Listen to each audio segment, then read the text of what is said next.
again. Sorry for the extra minute. I'm recovering. Yeah, here it comes. Ow. Ow. Welcome in, everyone. Happy Wednesday. How's everyone doing? We having a good day today? You guys made it halfway through the week. I'm so proud of y'all. Doing great. Let's go. Let's go. Well, if you don't know, today we're doing a virtual museum tour. We're going to be checking out the Royal Armories in Leeds, UK. The one of YouTube fame. So that ought to be pretty cool. I don't know how long that's going to take. I kind of didn't do a look around. But depending on how long that takes, we will probably be checking out more Farthest Frontier at the end of stream if we still got time, so. Why am I getting slimed live in your latest YouTube short? What are you talking about? This week has felt like it's been a month long. Oh, you and me both. You and me both, dude. But I hope you guys are having a great week so far. You guys are so close to the end of the week. Tomorrow's Thursday. It's only 2 more days of work. I'm glad to hear that everyone's at least doing all right, that you all have survived so far. I understand that it's a never-ending cycle of, I just gotta make it till Friday. But it's true at least for the next 2 days. You just gotta make it to Friday. But, yeah, we'll be doing that today. A little bit of an update. I completely forgot. I have a birthday party on Friday. So we will not be having stream. And I would move it to Saturday like I normally would.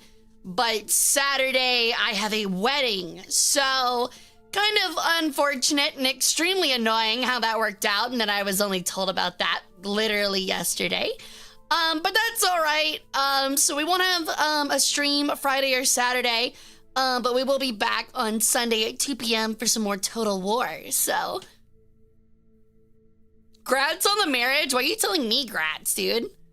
I play Total War games, dude. I'm not in a relationship. Have fun at that for us? I won't. It's outside.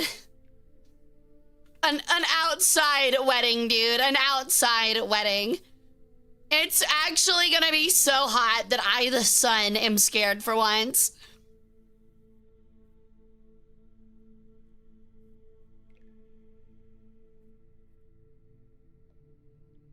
Hey, Jeff. Hey, Chaya. Welcome in. What about Yari? We're not married. You could be, Hara. Yeah. I guess, technically. Really? Like 110F? Like, not feels like, but actually, that's crazy. Of course, T. I'm excited. But yeah, if you're newer here, I have a master's in history and I work as a museum curator. So when we get started checking this out, I'm gonna try to give like some important insights on like how they probably store and care for items and things like that. So I hope you guys are excited for it. It's gonna be a lot of fun. Don't be afraid to ask questions, especially museum questions. It's gonna be really fun. And I'll try my best to like answer what I can. I am gonna let you guys know right now, unlike the Coptic Museum, we're not gonna sit and read every panel. The Royal Armories is massive compared to the Coptic Museum. So think of this more as like just a cursory look around, and maybe stopping to read the panel of something like super interesting. Not only because I want to like not make stream extremely slow, but also because the whole idea is for you guys to kind of get a taste of these museums so you guys can go and see them yourselves and it's not like, you know, spoiled or remove the whole, you know, mystics, the mysticism, there we go, of it. Do we have a fire extinguisher counter ready? I don't, but if somebody wants to. And I'll try my best with any questions on firearms as well. I'll be honest, you probably won't need to help much. How many Martini Henry? I don't know, actually. I only checked out the lobby and, like, the first little area of armor stuff because I didn't want to spoil it for myself, so. But no one talks about the Leggeries? Well, congratulations, Fire. I think they have stuff for both of those. Honestly, it'd be really cool to have, like, an Iron Man type thing where you, like, have a gun that shoots from your knee.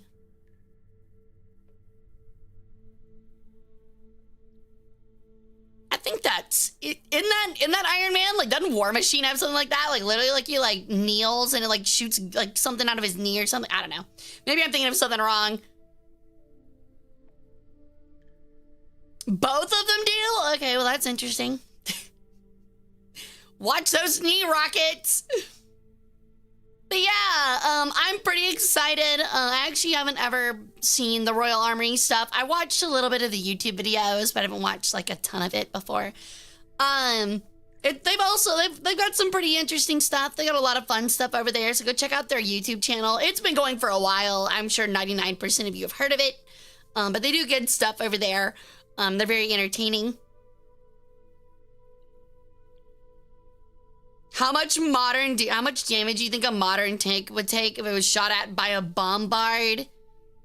I have no clue. That's a really odd question. It would depend on the size of the bombard and if the bombard has any explosive filler, which it probably didn't, so the answer is very little. Yo, what's up, Cheap? Welcome in. But yeah. That's what we're going to be doing today. I'm really excited for it. I'm also hopefully excited to play some Farthest Frontier. I'm a little bummed we'll miss out on a whole stream on Friday, but there's not really anything I can do about that, so.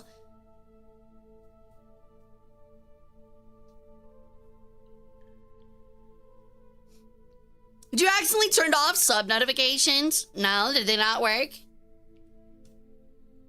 Let me check them real quick. Sometimes the bot turns itself off. No,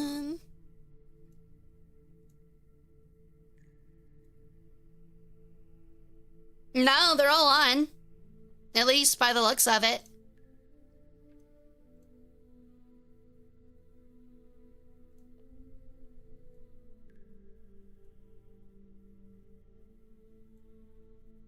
At least I don't think I did.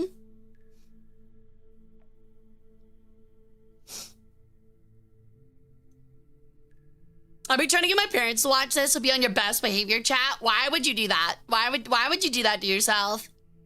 Why would you do that to yourself?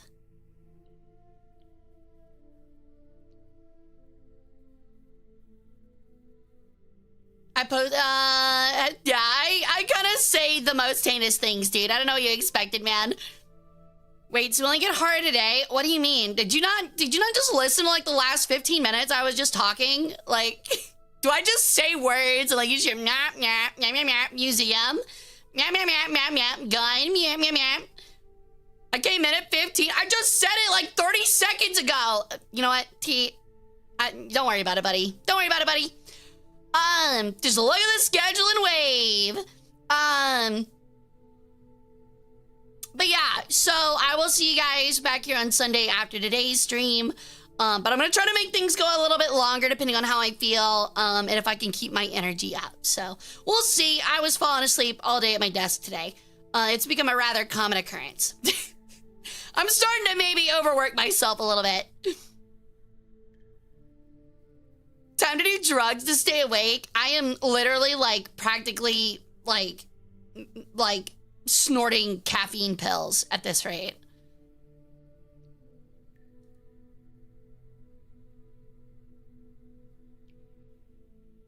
Nuke from orbit? Yeah, definitely. Yeah, you will be ash. You will be absolute ash, dude. Hara's at work like the Emperor on the Golden Throne and the Psychers are coffee cups. Dude, I wish I got fed souls. That would be easy. That would make life so convenient. Could probably move stuff from my chair or something. Probably turn on the TV. Sure, I'm sacrificing like 1,000 people, but at least like I can like pick up a slice of pizza with my mind. What's your favorite flavor of Sol? I don't think Sols have flavors. They're not gushers. Yo, what's up, vlogs? Welcome in. How's it going? I paused my mommy ASMR to be here. Good. You're definitely gonna have a worse time. Oh, it looks like subs are broken. What the fuck? Were they broken last stream? That's so weird. What the fuck happened? Okay, hold on. Give me a quarter second to test this. That's so weird. I mean, it looks like it works. So what's the problem? The test just worked? What the fuck? Honestly, it might be Twitch. I know people are saying that Twitch Mobile's having problems, but I literally just tested it and it worked. How weird. That's odd. I don't know, dude. I'm not working on it. I kind of don't care. I'm sorry. I'll thank people for subs when they happen, but I kind of don't give enough of a shit to try and fix them right now. Sour gummy worm souls? That's what I'm talking about, Dulmont. Absolutely. My soul is black and bitter. Do you want like a sheath or a guard with that much edge? You might cut yourself on it. I think I just felt my spine cringe. I don't know if the API is bugging. Like I said, I kind of don't give enough of a crap right now, and I really don't want to fix it. So I'll do it later. Are souls flavored by the character of a person or their experiences, or is it a universal flavor? I just said a universal flavor. I just said I don't know. They're not gushers. It's like absorbing essence, dude. It's like breathing. You're not gonna be like, oh yes, the flavor of the air today is fantastic. I'm a redhead, sorry. I mean, you still got at least quarter of a soul in there. You're at least on like the same tier as a homunculus. How do you know? God here, duh. I'll consider that test and a new shop proxy for other subs. Sure. My soul is rainbow and unicorns and sunshine and happiness and cupcakes. The air here tastes like air. I mean, to be fair, I did say that, but like, I don't know, dude. If you live like in some industrial parts of the world, you might be like, the air tastes like cancer. I don't know what that tastes like, but I can imagine it, and it's probably what it tastes like right now. I've been around a paper mill before. It hasn't really tasted funky. It just always smelled weird. My soul is of whimsy and joy. I would hope so. Oh, actually, now that I remember, let me get those real quick. So, Apolloneos, thank you for the sub. Thank you. Congrats on the 10 months. Tycho, thank you for the 4 months. I appreciate it. I think that's it, if I'm not mistaken. Oh, Tactical, thank you for the community. Jenkins and Deathheart, also, thank you for the resubs. Dang, we got a lot of subs today. Howler, thank you for the sub. And Gear, thank you for the sub. Okay, yeah, I think that's all of them. Thank you guys so much. Welcome back to the harem. There's a rat on the floor. Yeah, he does that. What do I do with 40 nuggets? I would imagine consume them. What do you want me to say? I think you should shove them down your pee hole. Yeah, that's what you expected, and that's what you want, isn't it? That's what you want me to say. I'm not allowed to be normal.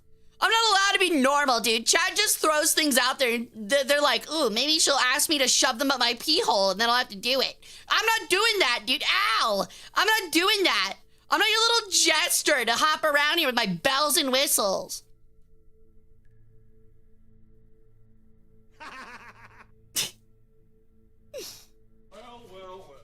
Superintendent. Spring clean. That was rather anticlimactic. 40 nuggets is just a light snack. That is crazy, dude.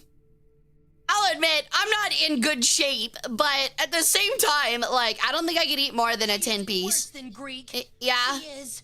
May a tomb forgive me for even uttering this word. Roman. This ain't about them. I'm just saving for the curse right now, yeah. It is a fun curse. You do get, like, a whole hour of me being flattened against the wall. As if I'm, like, JoJo under the freaking street leveler, or whatever it's called. Steamroller? Steamroller.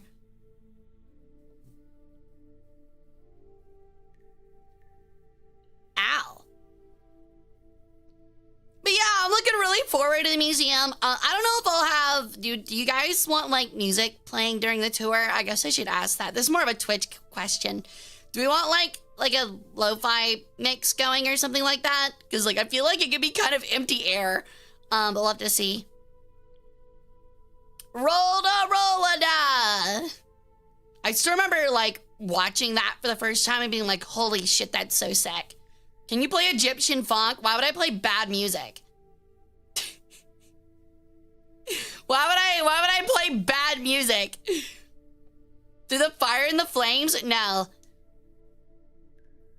Have Jonathan Ferguson white noise in the back. Yeah, just Jonathan Ferguson, like, quietly talking. This bird has no taste. My brother in Christ, it is just a typical hip-hop beat with a sitar. It's not even Egyptian, it's Arabic. That's how all of them are. Wow, is very nice. It is. Well, no, not the funk, but I mean, are Egyptians not Arabs now? I mean, they are technically, but it's not like, it's like, there is a difference between, like, ancient Egyptian music and Arabic music.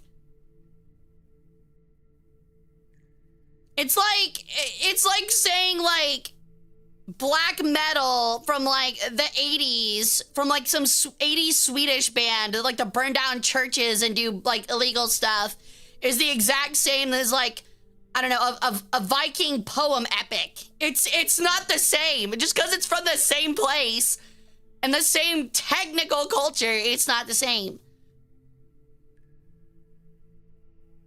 It's not? No, it's not.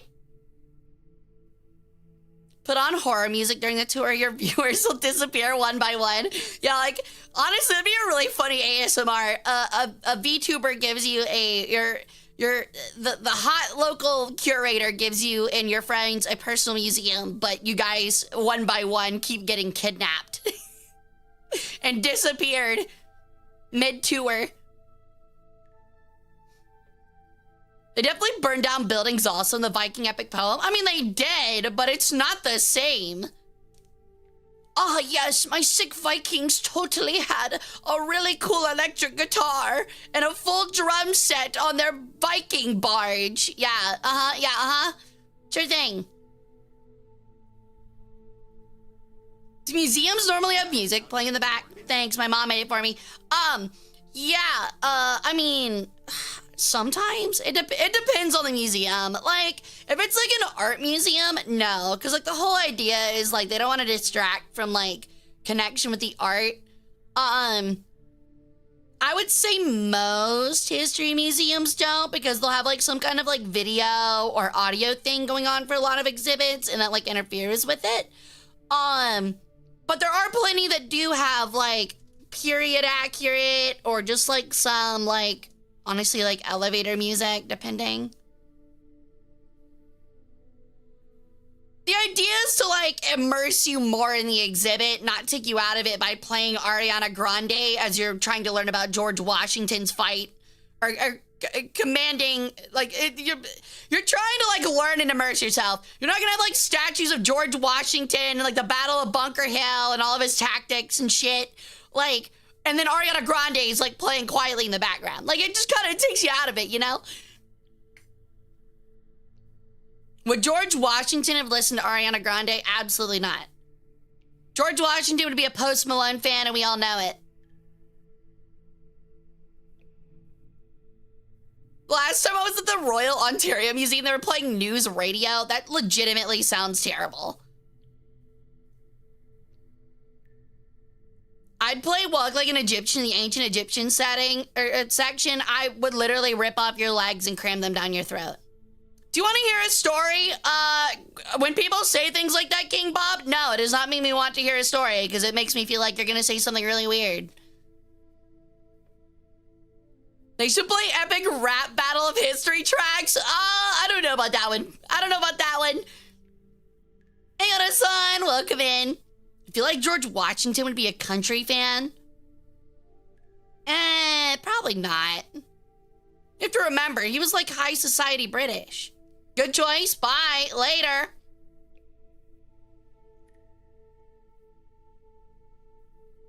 George Washington's definitely a Katy Perry fan. Dude's leading the troops like up the fortification to the Battle of Bunker Hill, and like fireworks is playing in the background. That becomes the national anthem. Or not the national anthem. It overtakes actually, I guess it was the national anthem, wasn't it?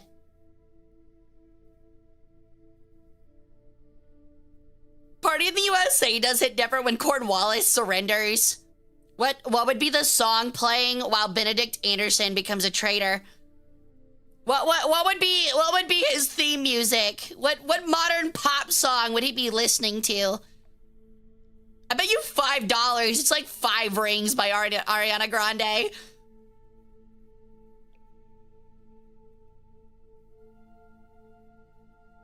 Jason Derulo? Okay, Grandpa. All right, Grandpa. Everybody wanted their 2015 pop track back like 10 years ago. James Adams would have loved 21 Pilots. NWA would be crazy. Honestly, that kind of would be a really cool chat, or a really cool like skit, is like Battle of Yorktown, like NWA blasting. You know I'm right, you're wrong.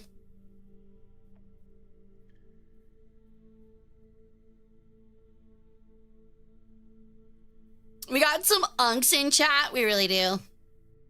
Go back in time and ask him then, nerd. I don't have those powers. That's Toth, genius.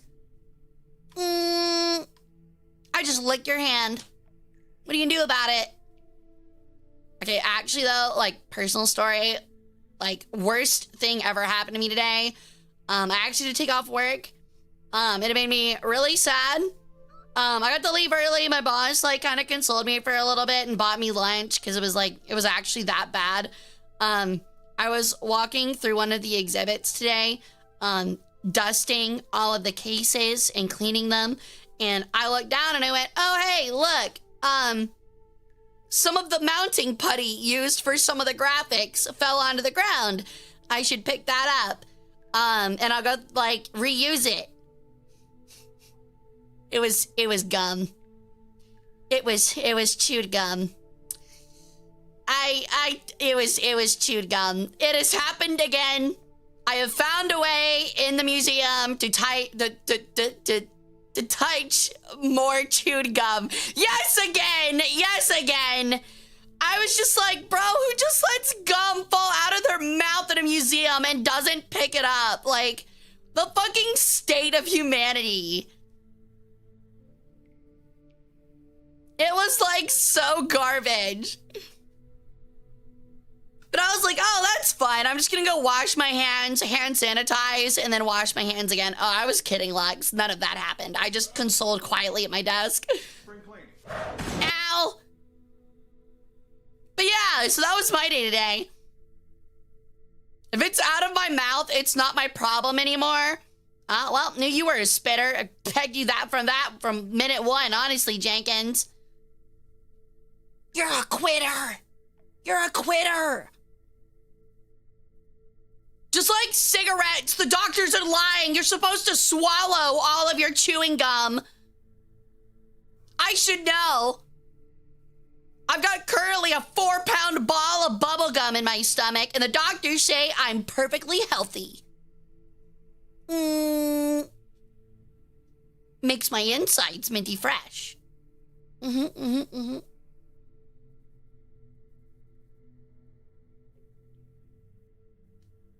I wonder if there's a chewed gum model for Twitch integrated throwing system. I mean, there definitely is. It's really easy.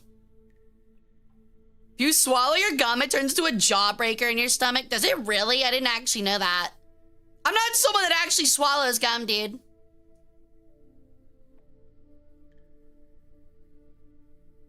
Oh, that's really cool, Tycho. Perfectly healthy compared to what? The average American.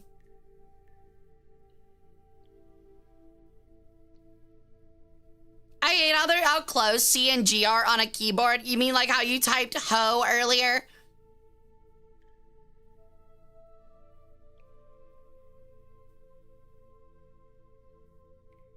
I don't know. I feel like that's mainly a you problem, Tactical. You know you can like read over your message before you hit send, right? It's pretty cool.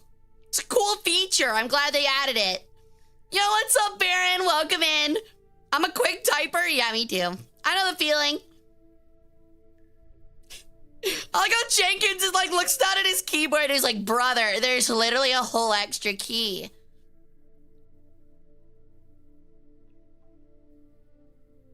Readings for nerds? I agree, which is why I'm illiterate in every language. I leave that to Toth. I get letters in the mail and I just make him read them. I like to get it out. What do you mean by that? What do you mean by that? What does that mean? I am kind of actually really annoyed that alerts aren't working, and I don't know why. I bet it is Twitch. That's my only guess. I'm really annoyed about that.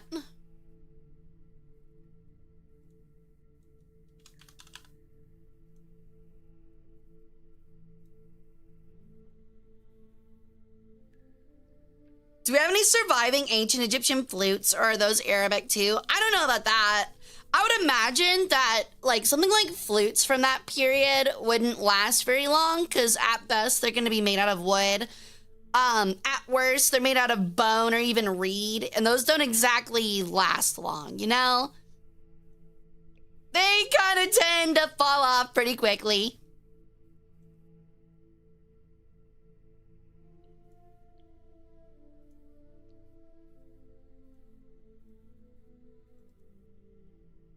I'm trying to see if I can reconnect stuff.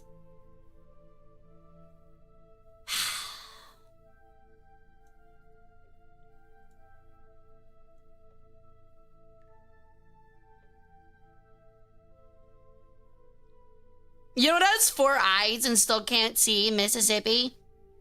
Oh, I thought, honestly, I mean, I think you could have said, you know what has 4 eyes and is still illiterate? It's also Mississippi. It's also Mississippi. Congratulations.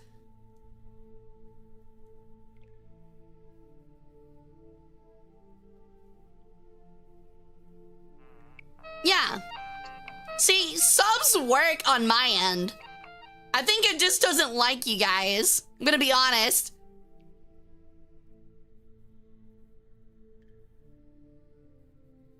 Let's test the following, dude. Yeah. It's working for me. I think you guys just need to get better at subbing.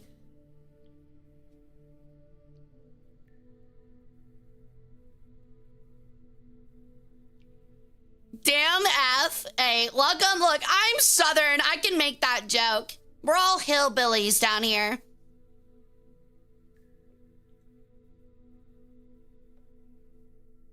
I'm too much of a switch to sub all the time, so you're like $500 and not worth it? Ooh. Ooh.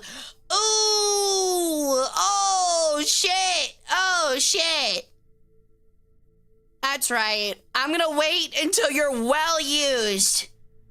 Like 10 years past your prime, and then I'll be paying for it. What's up, Sheriff? No, damn it. That's what I'm saying. Welcome in, Sheriff. How's it going? I'm kidding. I'm sure you're lovely tonight. I'm sure. I didn't mean it. Well, I kind of did a little bit, but not entirely. Nah, I'm kidding. I'm already 10 years past my prime, but yeah, well, so is the Switch 1, and it's still too expensive for me. It's still way too expensive. What's up, Cap? How's it going? Are you a dom, or are you just too much of a sub to say no? I'm a dom because family means everything to me, and I love switching gears in my car 15 times for a 1-mile stretch. Let's go! One more follower. Bobber. Yo, thank you for the alert, Catman. I'll happy take your organs. How do I master the art of Southern passive aggressiveness? If you work a corporate role, you learn it pretty quick.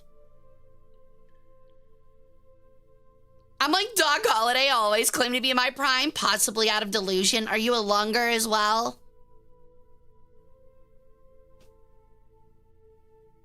Because I like playing with the lever in the car. What does that even mean? Why are you putting it in quotes? What is that supposed to mean? I'm possibly a lunger? Well, I hope you don't have typhoid. Wait, is it typhoid? What do you have again? It was typhoid, wasn't it? Nah, Midwestern passive aggressiveness is better than Southern. People are polite aggressive. What is polite aggressive?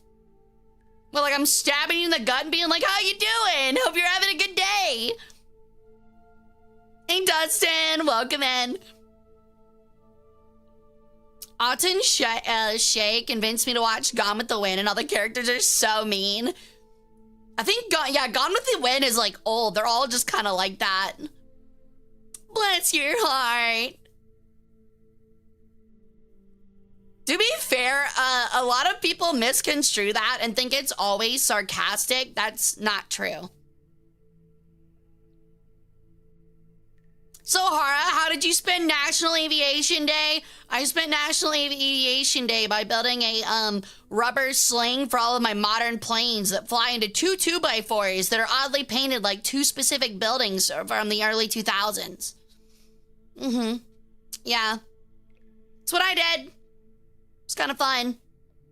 Boards did not last long, and like at all. They really didn't.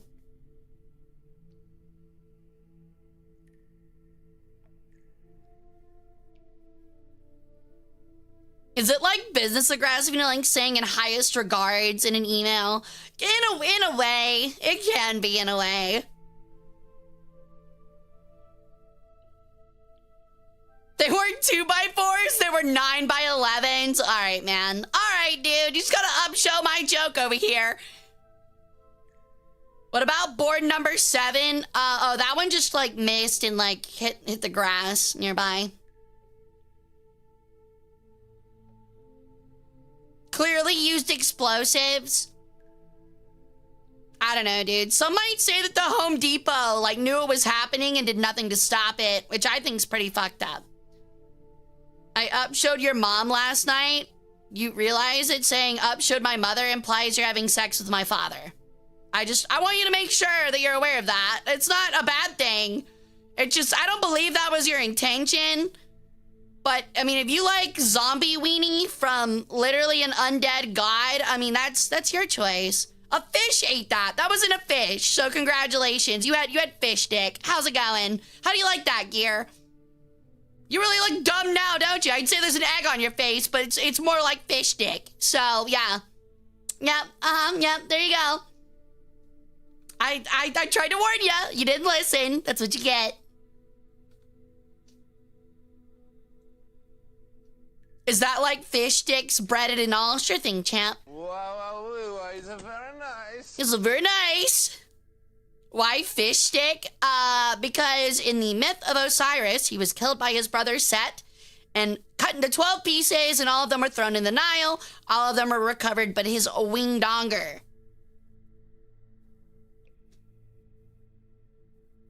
You mess with a bird and you get shit on. Why do you gotta say it like that? Why do you gotta say it like that? I know what I'm about, son.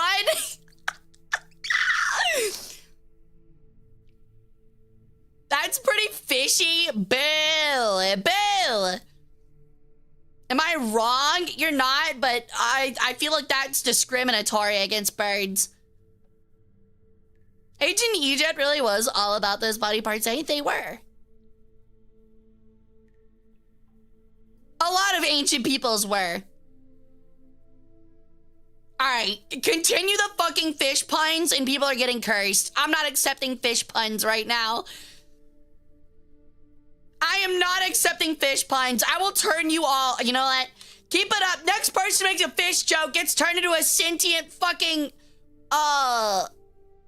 fuck, what's the McDonald's thing? What's the fucking McDonald's fish sandwich? That abomination? I forgot what it's called. Filet of fish. Thank you. What a dumb name for a sandwich. What a dumb name of a sandwich. Next person to make a fucking fish pun is getting turned into a filet of fish with extra fucking tartar sauce on top. You're gonna be sentient too.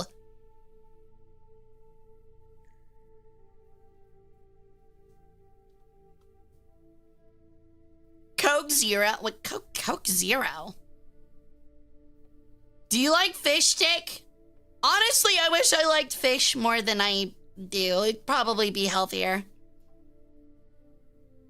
Listen, I wouldn't mind becoming a fillet of fish. You wouldn't mind becoming like a dark evil, like Soylent Green type creation, but a fish that humanity has concocted to be deep fried in like under a minute in like the dirtiest fry oil you've ever seen in your life, slathered with some of the most prepackaged mayonnaise you've ever seen in your life, and then consumed by somebody that really should be eating better.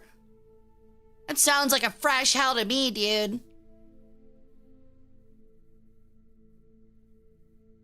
All right, chat, we're not actually, you know what? I would say let's do curses, but curses aren't enough to dissuade people, apparently. So everybody, I need everybody to line up, get your favorite rock out. I asked you guys to get your favorite rock prepared last week, and I'm so glad that you guys, okay. I was merely making a joke, but I guess that's ruined. Thank you for the 100 to bin gear. I'm so happy that you spent 100 bits about deli ham to ruin my joke.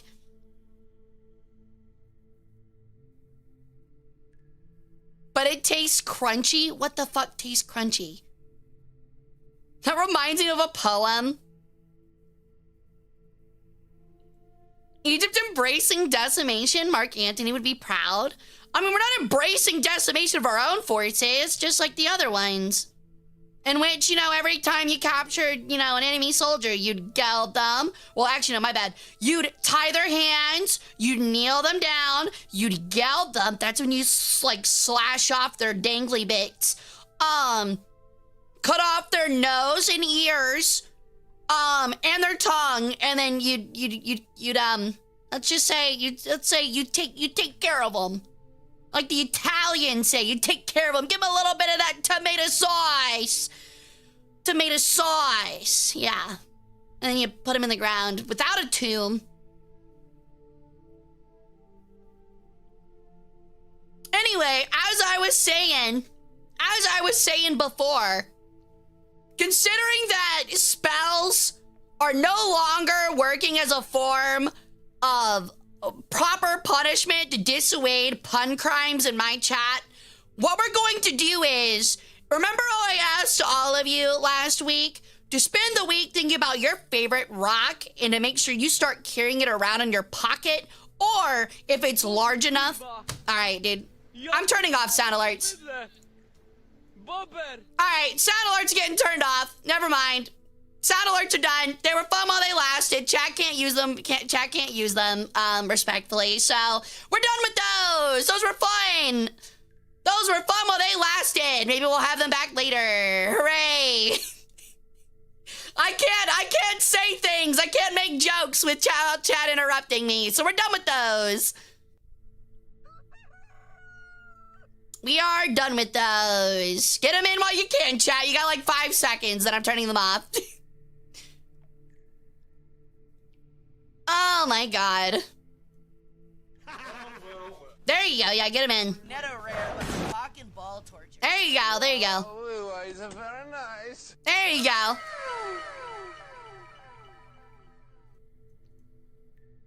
All right, hold on. Those are not turned off.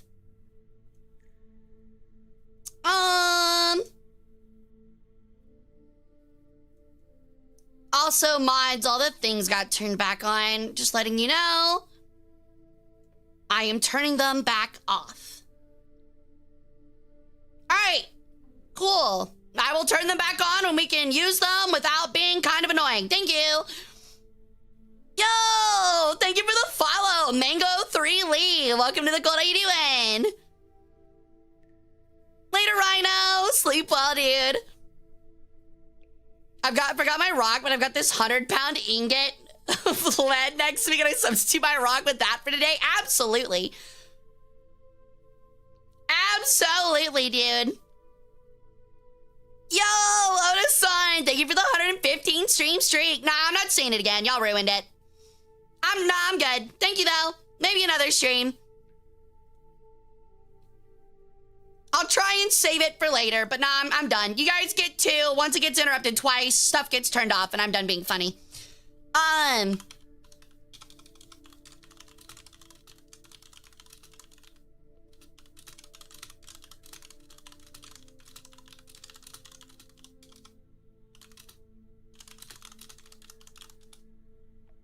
You have a favorite rock? I mean, fire opals.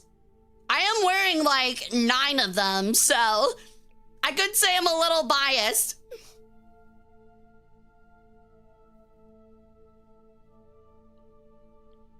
I bet the joke would rock that. Dude, the puns are bad.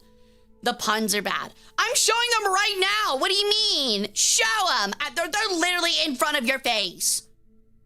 They are within your gazers.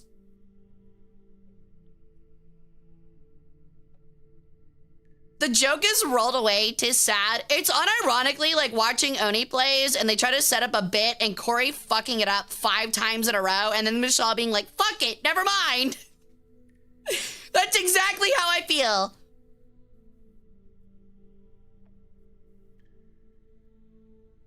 All I see is a computer screen. Look deeper.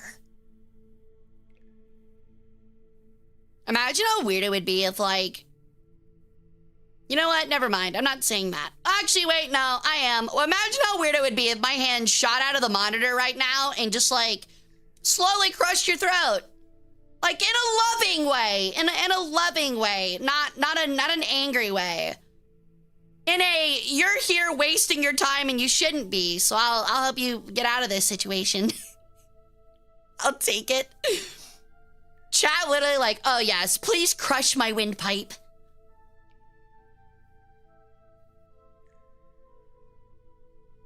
Hara is the kind of person that points with her hand when gives you indications in the phone. Bro, what? Excuse me? I'm on my phone, so tiny hand. I think that would make it funnier. I think that would make it even funnier. Like my grip strength's like that of like a bullet ant or something.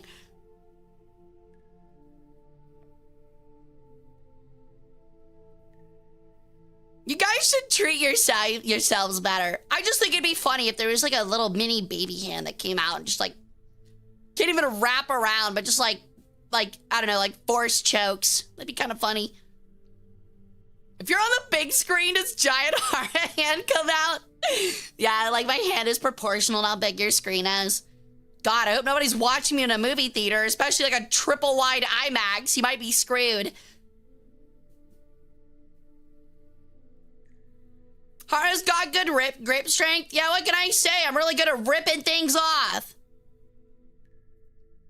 Call me Aonosser, the way my grip strength be ripping everything off. People are writing mythologies about me. How well I could rip things off of things. treat myself better in this economy? Honestly, this would be a debatable time where you probably should treat yourself better. IMAX screen Hara's real Hara size. I wish, dude. I might be the same size as Maki in that case. Speaking of, a chatter like posted, dude, okay, look, I get she's a kaiju VTuber, and maybe I'm a little jealous sounding, but I thought it was a little ridiculous and a little vain of Maki to have a stand that is taller than mine without consulting me first. Therefore, making me look like a short little bumpkin. A short little bird bumpkin. And that makes me annoyed. We should have collaborated. She hurt my ego, man. She hurt my ego. I want to be big too. I'm kidding, by the way. I wonder if there is ever anything like that has happened. Where like somebody's been like, dang it, I should have made my standee bigger. Little butt, giant ego.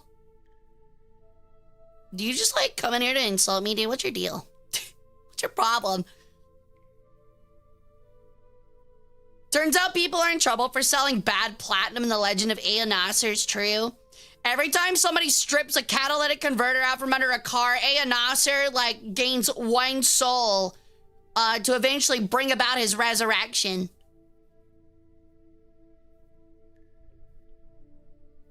Hara needs to contact that person making giant standees. Honestly, like watching that guy's like, I don't know if y'all have seen that guy's house. I think it is actually like, no judgment, but it does seem like it's mildly bordering on like mental illness. Like, I just gotta ask, like, why do you have a giant house in, like, one of the richest cities in the United States, and it has no furniture and just cardboard standees of, like, your favorite internet celebrities? I feel like maybe that might be unhealthy. Maybe you could sell, like, all of them in a raffle, like all the VTubers do at conventions, and buy yourself, like, a couch and a TV. And do, like, house things with your house. I don't know what Set's doing right now, standing out in the middle of a desert somewhere being a loser. That man has spent 6 digits on toner alone. You are not wrong, man. Then who would keep them company? Probably all of the fake friends that he could buy with how much wealth he would amass from raffling those off. Okay, like, seriously, though, again, no hate towards the guy. It's actually really cool. But, like, you gotta hate being his neighbor, right?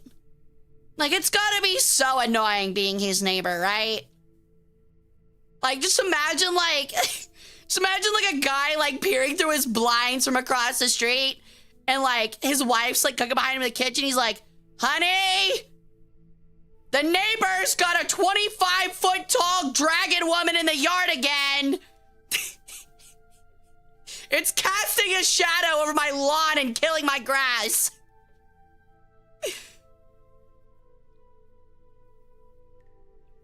It's right here, the Iron Mouse couch next to the Hara Rae Sol ceiling fan next to the Maki lamp. Dude, honestly, the idea that, like, VTuber merch one day could get like that is crazy.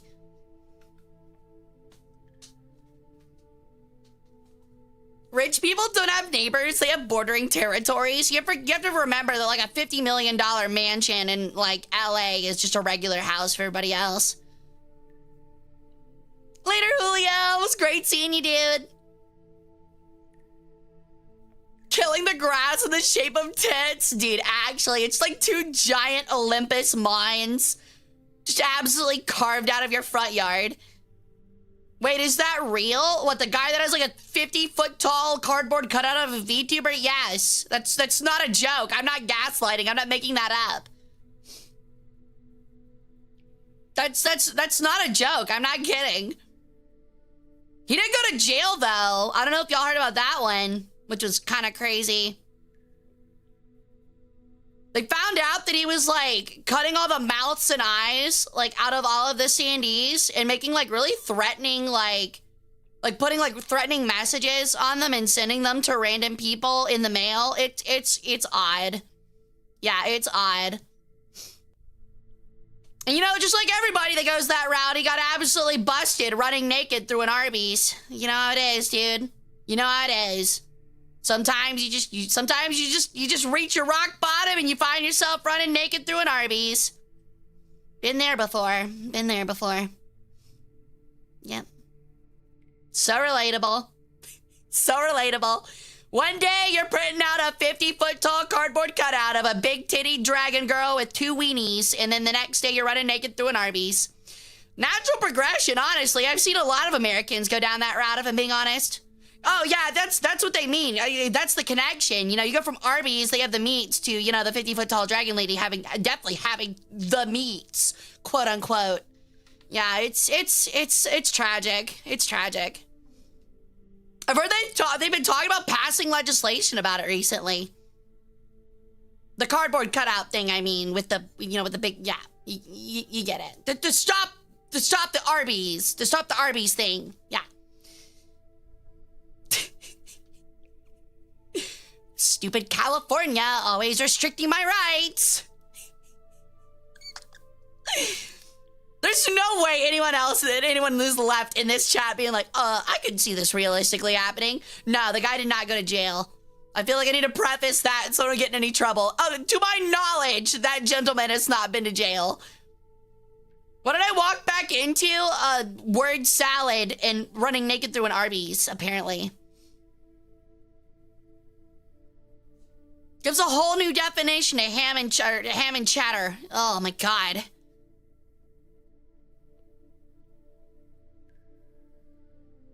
Well, hard to be fair, it's also a TikTok creator, so anything's possible. They're not a YouTuber.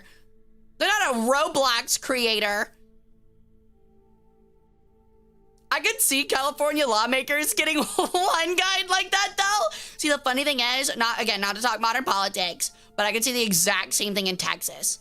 I feel like Texas and California are like one and the same, just swapped in like directions, if you know what I mean.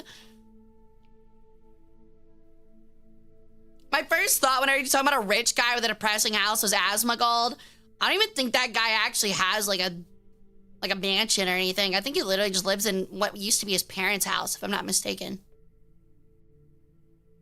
Kind of a weird conundrum, honestly. He has a house. I don't think he bought one, but I think he just kind of still lives in the one his parents were in before they passed away. A very weird case in that guy's case. What about Florida? Florida just feels like it's controlled by Disney World. Are the parents still in there? No, I'm like 99% sure he lives alone. I don't know. I don't know a whole lot about the guy. He's kind of toxic, and I kind of don't watch toxic people, so. In fact, I've actually got like his name and a bunch of other people's name muted on Twitter, so I don't ever have to see them again. It's honestly very, very nice. I highly recommend it if you are forced to use Twitter.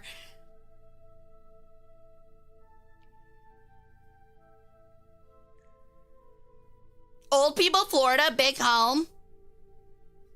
You talking about what? Huh? I will admit, the number of people that you meet in the South that are like, yeah, I'm gonna retire at like 60, be absolutely broke, and go live in an RV off Gulf Shores is like way more than you think.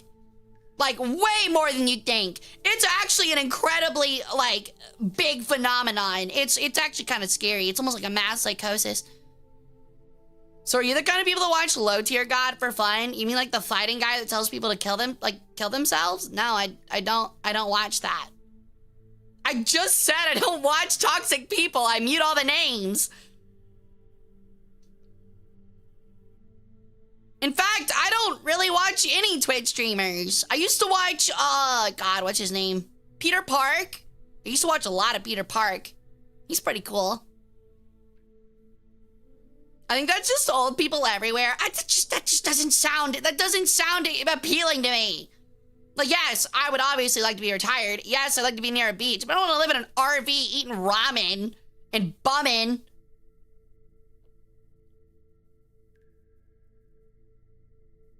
My grandpa literally did that exact thing. See? Everybody does it. It's like the default mode for anyone that didn't save up enough for retirement. They're like, fuck it. I'm buying a shit RV and I'm living on a beach in Panhandle, Florida. I mean, I guess it works. It's like the van living lifestyle, but for like boomers. Didn't know Spider-Man streams. Oh, Peter Parker. Hey, Andrew, welcome in. How's it going? We'll get started with our tour here in just a minute. Van living people are usually trust fund babies, though.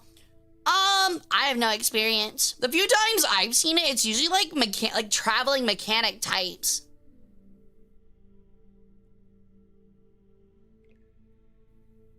I don't know. It feels like that'd be kind of annoying. Like, your entire, life being dependent on current gas prices feels like it's very up and down. It feels like it'd be a very bust and boom lifestyle.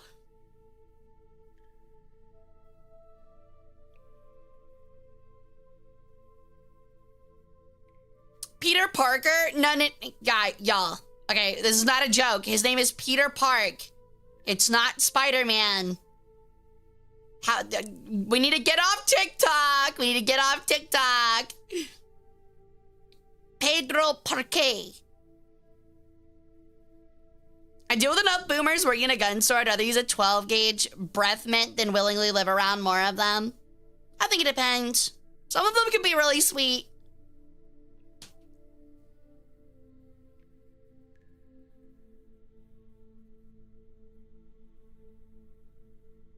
Lower you go, the richer they get, I guess. What do you mean? What do you mean by that?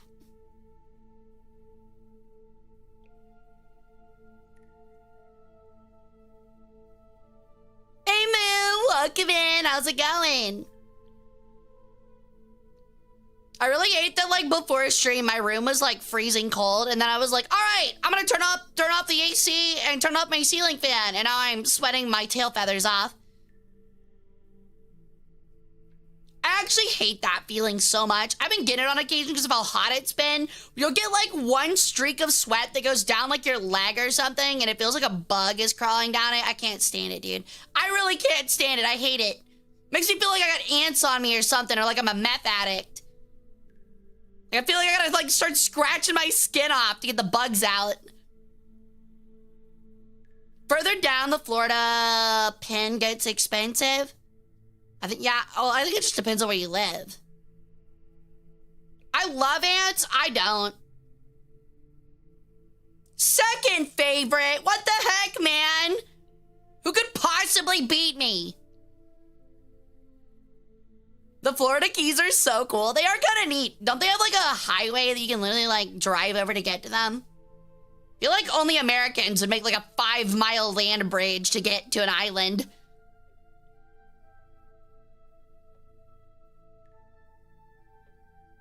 I forgot. I'm second place to someone you forgot about. I'm fucked, dude. I'm actually screwed. I'm donezo. The owl goober action over IRL. You talking about Mume? Oh, is it really 100 miles total? That's crazy. I should have guessed that it was that long. That's really cool, Moo, actually.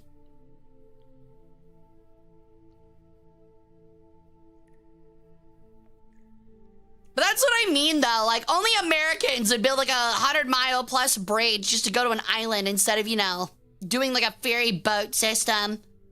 You know? Only in America, dude. Yeah, we could be a little bit more environmentally and cost-friendly if we just made some big ferries. But what if we just built a 100-mile stretch of concrete instead? Yeah, honestly, I don't know how I feel about driving 4 miles. Okay, honestly, thinking about it, driving 4 miles on an interstate with nothing but water around you actually sounds like something that would be from a Lovecraftian horror movie. Like, make it foggy and make it dark and put a full moon out and, like, nothing but you and ocean. And all of a sudden, you just see some giant fucking Cthulhu creature off in the distance watching you drive along this stupid highway that is, like, a monument to man's sins.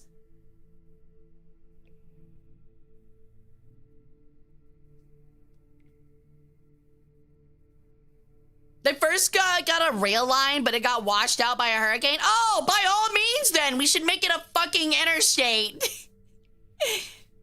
America's driving culture is just so mad to me in general. 2 hours is a long drive for me. See, maybe it's because I love driving my car, but like really like long for, well, 2 hours is long, don't get me wrong, but I could do 2 hours easy. I probably am starting to get annoyed at about 5.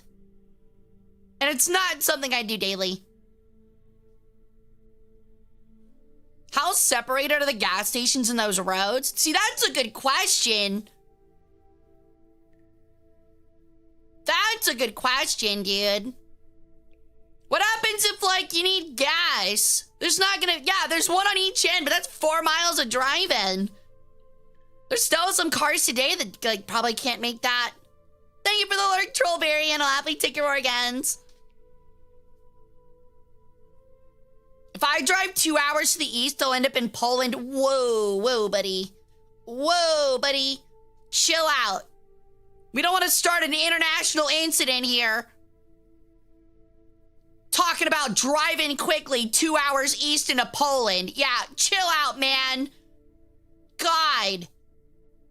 Hasn't worked well for us in the last 2 times that's happened. Let's not try it a third. I like world peace, thank you. Well, at least like greater world peace. Yeah, I'll be honest, if I drive 6 hours east, I'm still in my same state. That's not even a joke. The European mind could not comprehend driving in a straight line for 6 hours and still being in the same state.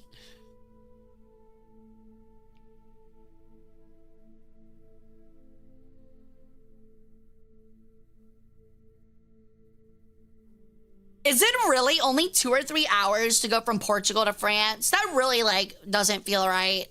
Like, I know that, like, America is, like, crazy big, but that still doesn't feel right, you know?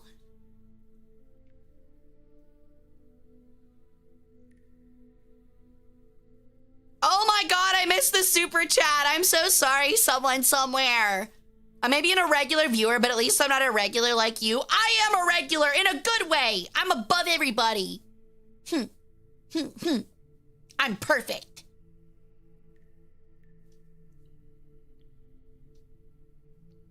On a family vacation in the Keys, and 90% of the bridges are short and effectively island hopping. Oh.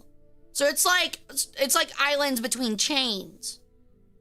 Hi, perfect. I'm El Soren. It's nice to meet you.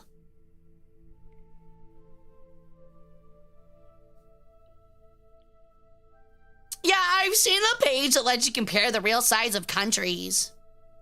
It's about what I expected, like all of Europe, like East Europe to the US, or to Portugal, Spain is like the same as the US. Not width-wise, but like length.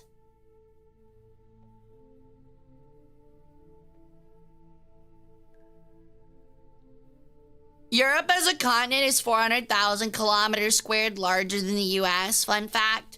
And I think that depends on what we're describing as Europe. Are you counting Russia? Because that doesn't sound right. Like if I'm going from like Poland to Spain, I really feel like the length is about the same.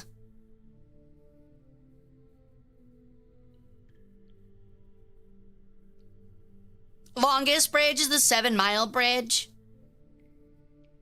Poland to Urals feels like the Midwest. I did see somebody on TikTok that was traveling. Where were they traveling through? I think it was like somewhere in like a rural part of Tokyo. Like around the far outskirts of Tokyo. And they were like, yo, why does this area in Japan, it was like a small village. Why does this area kind of look like Milwaukee? It's really fucking funny. Hey, Aquabai, welcome in. How you doing? Europe's a made-up continent. It's just a way for Europeans to feel better about themselves because they're literally a part of Asia. What? Huh? My mod over here is just saying things, man. Yo, what's up, Metroid Master? How's it going? We'll be getting started with our tour here in just a minute. Europe's a made-up continent. They're all made up, genius.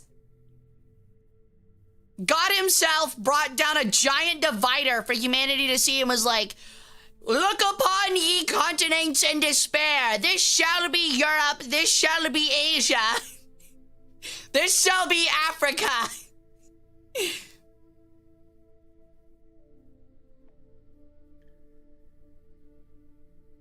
All good, Jordan. I think Australia is the same weight and height as the US, but not in land mass. Interesting. You ready for spring cleaning? I guess. I guess, man. I'm kind of numb to it now. Europe's considered a peninsula of Asia, but they always drew the line at Urals and Caucasus. Ow. I fundamentally disagree with that assessment. I feel like that's a really dumb thing to argue. Well, Europe's actually just a peninsula of Asia. Okay, well then technically I guess every continent is an island. Wow. Congratulations. I'm glad we figured that one out. Everything's an island, chat. Congratulations. We've cracked the code. Everything's an island. Like, yeah, if you zoom out everything to a certain point, it fits a different definition, I guess. Ugh. I'm not even talking about Australia. Literally every continent is surrounded by water.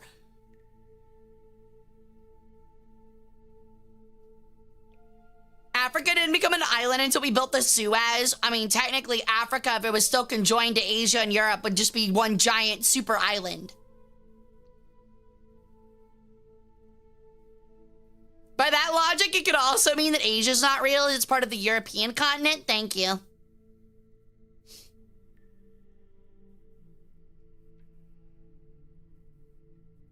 By technicality, since all continents are connected by ground underneath the sea, the entire world is one continent? No. Honestly, that's a really weird debate. I don't think that fits, though. No one ever specified that an island requires it being connected to the ground. Ow. Or not connected to the earth. There are plenty of islands that are just like, that are connected, like giant, like volcanic islands that have just built up. Not all of them just kind of float. Actually, I don't think any of them float.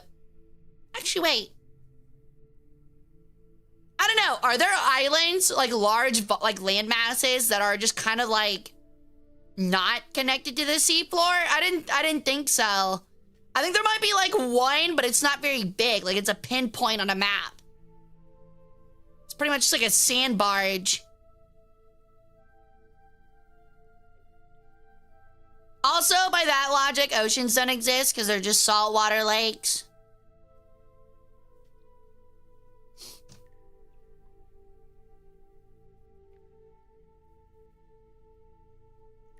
If you mix South America and Africa, the shape is a dinosaur head, just saying.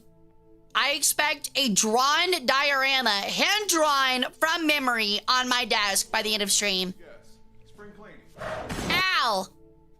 I will not trust you if you give me any of those fake modern maps. The government is trying to trick all of you.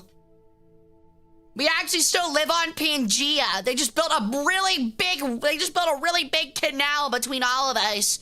So we can't like join together and be super cool and have fun parties. Yeah. Something like that.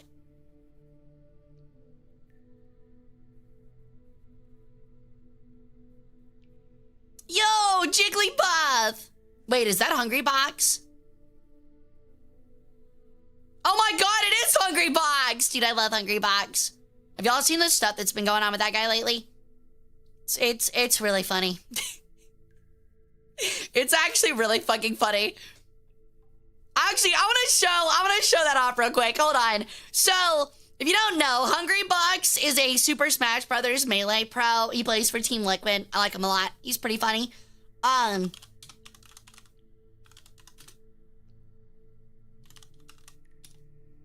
Let me see if I can find it. It's probably on Twitter still. But recently he played against somebody. And it was so fucking funny. Yeah, I found it. Okay, hold on. Okay, I'm pulling it up for you guys. You guys are gonna have a great time. Okay, so context. These guys are both pros playing on like a really big stage. And this just kind of happens. Actually, hold on. Where's my TV? I need my TV. There it is. Okay.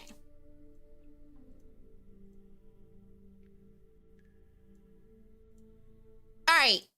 So this is Hungry Box. Oh, you can't see it. This is Hungry Box over here. Okay. You're gonna have to watch both dudes' reaction to see what's happening.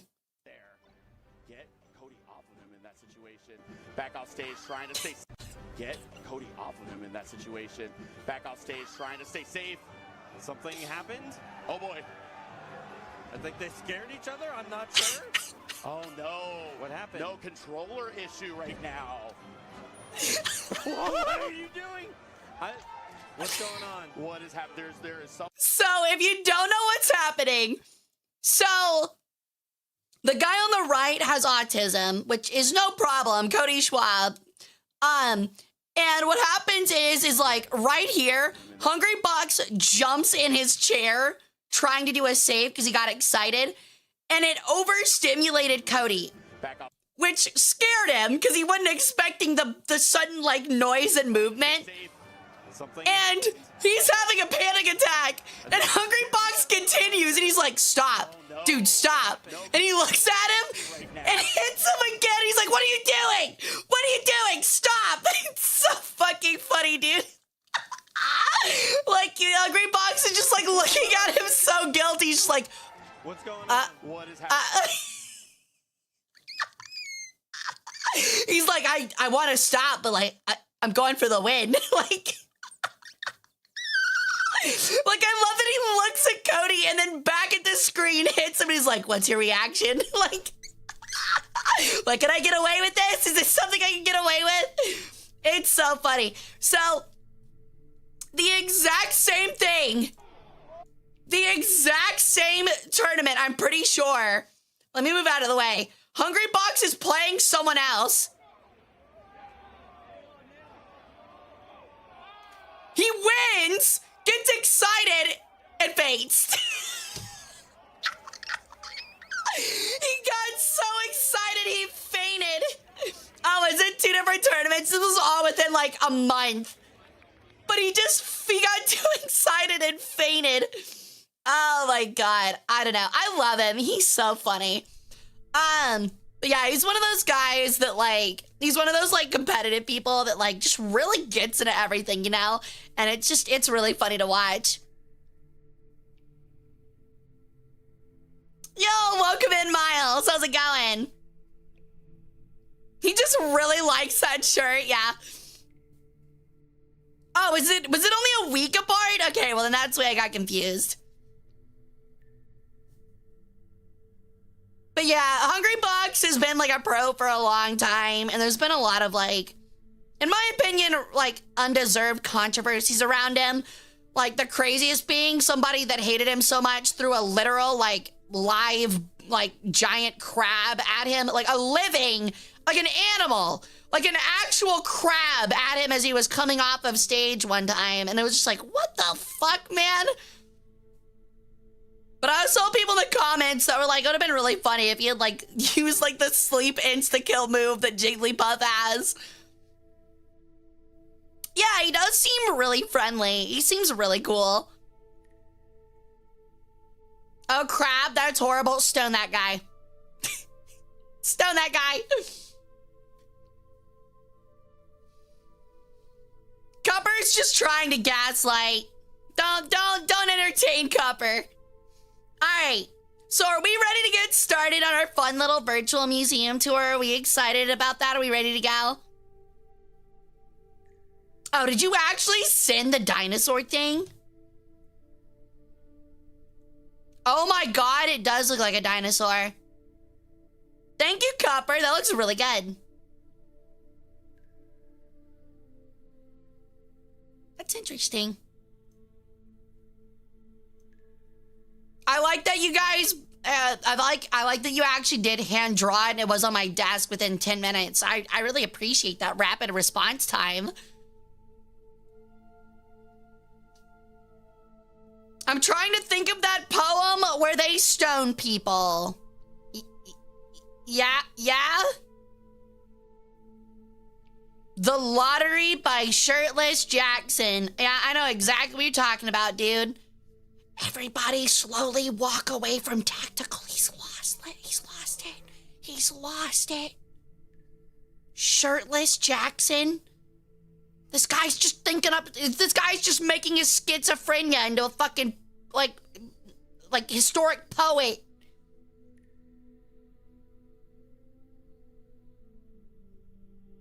Before we get started, what books are you reading right now? I am currently reading my way through Game of Thrones. I'm almost done with Winds of Winter. Oh. Okay, well, looks like subs work. Yo, thank you for the sub, 70th child. Welcome into the harem. Thank you so much. Or thank you for gifting a sub. I appreciate it.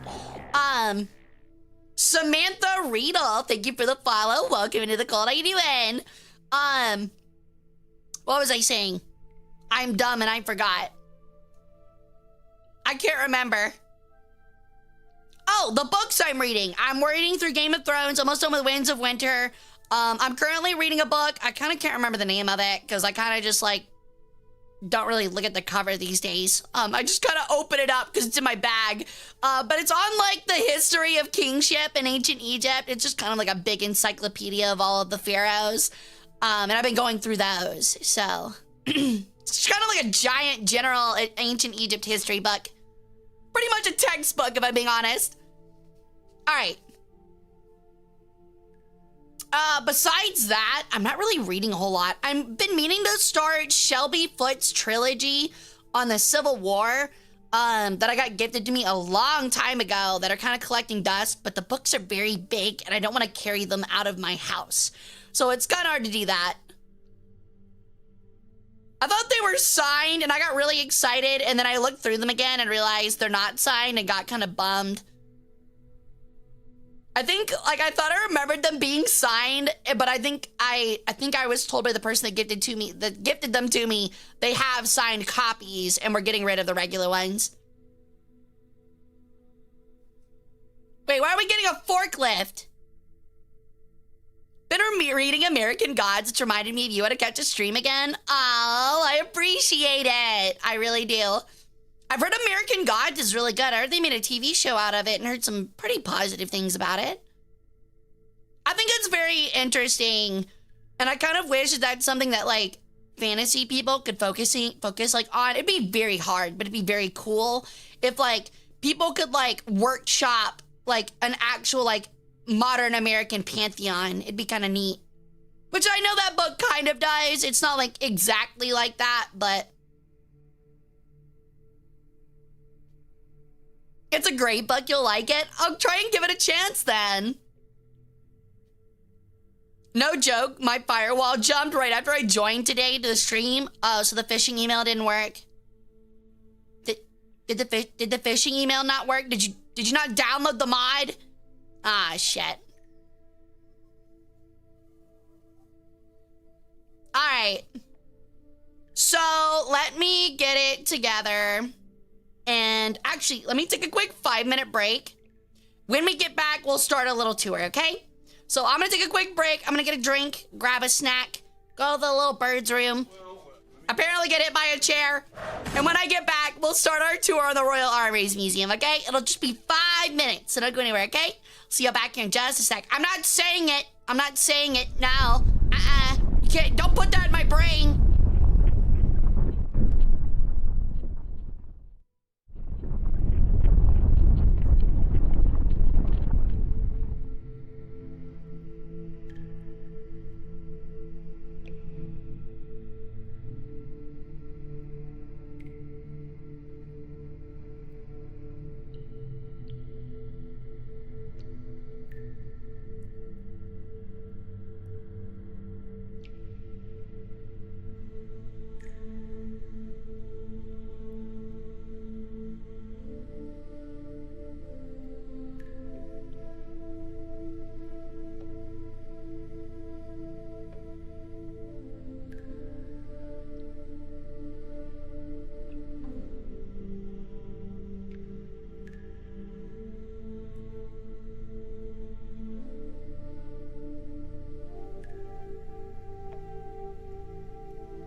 So, we're officially starting our fun little virtual tour. Now this is kind of like the main entrance, but I'm gonna have to let you guys know that the way that they have their virtual tour set up, it's a little interesting. It's like split. So instead of like the Coptic Museum, where we can just kind of click through the whole thing, they have one for every exhibit. At least exhibit space. So there's gonna be points where like I'm gonna have to like jump out, and we're gonna have to like I'm gonna have to full screen the next area, if that makes sense. So I'm gonna give everybody a minute to kind of get back from break, make sure everybody's in here, and then we'll get started. The perfect thing to do in a state like this is apparently not be able to move my camera like I did earlier. I was gonna say, let's check the gift shop. Okay, there we go. So we're gonna check out the gift shop, but you always do in a museum when you're waiting on everybody else because they're in the bathroom or their feet hurt. All right, what they got? All right, we got some history books. They got a souvenir guide. If only we could get one of those. Bunch of kids' books. Oh my God, the classic postcards. Those are kind of sick. I thought that was a monkey for a minute. Gift shop! Gift shop! Dude, oh my God, dude. Okay, just saying straight up out the gate. Just saying straight up out the gate. If I worked in a museum and we offered this in the museum gift shop, I would absolutely hate it. I would try very quickly to get those removed from the gift shop and put maybe somewhere else or get a rule in place. Would anyone like to guess why? Would anyone like to take a guess as to why I don't like this section? It'd be funny if we spy a random Jonathan Ferguson in at least one of these exhibits. I agree. You guys are pretty much there. I don't hate kids. I think kids should have a great time, and I definitely think the gift shop should be tailored towards kids. But all this makes a kid want to do is just go into the Armory area and hit things. You know what I mean? Like, there's gonna be a kid that's gonna hit an invaluable piece of armor that's not behind glass or something with one of these foam swords. And it's gonna be bad. That are, if you have two kids, they're gonna be hitting each other and one's gonna run into something. So, cool stuff. It's just like, you're definitely gonna have to have a rule of like, and I'm sure they have one of like, this stuff is not allowed past a certain point. That does look sick though. That looks so cool, dude. Imagine being like 8, showing up your elementary school looking minty fresh, and just sniping your most hated lunch period enemy with your longbow. Oh, that'd be sick. Training kids for the streets of London, I see. I want to see what's in the back corner of here. Oh, they have a Game of Thrones section. I like how the Game of Thrones section, I can't move over to see, and it just looks like it's liquor and goblets. Oh, they also have like dragons, eggs, and Star Wars stuff. I think that might mean that they might have like a futuristic exhibit, which is probably a really good idea for like an arms and armory museum. What are these? Oh, okay, we can kind of see, oh, they sell mead. Dude, those look so cool. Holy shit, okay, I actually want one of those goblets. Chat, hold on, I think I want a goblet like that to drink my gamer subs out of. That would actually be so fucking sick. Okay, hold on. Hold on. I gotta write this down for later.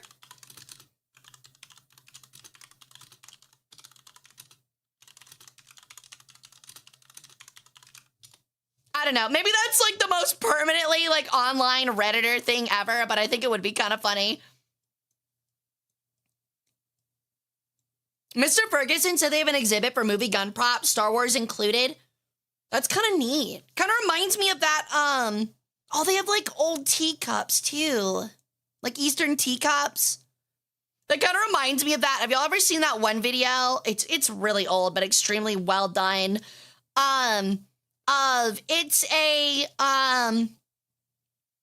It's like a instructional video and like live testing of like a blaster from a store, like by a stormtrooper. Have y'all ever seen that? It's actually so funny.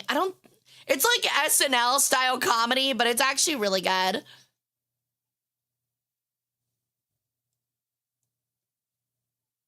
Ferguson bought one of the few remaining alien pulse rifles specifically for the collection, given his love of films. That's so neat. Morning gamer subs in the office out of a goblet could be the move. It really could be. Right. They also have they have an X-wing at the National Air and Space Museum in DC as well. With like a big Star Wars section. I know some people are probably really purist about that and don't like it because it's not actually historical, but you have to think like museums have to be spaces of entertainment to keep up these days, and I think it's important to have stuff like that just for a museum's longevity. Okay, first off, cafeteria! Oh my god, dude, I'm getting the Royal Armory chicken tendies. Honestly, that kind of is my goal. I kind of want to go to like every like major museum institution and grade their chicken tenders. We should do that. That should be a thing. I would love to make that like a travel like bucket list. Just like grading like national historic museums by their chicken tenders, their cafeteria chicken tenders. The MFA has a really good food place. Really? Can we talk about the elephant in the room? Perceive me.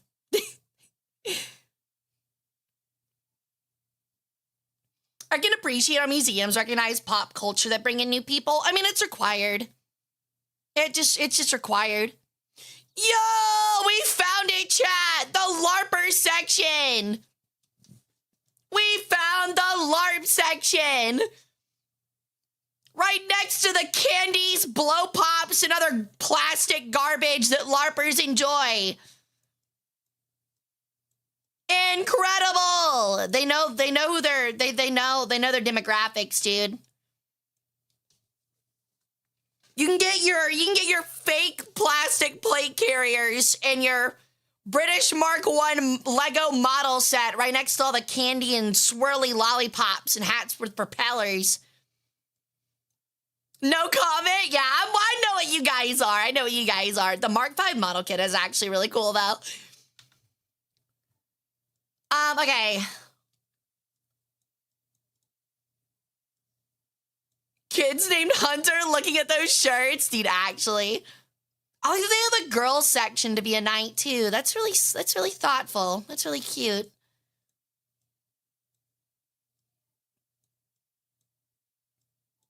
What do they have in their library? Oh, I went by it. I just want to see the library. I can't really see. Darn it. That's always like a problem, these virtual tours and stuff like that. Now, I did see something really cool over here. I believe those are hand crossbow and dagger and flintlock pistol, I guess, recreations. I would also love to have one of those, dude. I don't know if y'all have ever gotten these. Have y'all ever seen these little mini swords? They actually sell these all around Europe.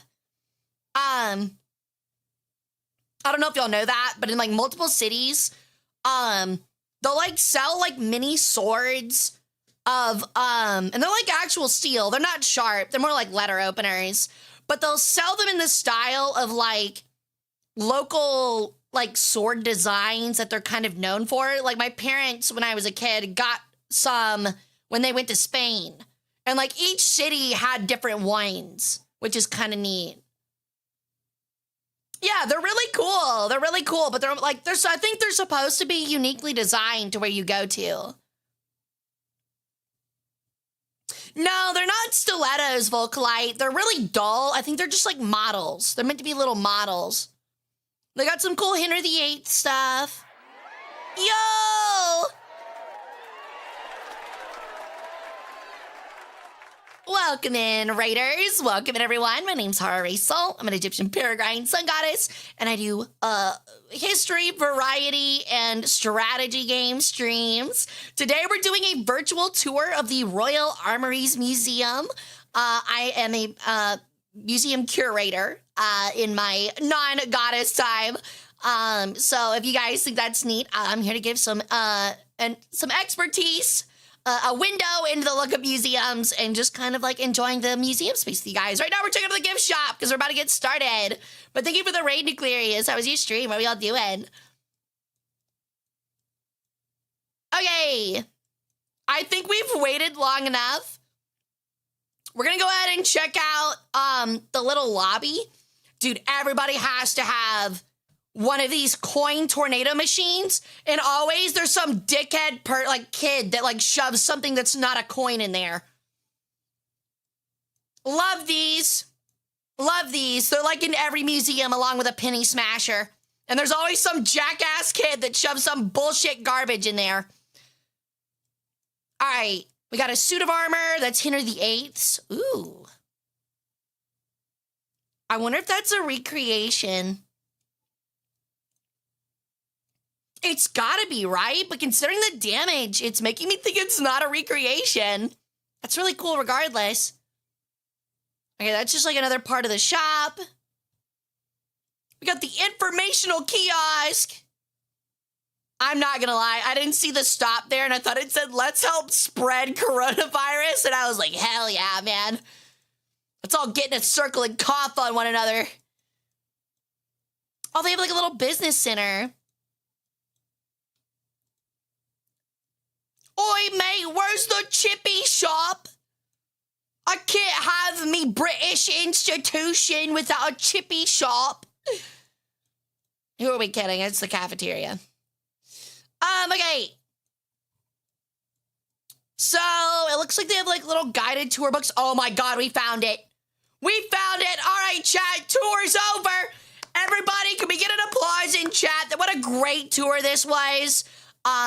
I really love the look of the lobby of the Armories Museum, the National Armories Museum, or the Royal Armories, my bad. Great museum. But as you know, when we find the penny press, it's obviously the end of the tour. Everybody knows that. That's a big part of museums. It was awesome. And I had a great time. I really hope you guys enjoyed it. We saw some really cool stuff, mostly the gift shop, but some really cool stuff. So thank you guys for coming. And I will see you guys on Sunday. Wait, see, the funny thing is, okay, wait, hold on. So this is a penny press in the UK. I don't think the UK has pennies. So what are they smashing? Oi, governor, could I get a pence press? Oh, do they really call their cent the penny? Okay, well, that ruins my joke. Well, it's not as funny anymore. Each other, I don't know, it's not Japan. We have pennies, we just don't use them. Okay, so you guys are just like us now. Well, we're just like y'all now, rather. But no, someone asked, it's not a gambling machine. What a penny press is, you put in 2 quarters, which pays for it, and a penny. And the penny gets smashed into like it gets stamped, is what happens. And it's usually got a unique design. There's a lot of people that love collecting them. So, like, there's a gun, there's a bird, well, it looks like a die, and I guess a helmet. I don't know what that is. But you get, like, one of the 4 things. You turn the wheel to pick which one you want. It's kind of neat. They're kind of cool. Legal destruction of currency. It is kind of weird to think about it that way, but it is true. Okay. So the end of this little lobby section, they have this cool, like, little reflecting thing, which I think is actually really neat. I've never seen something like this before. Oh, well. But it reflects,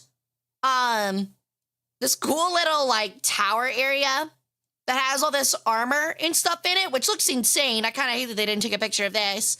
But you can see it here, granted, in nowhere near as good quality, of, like, all of the armory, and so you don't have to strain your neck. You can just walk around this thing, which is just really a really good idea.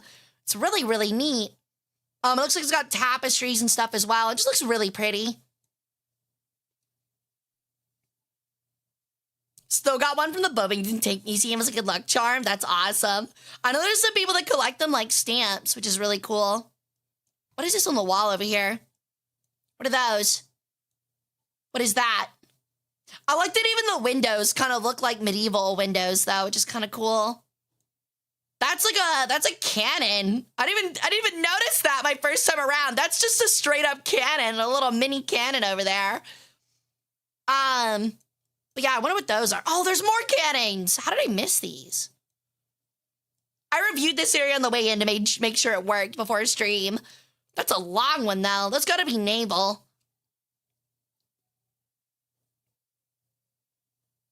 Oh, they put them in the actual shapes. Or yeah, that one's a mortar, but you get my point. What is this though? Are those powder charges? Is that what that is? They kind of just look like tankards. I can't tell if they're on a shelf or if it's like actually like standing. I don't know. Either way, I wish I could zoom in more. Okay, so that's the lobby. The lobby's like really fancy. Oh, look at the cute little giant Roblox dude. It's adorable. They got some extra. Oh, take me back. Take me back. One more. They've got like some other like what looks like replica stuff in this cage over here. It's like what looks like that's not a hoplite helm. That's just like much earlier, maybe Roman.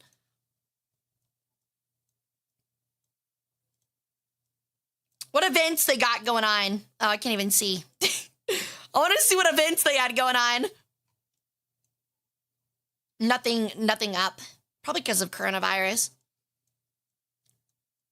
But yeah, honestly, we're really lucky to be doing this because a lot of museums did this kind of virtual maneuver. This is not something that existed pre-COVID. And ever since COVID started, a lot of museums have been working on doing stuff like this, which is just really cool. Yeah, it's Playmobil, you're right. All right, so I'm gonna have to back out of this one. And we're gonna have to start at the next one. So we're gonna start at the tournament gallery. Then there's a war gallery, an Asian and African gallery, a self-defense gallery, which sounds very interesting. And they've got some older stuff too, which is like Reloaded, which are mostly just, I think, early firearms. Yeah, firearms is art, hunting, and hunting. So we've got like 5 sections. We've got a lot of stuff to look through. But we're gonna go ahead and start and look at the tournament gallery. All right. Holy crap, this thing looks massive. So we're starting next to like a little like mock melee area, which is kind of cool. It's like a cool little tent. War! Chat, we found it. We found the way to war. That's how you get there. That's how you get the war, chat. Are you ready? All right, let's see what's in here. So this is like a really cool tent. Oh, wow. Why does he look like that? Oh, it's jousting armor. That's interesting. Yo, thank you for the follow, Vlaikalite. Welcome to the cult. How you doing? That's very interesting. That's something I haven't ever seen in like any kind of like historical drama or anything like that. Is this specialized jousting armor? That I guess is there to prevent like splintering and stuff, because that's apparently like what caused a lot of casualties during jousting tournaments. So it's like one solid piece to keep the shield in place, probably, so you don't fuck up and die if it misses. But also, like, it keeps from any splintering from shooting up into your neck. Why they position the horse like that, it is kind of interesting. They were probably limited by their case. They were probably just limited by their case, is probably the reality of it. The sharp lance head, concentrated, I can't read it. Okay, I'm not gonna lie. See, this is like, again, this was during COVID, so it's like really in its early stages. But that kind of is a point to like kind of bring up with museums. You can't read these panels. They really need to think about their photography. The horse was trained to wear a blind chevron, which was covered its eyes completely. It also wore a collar of bells around its neck so that it could not hear an opponent approaching. This is because its natural instinct would be to turn away from the other charging horse. Interesting.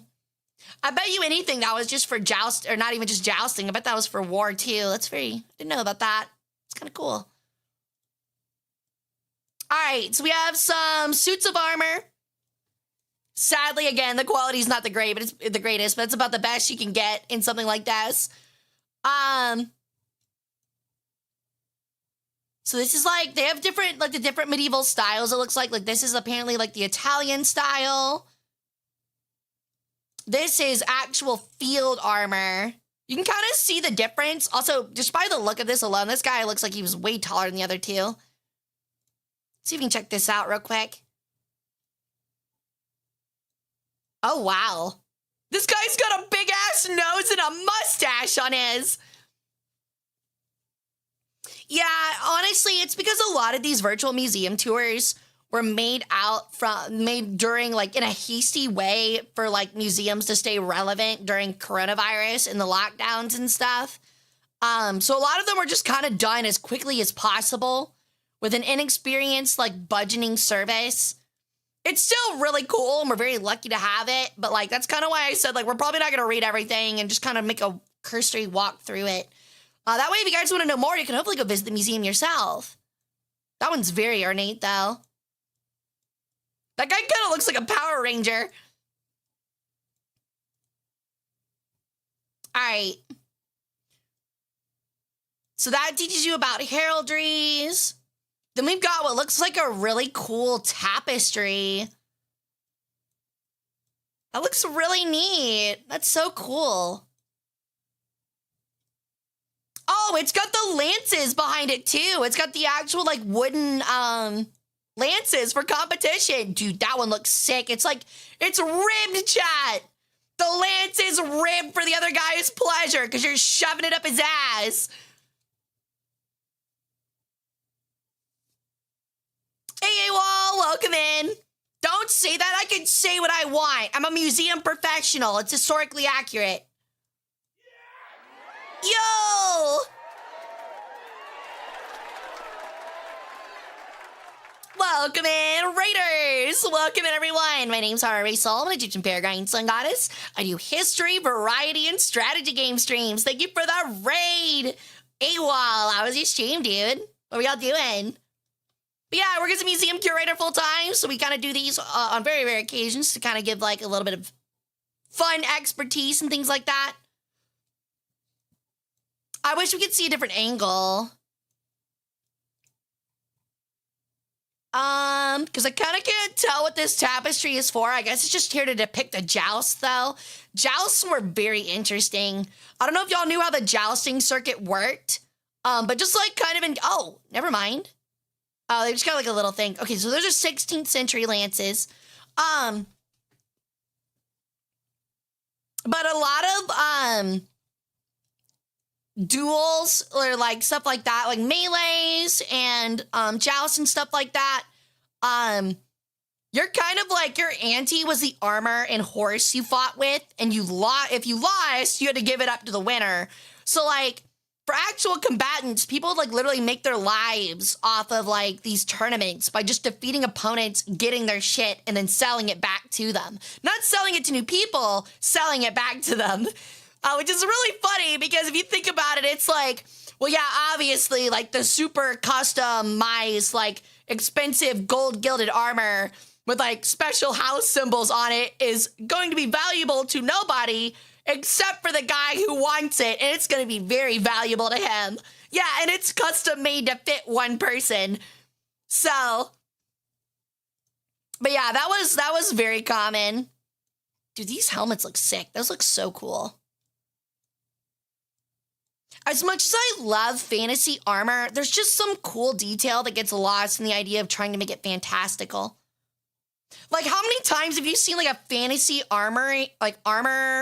suit of armor that has like these cool, like historically accurate, like feather plumes? Those just like aren't a thing. I don't even think I've seen them in like Game of Thrones stuff either.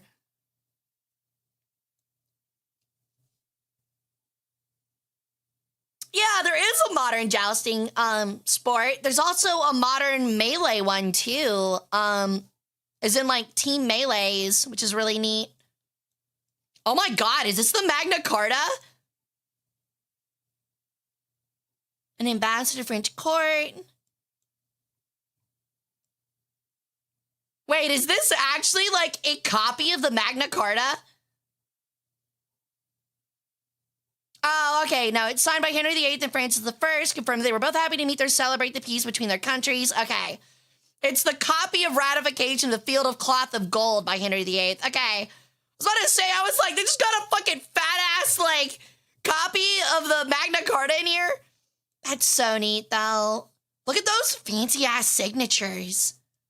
They look even distinct from, like, Revolutionary era. Yeah, it's just a copy, but it's pretty cool.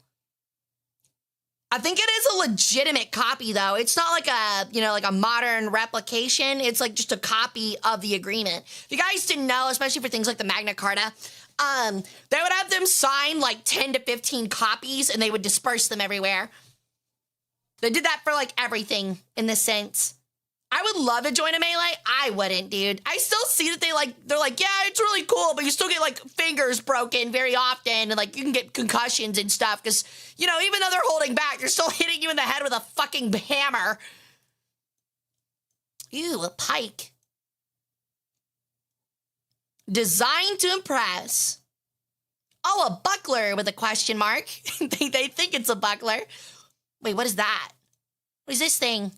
It's not a fire extinguisher. Oh, it's a free portable... What a great idea. What a great idea. I've never seen this in a museum before. And this is actually such a cool idea. I noticed there's not really any seating around here. That is such a good idea. They have portable benches that you can carry with you. Especially for like the elderly and stuff. That you can like sit down in front of whatever you want and be able to read it. That is such a good idea. Distinct lack of extinguishers? What do you mean? There's one right there. There's one right there. Put it on the counter. I've seen these in some art museums. It's very helpful places with little seating. Exactly. Although I feel like there's very little excuse to not have seating at a big art museum. Everything's on the wall for the most part. Hey, Baylor. Welcome in. How's it going? How you doing? How you doing? Where are the other 20 extinguishers? I'm pretty sure there are probably more. They're just really good at hiding them. Let's check out this longbow. Oh, wow. An unwelcome reminder. When rain interrupted the jousting on the 13th of June, Henry's guard provided an archery display using bows like this one recovered from the Mary Rose. Probably irritated at this reminder of past English victories of the French, King Francis was said to have been dismissive of the display, making but small countenance at that pastime. So if y'all don't know, this was like during like, I think it was just during like a French and English like ceremony between the two kings, kind of just like to show peace and like happiness and stuff. And the Battle of Hastings had already happened where the English longbow had like absolutely decimated the French army and changed the battle, or the Battle of Agincourt. That's what it was. You're right. It was the Battle of Agincourt. And so some sources say it was on purpose. Others say it was just rude and not realized by the English. But they had like a little archery tournament using said longbows. And obviously the King of France was like, this kind of feels like Agincourt. It's kind of fucked up. Like, it's like if I don't even know how to describe it. It's like inviting like the current Kennedy family to like a shooting range, and you're firing like you're shooting only Italian bolt actions. You know what I mean? It's like that. It's like, oh, you know, yeah, Carcanos, that's what it is. But like, it's like a Carcano, like, range or something like that. It's like, oh, okay, like, you probably didn't think about that, but that's kind of shitty. The English preparations. What is this for? Preparing for the Field of Cloth of Gold is a huge task. Okay, so it's like all the stuff they had for the tournament, like all the supplies they needed. I wish I could read it better, but that's really neat. 500 chisels. Hey, yo, this guy's got a skirt. A metal freaking skirt, dude. Look at this guy.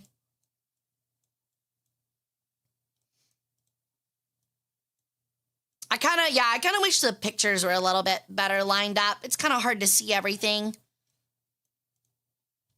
Oh my god, it's the Earl of... Oh my god, his armor is actually fucking crazy. Dude, the horse... Okay, that's something else that I think goes really underappreciated in fantasy especially, is like the intricacy of individual like horse armor. Like every time you see a horse helm, they look like something crazy like this, looks so fucking cool. It's so neat. Oh, he's got like a little, what is that? Like a lance, guard, I guess. It's kind of cool.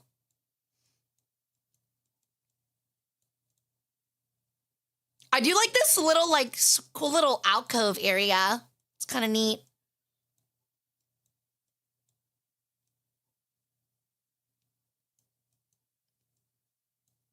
Sir Henry Lee and the Earl of Cumberland. As a woman, Queen Elizabeth did not compete in tournaments. However, from 1580, Elizabeth's Knights held special tournaments on the 17th of November each year to celebrate the anniversary of her accession to the throne. These took place at Whitehall Palace and included not only tournament games, but also poems, speeches, and plays praising the Queen. It's kind of neat. So she just kind of had like a champion that did that fun stuff in her stead. I do kind of hate that there is like parts of this we can't see. But we can at least see a recreation of Henry VIII's helmet. Oh, never mind. There is a picture right there. Okay, I was about to say, I wish we could see it closer. This helmet is all the remains of a complete armor that Emperor Maximilian had made in his court armory and gifted to Henry VIII. It is beautifully decorated and has a very unusual shape. We think it was a gift prompted Henry to open his own court armory. Dude looks like Goblin Ben Franklin. I thought you were talking about the guy in the glass. Yeah, definitely. Why did they censor part of the exhibition? I think it was just a mess up of the photo. Or there might have been someone standing in front of it or something. The nerd emote, it kind of does look like that. But to be fair, if there is a guy walking across a battlefield at me, wielding a longsword and a shield, surrounded by like 10 of the realm's finest knights, I'm fucking horrified of that. Like, imagine that being the last thing looking down at you when you see it. Like, that's the last thing you see on Earth, looking down at you, like, right before you get your, like stabbed. That's horrifying. Yeah, it's real goofy until the guy's, like, swinging a morning star. Like, then it's fucking horrifying. It kind of reminds me of, like, one of those things that, like, you see where, like, it reminds me of one of the drops you get in, like, an MMO from, like, a really strong boss, and it's, like, a best-in-slot item, but the game has transmog, so you're never gonna see it again outside of that one guy that wants to look like a troglodyte. You know what I mean? You know what I mean? Like, that's exactly what it feels like. It's like, oh, well, it's ugly as shit, but it's best in slot. At least I can transmog. And then there's that one guy that's like, but I don't want to pay the $10 to transmog. I kind of like the goofy goblin look with glasses. It does look like something a Daedric Prince would give you. It does kind of, yeah. The Mask of Clavicus Vile is way cooler than that, but it does look like something you get from a Daedra. It's Molag Ballish. Holy shit, bro. Chat, we have the holy dick armor. We've got the holy cock and ball armor, dude. That's crazy. That right there, chat, that is the strongest protector of the realm's crown jewels. That's saving the future. This right here is all that's saving the future of England. Right there, baby. That's right. That's where the future heir of England is being protected. Oh, God, I don't want to think about that being for syphilis. Oh, dear God. Seen bigger. Seen bigger. It's only a bottle. Not exactly spacious. What are you, like, fucking curling it up in there like a cinnamon bun? What the fuck, dude? What do you mean it's not spacious? That's the size of like that's like the size of a softball. Yeah, I agree. I'm gonna be honest. If I have a Warhammer and I see that on a dude's crotch, I'm aiming for it. I'm 100% aiming for it, man. Let's find out if your balls can get a concussion. How'd they get my underwear? You sleep in that? Looks like we've got some more. It's stuck behind a wall. Somebody took the chair. We can kind of see the horse armor over there. I mean, it just sticks out, right? Oh, wow.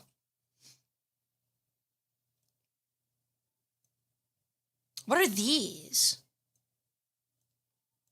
Tools of the trade. Oh, they're from a royal workshop in Greenwich. Oh,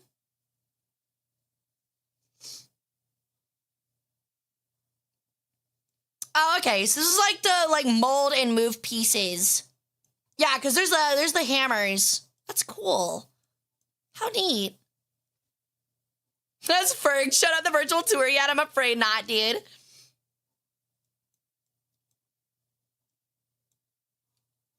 Oh, I will be streaming on Sunday, Deathheart, just not Friday night. How neat. All right. I think that might be it for the jousting section. We might have to move on to the war section. At least we can walk down the hallway. Oh, we did miss some stuff. Sadly, there's not a photo there. What is that? What am I looking at? I guess it's some kind of horse armor.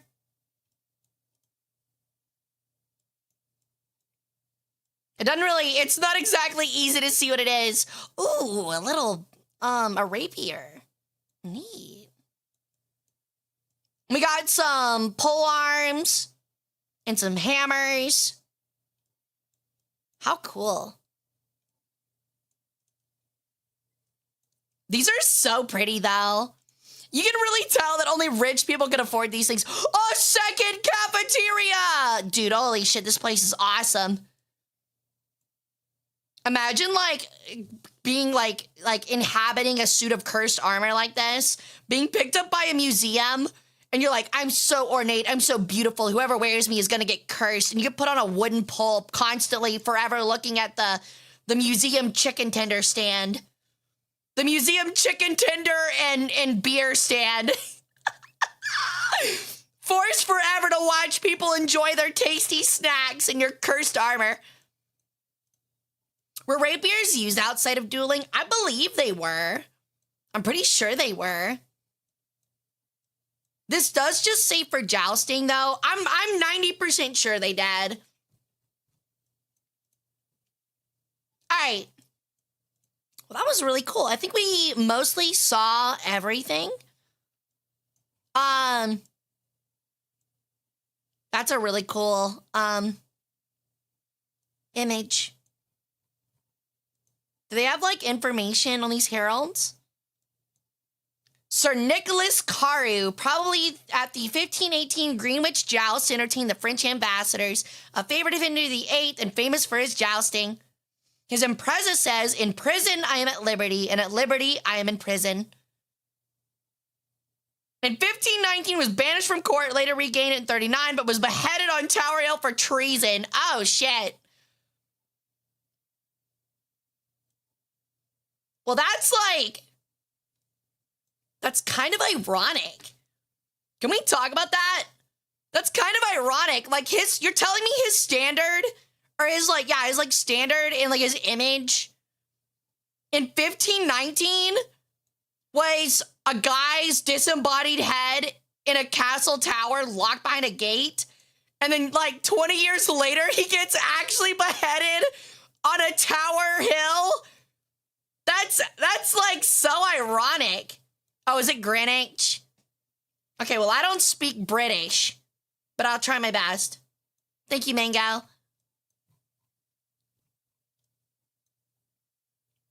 That guy's like, I'm a firefighter. Yeah, he kind of did predict his own death. Sir Richard Jerningham. What the fuck? Never seen an English last name like that. To his family arms quartered to show his descent from both lines. First and fourth quarters are Argent 3 lozenge-shaped arming buckles, gules. The Stafford coat of arms. Oh.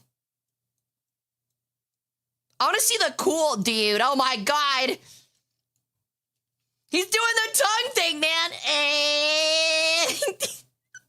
He made his image the Chainsaw Man tongue thing, dude.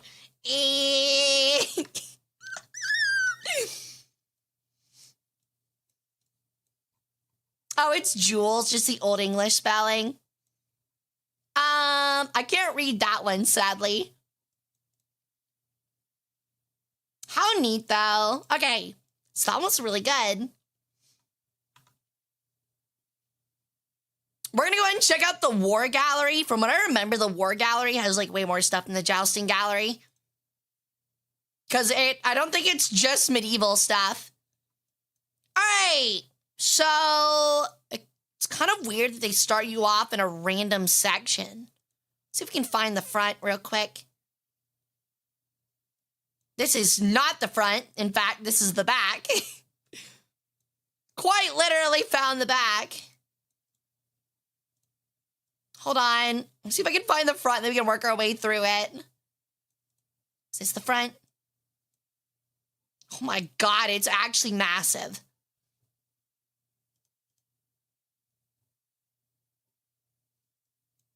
That's just like, okay, that's just like their fancy stuff. It's not actually like the areas. The more I hear people say weird English names, the more I realize how silly my language is. It's the truth of us all. Okay, this looks like the entrance. Okay, finally found it. Actually, this might be the exit. Let's go this way. We don't want to start with guns. Okay, here we go. Welcome to the War Gallery. All right, who wants to stand in the little cutout face thing? I'll take your picture, chat. I'll take your picture. Go on, get back there. Get back there. I'll take your picture. Oh my god, they got a little night one too. You would look so cute in that, chat. You would look so cute. All right.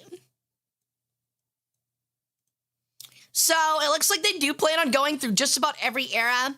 We're going from Desert Storm, apparently, to what looks like the ancient Mediterranean. Rome, I guess.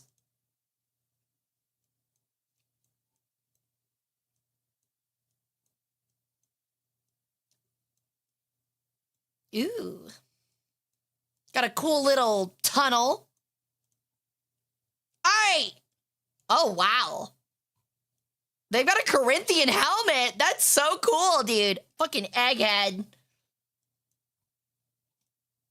I wonder what an egghead like that would look like if you add some grease to it and slap it a couple times. The infamous museum quote tunnel, yeah. Oh, we're starting way back. Some 10,000-year-old daggers.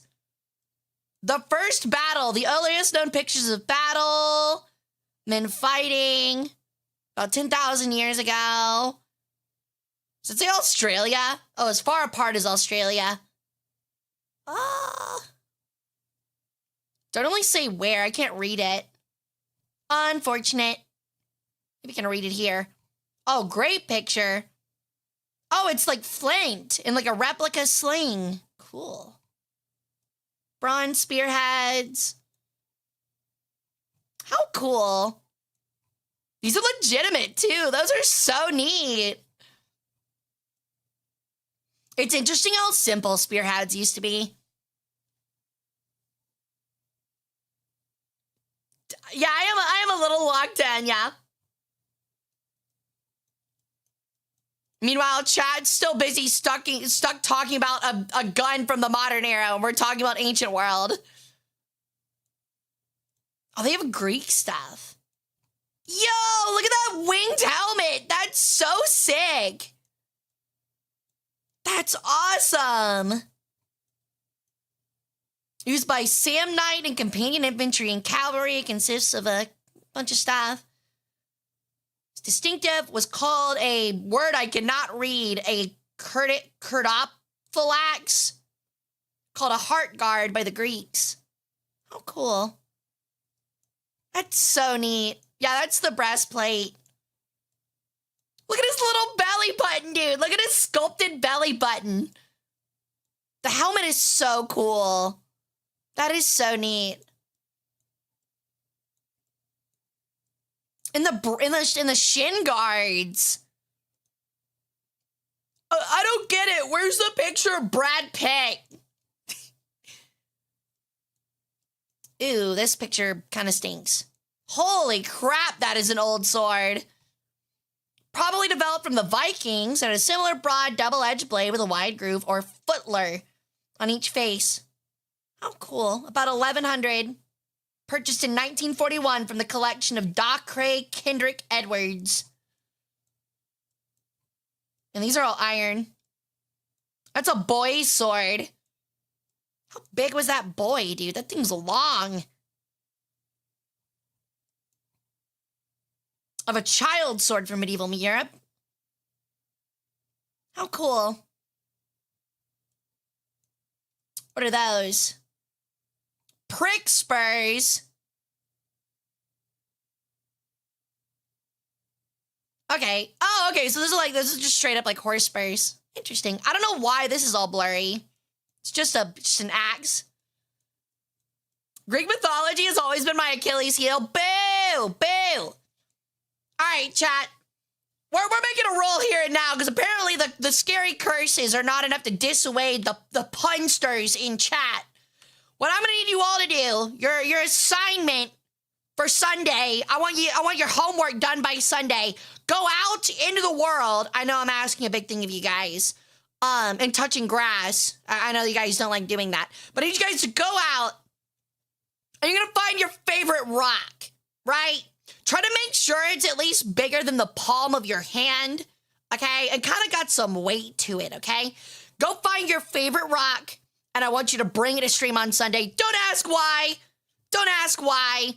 I'll let you guys know then if there's another person that makes a pun in chat or says something mean.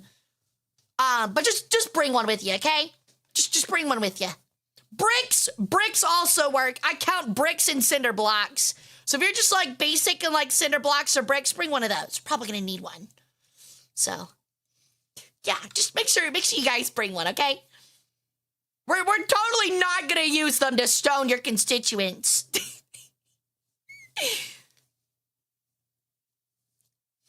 All right. Me bringing a Geo just because I think we're doing a show and tell. Actually, though, Howler's like, so this here is actually a cavern crystal with signs of aquamarine. And as you're explaining it, like right in front of you, a dude's head gets pulped by a cinder block. Oh, wow. 4 stages of pattern welding. Well, doesn't that look cool? So they're explaining the different types of way that blacksmiths would put iron and steel together. Well, I guess it was just iron. To make it stronger and give it like patterns. And the way it was like folded and stuff. That's so neat. That's so cool. That's a throwing axe. That looks crazy. The Pioneer helmet. Man, I wish I could see it.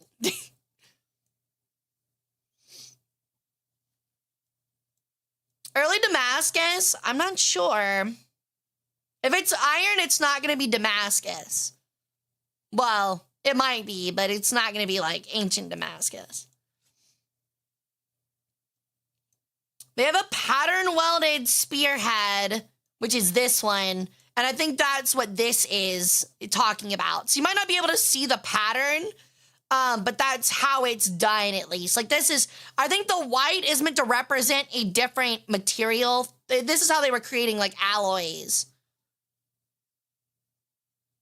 It doesn't, I can't exactly read it, but this is what I imagine it is. So that way they get mixed, and this is what they look like when mixed, but it didn't actually form a pattern. I wish I committed to the blacksmith tizzle when I was younger. It's cool, but it seems like a very expensive, hard hobby.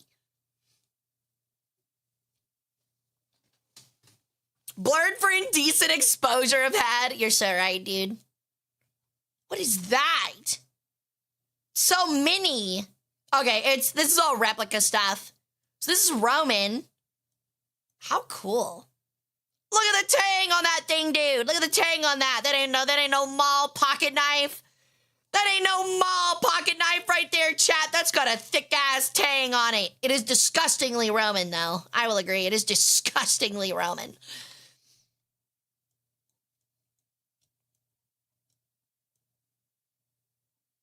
That is cool if they have a little, like, replica mini chest piece. The Lorica segmentata.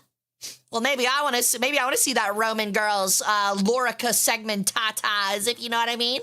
Yeah. If you know what I mean. You get what I'm saying. Yeah. Ew, Hara. I'm sorry. No, you're right. No, I'm sorry. You're right. I'm sorry, dude. You're right. That was not very respectful of a museum space. I'm sorry. No, you're right. That was not very professional. Was it the chair really required? Ow! Get a rock? Okay, dude. That is not why I wanted you to get rocks. That's messed up, dude. I get it was rather uncouth, but they're Romans. They deserve it. No, you don't understand, chat. The extremely long, absolutely covering of the entire body, tunic and like giant cloak she was wearing, made her mean that she wanted it.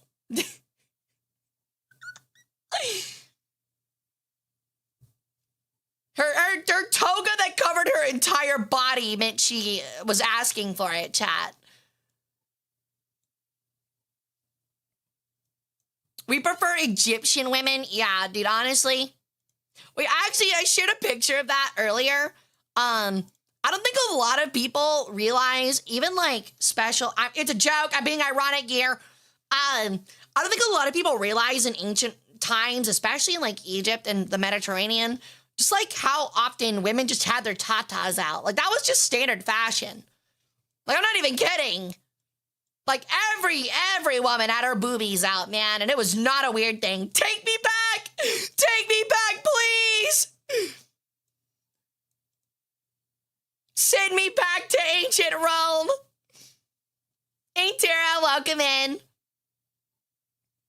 Yeah, that's what I was saying, T. Yeah, in ancient societies, it was actually extremely common for women to walk around with their breasts exposed because, like, it wasn't a thing. It's just like a guy showing their chest. That really wasn't made a weird thing until modern times. Oh, cool. They have, like, little dioramas of siege weapons. That's so cool. I'm not gonna lie, chat. I've built way more impressive ones in Total War Warhammer 3. Those are really simplistic and look really stupid.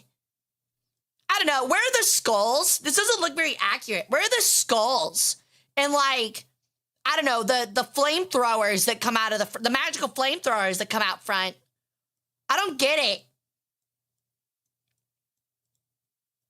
Chat, can we make a siege weapon? If we make one, we gotta make a ballista. Those things are so sick.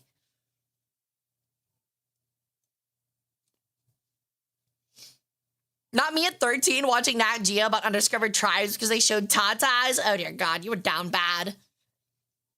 The modern equivalent of looking through the Sears underwear catalog.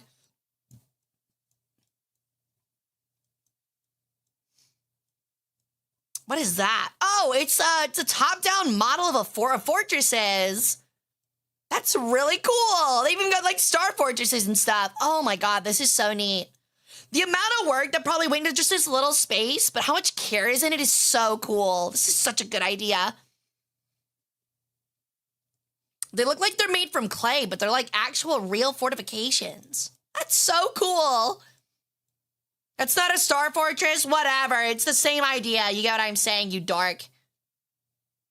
Yo, Admiral Obvious, thank you for the 5-stream streak, dude. I really appreciate your devotion to the cult. Thank you, thank you.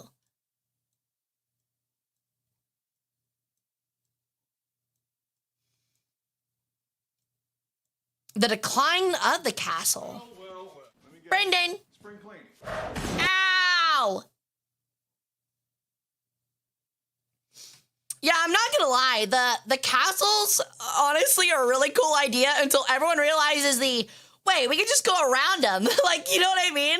Where it's like, well, we could just, go around it. We could just burn everything on the way there and past it, and it will probably be okay. Is one of the curators a specific type of nerd? So is that contractor work, or is that one of the curators' special type of nerd? Oh, it could be either or. A museum like this, with how large they are, they probably hired a guy for these.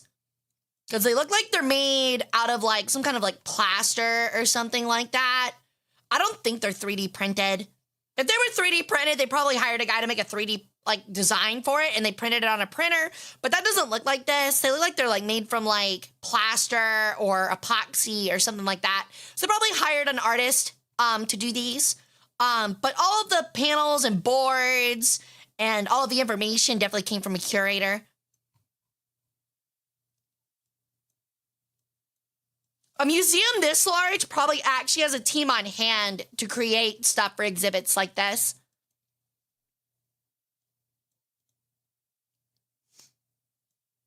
It also could just be, straight up that they bought, like, these are just like this stuff here.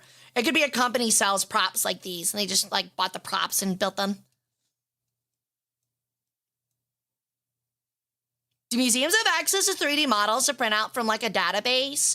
That is something that big museums have been talking about implementing. It's not something that's available to everybody because, a lot of museums, especially small ones, can afford, like, massive expensive 3D cameras and spaces to take those photos.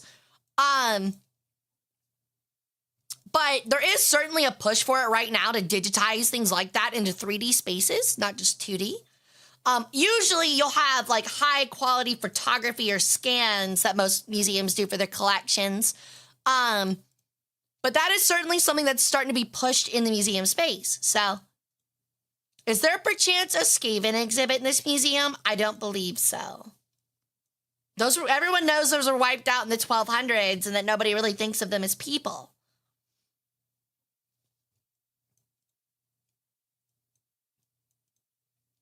All right.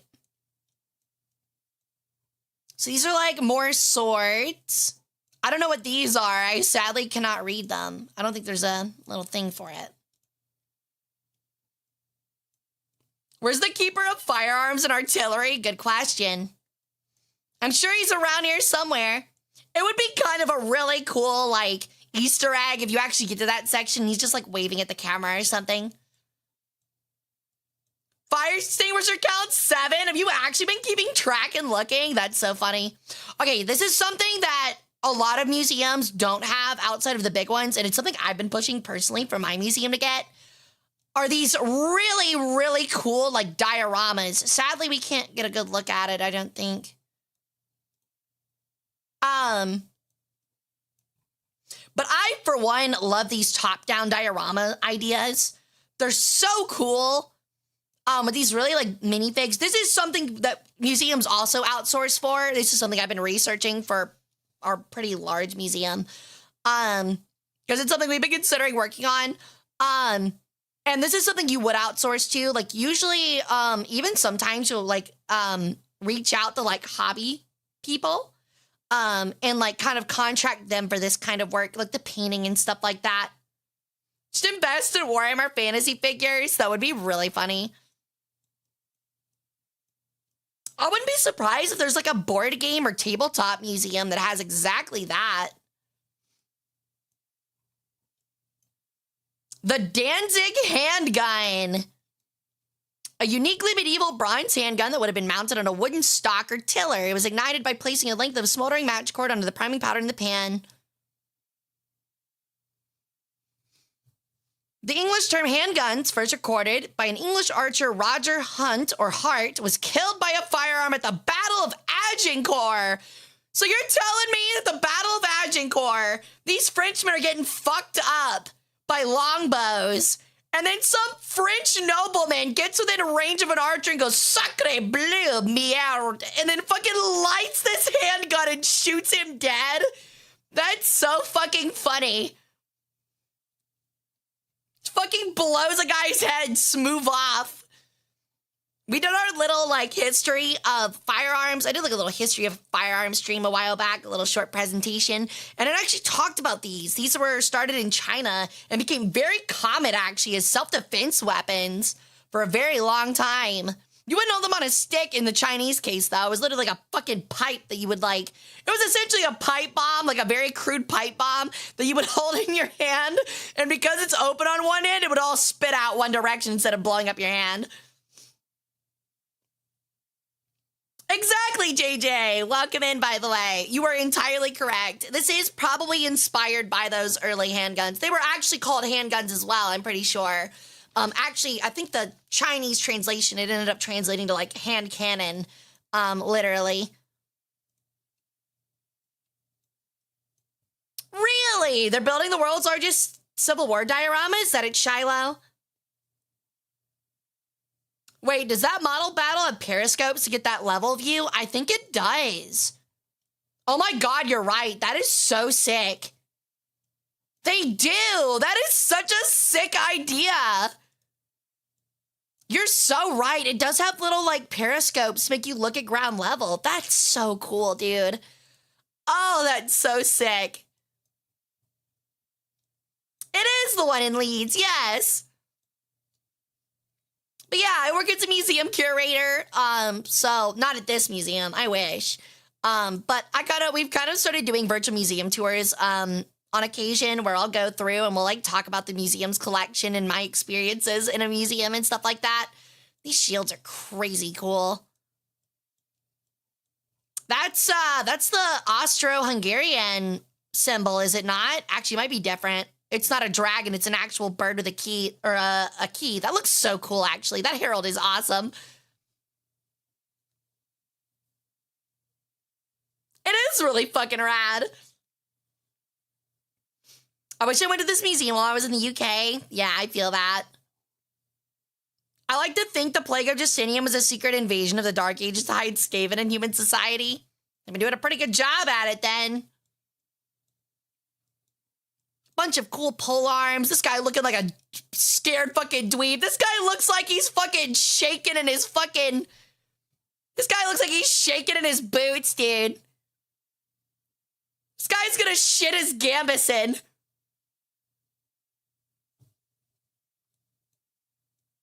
He's like, "Oh Lord, we're going to battle against the French again. I just watched a man get his shit blown smooth off with this hand cannon.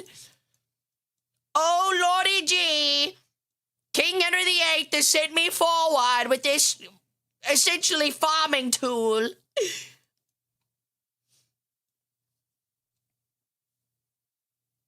They don't call them poor fucking infantry for nothing. Yeah, actually. Yeah, I know it's a bill hook, but it literally looks like a fucking field tool. Were sports riots before or after the plague? There were definitely sports riots before. Joust had sports riots. The Colosseum had sports riots. They actually had big sports riots. I think there was actually a sports riot in the Colosseum where they burned down half the fucking city. If I'm not mistaken. Like, I'm not even kidding. Like, they had a sports riot so bad, they straight up, like, burned down half the fucking city. It was, like, multiple day riot.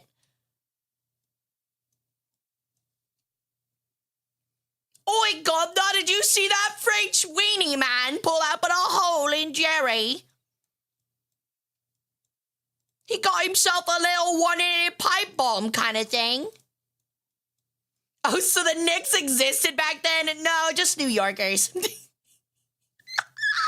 Just New Yorkers. I thought it was Holy Roman Empire too, but I think I've changed I don't think it is. It looks extremely similar, but that's a dove or a pigeon holding a key. It's not the It's not the actual bird. I think the colors and the symbol just happens to be very similar. It might be like a minor house or vassal of it. But I don't think it is, because like that's like a dove. Or just some kind of like regular bird.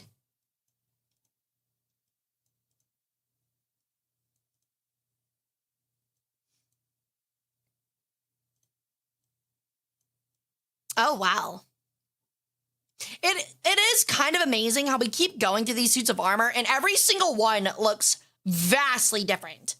Like, it's not like we're looking at ones and like, they're kind of similar. There's at least like one major defining trait about every piece of armor. They really were like completely customized, which is so cool. The idea that you could be fighting in a giant fucking melee and like know like who's left based on the actual armor of like who the fuck is left, you know?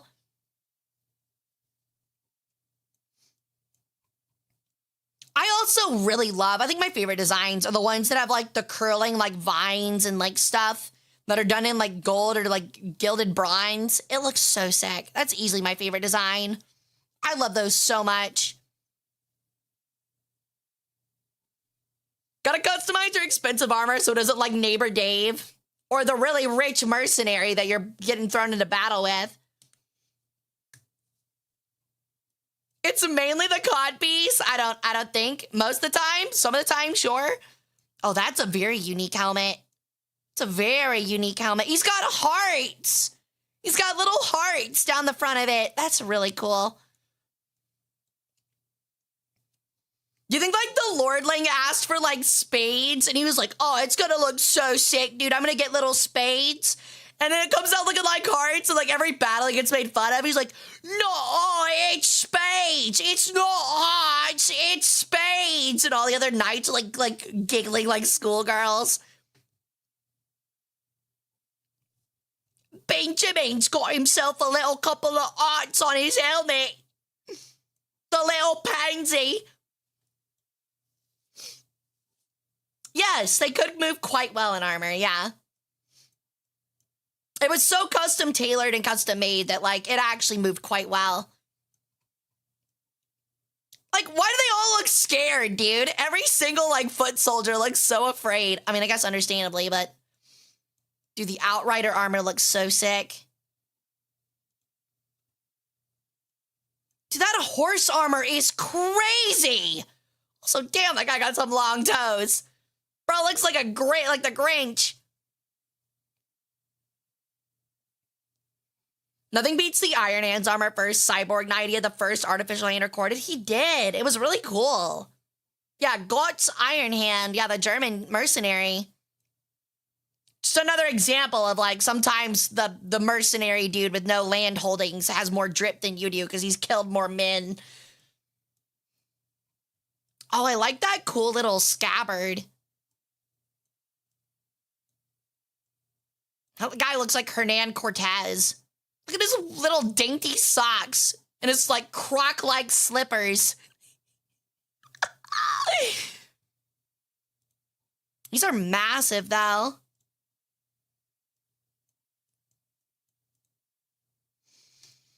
All right, so we have like some more arms up here. These look like arquebuses. They're not wheel locks. I think they're just straight up arquebuses or just flanked locks. Now those cavalry helmets are kind of cool. Who is that?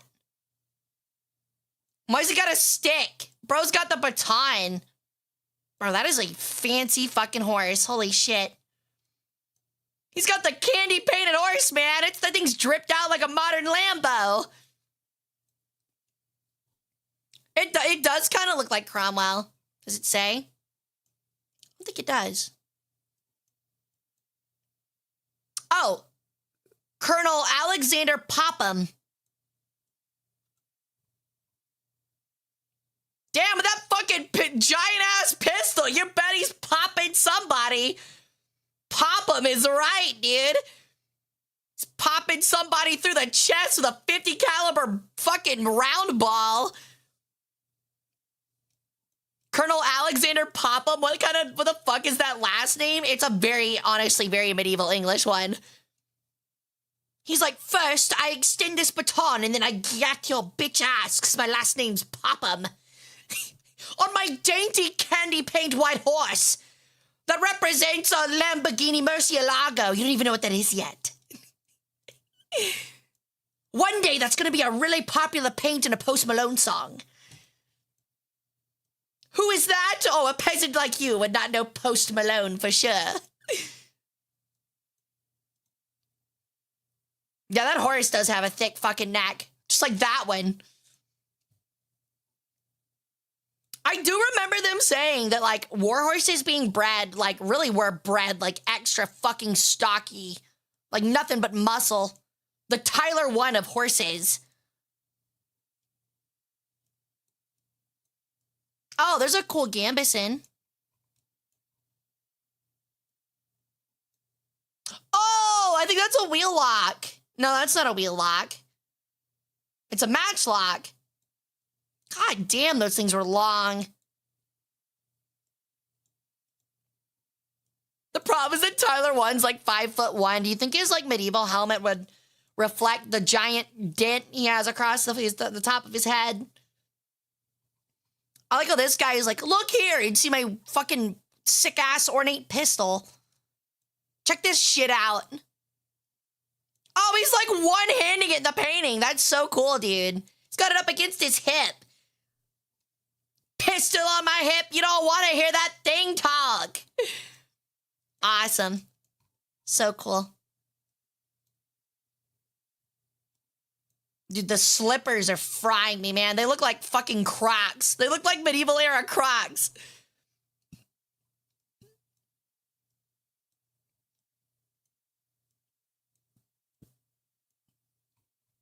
Ooh. There's your mace for all those mace lovers. Oh, that's a big ass sword too. That spear's sick.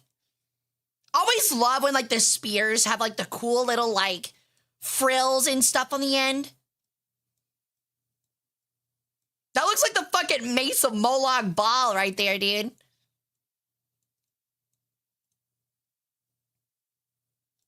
What is that? Some little TV screen. Looks like they're pulling, like it's showing them like pulling, like footage of them pulling a cannon out. Yo, what a cool diorama.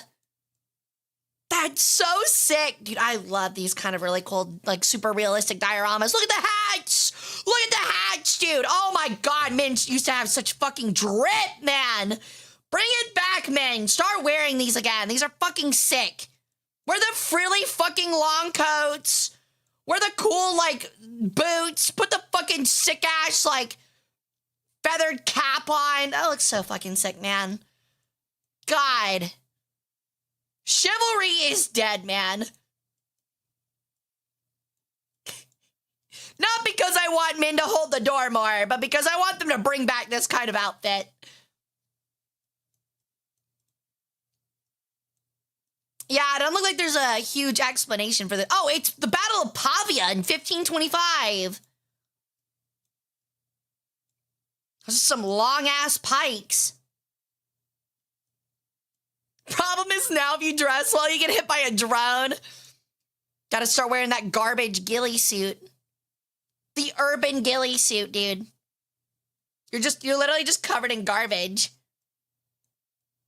We have some early guns, some very early guns. Jesus Christ. Oh, Jesus Christ, these are some designs. Oh, dear God, it's a block of wood with a pipe on it. It's like the ones that we saw in Total War Shogun where the guy has to, like, kneel down with it. Lest he get bloached away.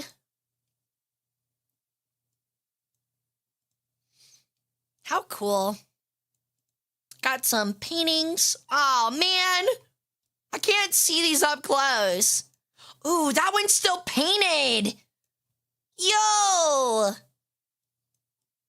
That's so cool. It's still painted. That's so neat, dude. This section is really big. We're still in the medieval era, too. Oh, accidentally clicked through the wall. Oh, we missed this part. I love the like fur frills and tassels. They're so neat. Holy gut armor, dude. Holy gut. Oh, this guy's got his cheeks out. And he looks like he's not happy about having his cheeks out. Dude, that guy has a rotund belly. The Salets do look cool. Oof. Those are falchions, aren't they? Or those are glaives. And that's a Bardiche. I love the designs of Bardiche. Bardishes.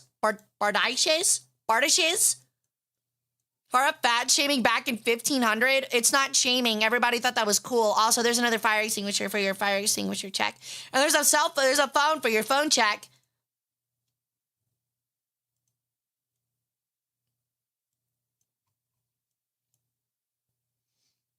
Ew. A little mini mace.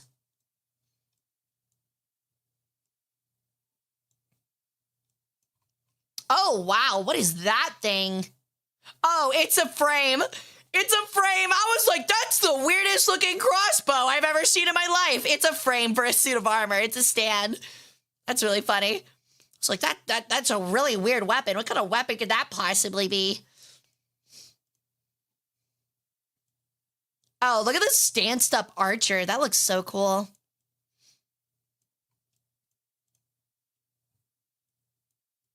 The enemy stand user. Jojo, take the last of my hamon. The Frenchman just pulls out the fucking hand cannon.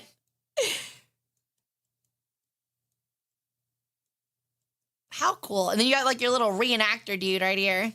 His little crossbow garb. Whoa, that gave me really weird motion sickness. I did not like that at all. That was very weird looking. Medieval JoJo would go really hard. Honestly, give a Rocky long enough.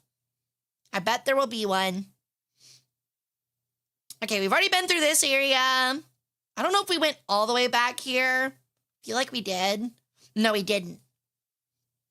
Oh, they got like a little coffin cover. Holy shit, man. They've got the ornate tournament helms. Dude, those are sick.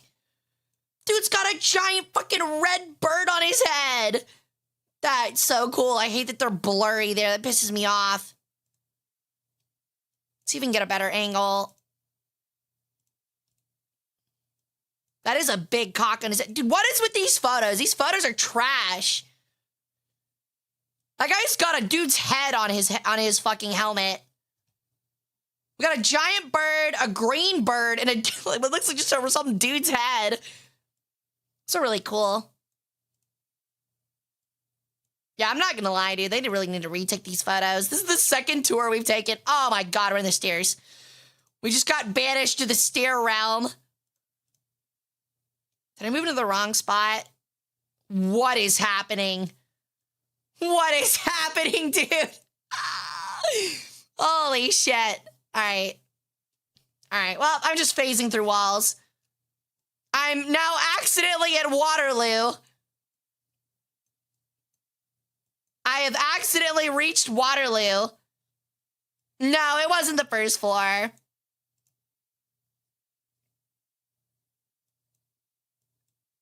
think we were in here. Yeah, this is exactly where we were. Oh, it's got like a little tree for the church armor. Interesting. Oh, wow. They have like full lines of family history from funerary helmets. That's so cool. How neat is that? Oh, wow. Here's another battlefield diorama. Okay, so this is like just a little look into Waterloo, I guess. A little Waterloo section. What was that? I feel like I went through a wormhole. It's me accidentally clicking the other floors because they don't have it like blocked out. Got a bunch of cavalry swords, which is pretty cool.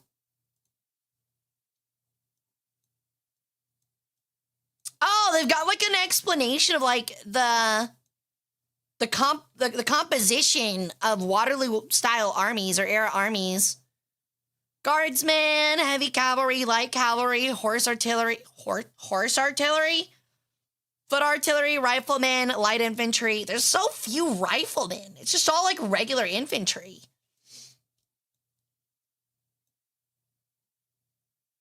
Oh, okay. So like light cannons who move it on horseback. Interesting.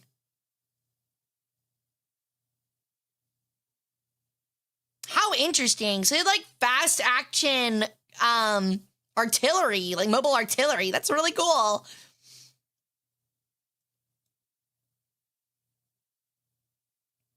Okay, so everybody had a gun. It's just the riflemen were like the long-range sharpshooters. Makes me sad there's not more photos. I would really love to see more of this diorama up close. They have the same thing where you can like crouch down and see it at like face level. It's really cool. You're telling me a horse fired this cannon? God, that's a lot of dudes. That's a lot of dudes. How cool. All right.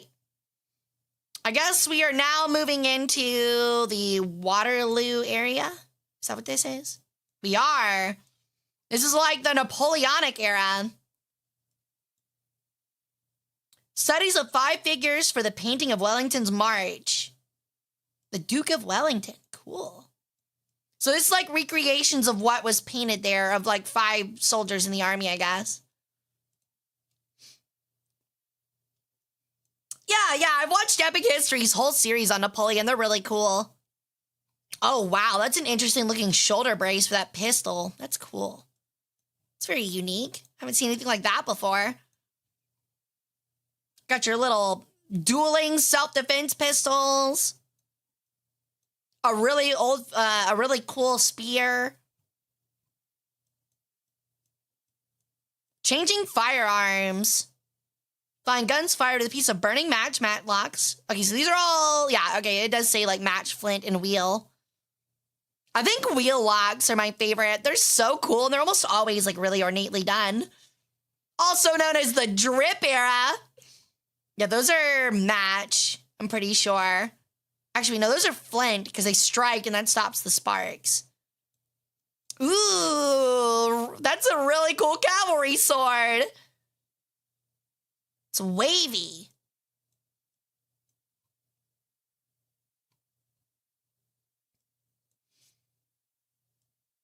How cool. That is a long fucking bayonet. Rib for his pain. I know, right? Love the music in the background. Did you prepare this playlist? It's one on Spotify. It's just called, hold on.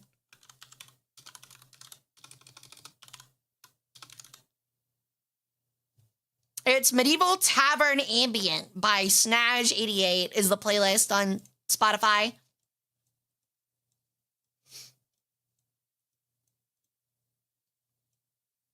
Okay, I'm skipping this one. I don't care for this one.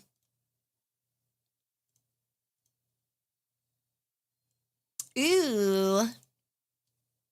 Here's some more armor we missed.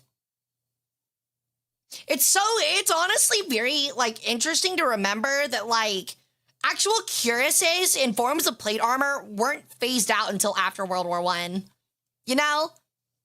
It's a very weird thing to think about. Like, you think of, like armor being something that only existed in, like, you know, like, the 1500s. Nah.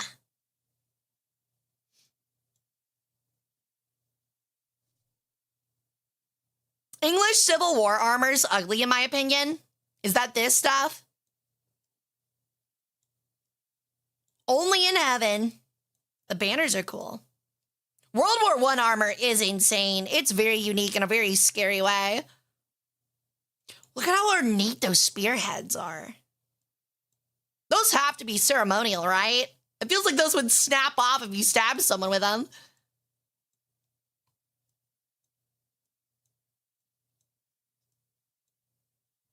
And then there's whatever that is. Makes him look like a gardener.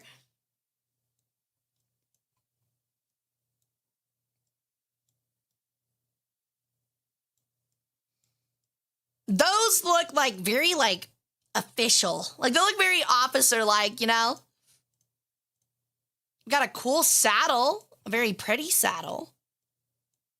Beekeeper armor? Yeah, that's a good point. Yeah, it does kind of look like beekeeper. Yes, that's what I was talking about, dude. These, dude, honestly, these are my favorite. The arquebus, matchlock, flintlock, wheel lock era of super ornate guns are my favorite. Yo, welcome in, Watcher. Thank you back. Thank you for rejoining the harem. Congrats on your 8 months. 26 totals. Crazy. Those are so cool though. Like how ornate they can get. If only I could look closer, but they had some of these at the Philadelphia Museum of Art. They have a little armory section. And they had some exquisite wheel locks that looked absolutely incredible. Like some of the most ornate things I've ever seen in my life. It looked so cool.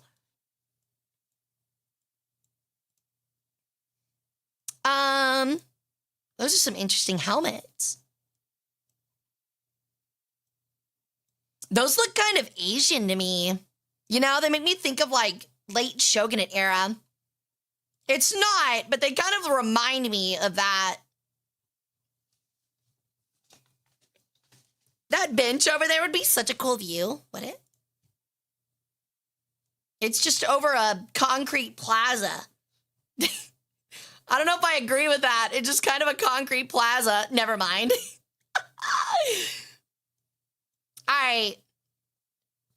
I don't know if that's all of the war section. Let's see if we can get upstairs.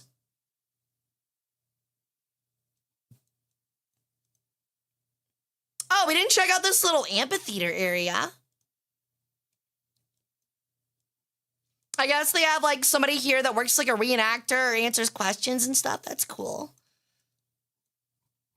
What is that thing? Anybody know what that is? I can't read it. Maybe it's for powder or shot.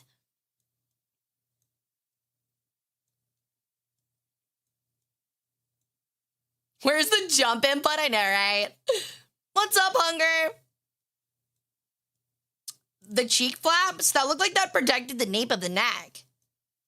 I thought at least. Okay, let's see if we can find the stairs.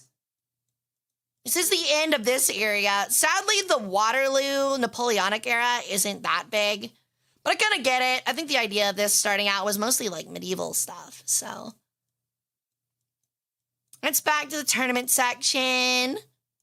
I hope that's not all of it. They had a really big talk about it, like being like every era, and all we've really seen is a little bit of Napoleonic and mostly medieval. But I'm not seeing anything else.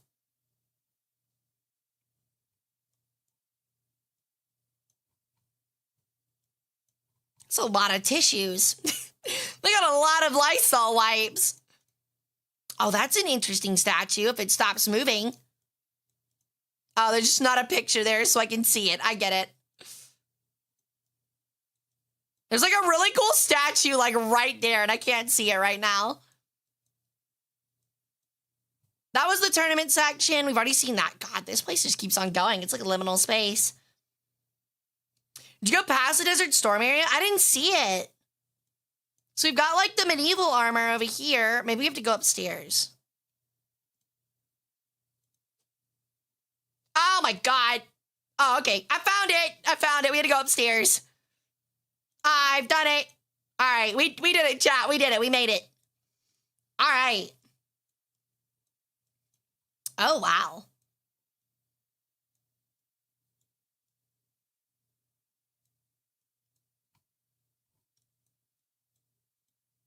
What is that? What is this thing? Oh, it's like a hand holding a gun. I can see it. Sadly, there's not like a great picture of it. Oh, there it is. Whoa.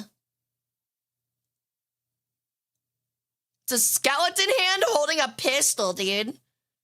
In a metal box. Percussions do look kind of weird. Oh my God, is that a Navy Colt?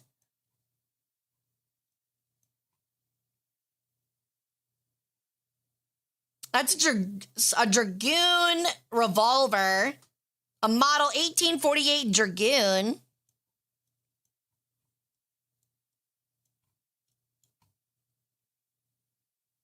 I don't know what that is. Cartridge fire carbine. Okay. It's an early carbine. Is that the 007 gun? A Walther? Isn't it a Walther PPK? Maybe? You might be right. I think you might be right. Yeah, I think that's a breech loading percussion.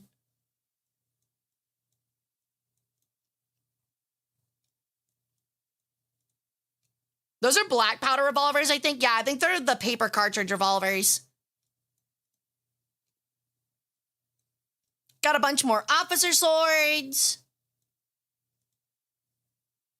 Pretty big for a PPK. The K stands for short. Yeah, you're kind of right. It is a little long. Guess we'll never know. Oh, cool. You got your gun box on you? Your little gun box, your box for your gun, you know, your box for your gun. It's really funny. Look at the uniform. That's pretty cool.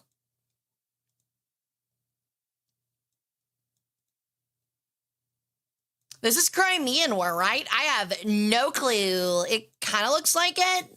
Maybe? That's a good question. Yeah, that looks like that says the Crimean War. I actually don't, I'm gonna be honest, I don't really know a whole lot about the Crimean War.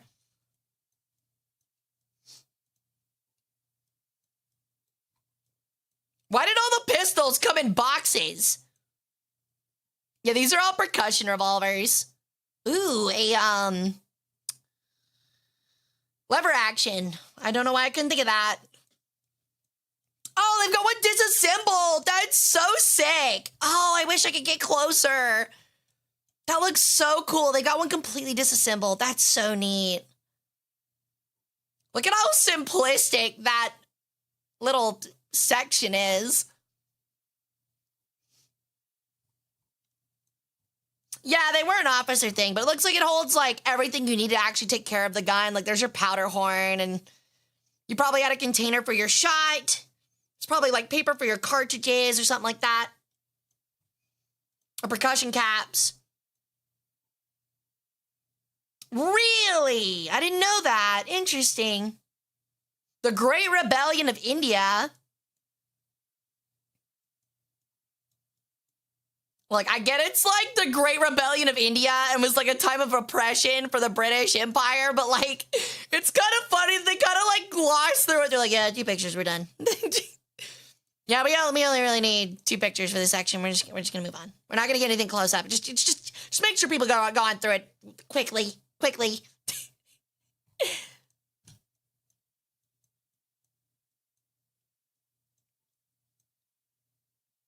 It's a very thin sword.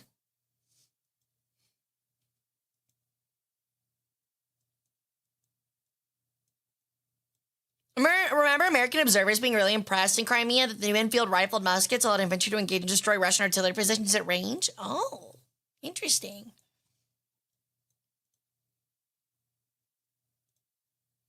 All right, so looks like we've gone through this little section. Let's go ahead and move on down to the right.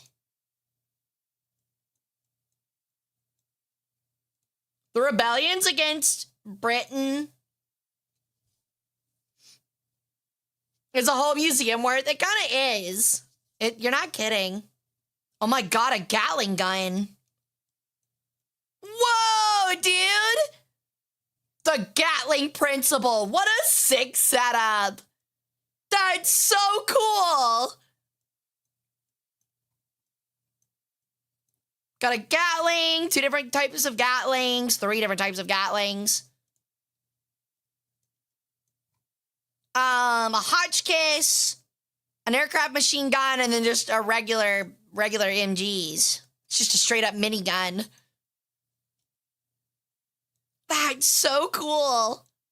Holy shit, that one's massive, dude. Imagine getting hit with like the Gatling gun equivalent of like a 20mm autocannon. That's horrifying. My ass would get yelled at for leaning over the railing. Is there a place for you to fall? Yeah, to your death, on your head. Great use of space, though. God, that must have been a pain getting them up there.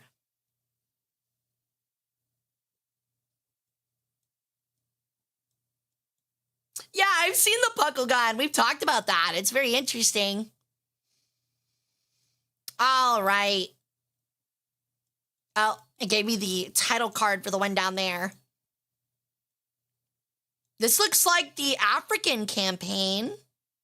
You got your service pistols. Some early, are those lever actions?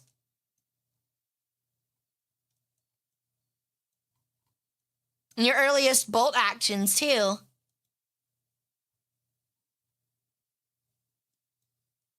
The Martini Henry count is 2 now.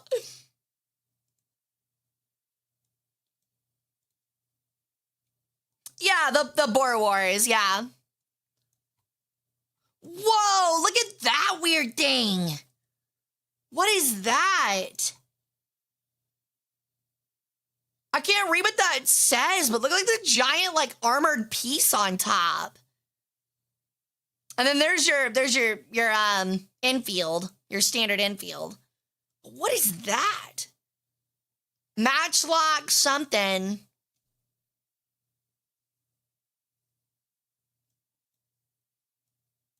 That looks so cool. It's got like a giant like metal covering over the action.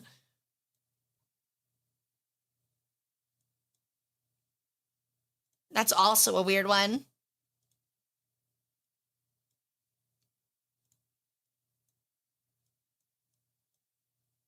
It's a clip loading rifle. That thing on the top feeds rounds. Oh, interesting. A Lee Metford. All I see is that it starts with an E. That's all I can make out. So I just assume that's infield. It might not be. It doesn't look exactly like an infield, so I can agree with you there. Another box. We got another gun box. It's crazy they just came in these nice-ass boxes. Oh, that is a clip fed. How interesting is that? Wait, is that a pistol in front of it? I can't tell if that's a pistol in front of that rifle. Yeah, it is. Okay, I was about to say, I was like, I've never seen a rifle have that on it. That's really weird looking. Yeah, it's a Mauser. I was about to say, I was like, it kind of looks like a Mauser, but like, it looks like it's in the gun. Yeah, you're right. It's just the line from the case. They got the really weird-ass Boer War hats, too. Yeah, they even got the little cool stock that holds the gun in it. Or rather, like the case that doubles as a stock.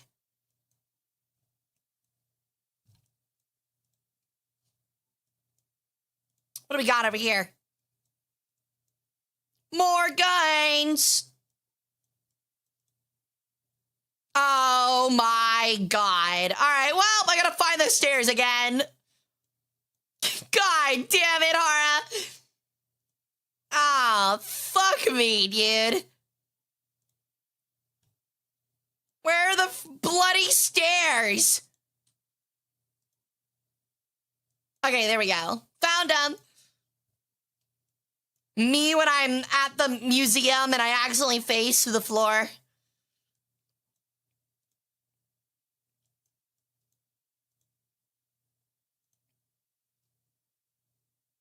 Have we checked this? Yeah, we have. This is the India area.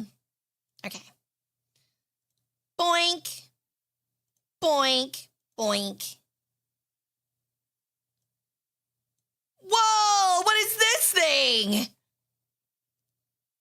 A Nordenfelt machine gun. Yo, look at these weird-ass little contraptions. A Gardner machine gun. That's awesome. Roguelike museum tour? Yeah, totally. Also, that's also a pretty cool view.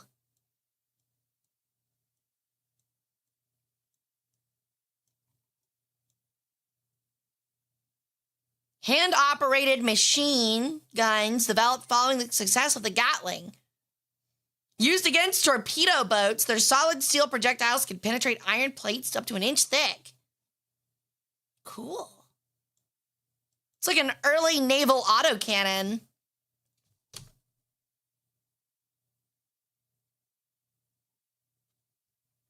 Me when I accidentally cast the face through the floor spell for the third time.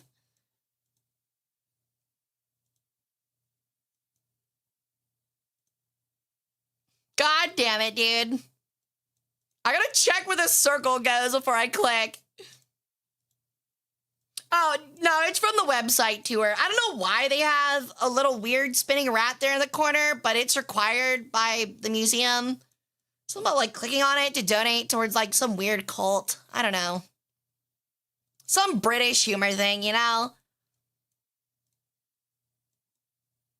I don't know, I think it's pretty unprofessional how, like, the tail cuts off, too. They're, like, really lazy with it. Is it for loading? No, it's just, like, there. I really don't know why they have it. I kind of complained about that at the beginning of stream. It's like, all right, we just got a rat now. I'm kidding. I'm kidding. I'm kidding.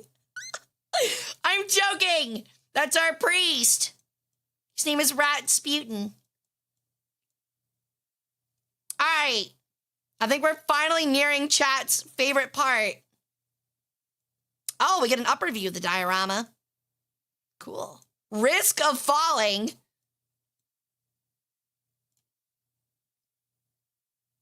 We have World War II. We're finally at chat's favorite part. Hooray! We did it! Congratulations! We got a Thompson. We got a early anti-tank gun. A Mosin. I think that's a Mosin. It just says a murder weapon. Yo! Okay, that pick actually goes so hard, dude. With the drum mag, the 45 ACP with the drummy. That's just a grease gun, I think. No, that's not a grease gun. What the hell is that? Some weird-ass pipe gun.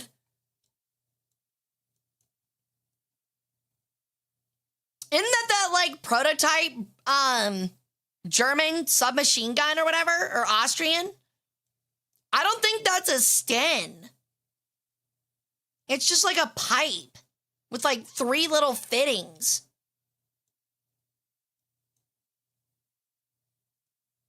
Oh, that's a DeLille's? Is that how you say that? DeLille's carbine? I don't know, dude. That looks like that's got an umlauted B over there. Not an umlaut B, whatever the double SB mean in German is.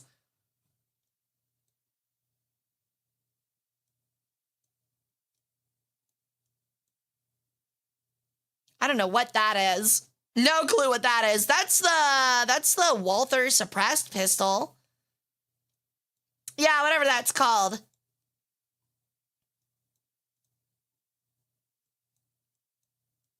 Yeah, I can't see it.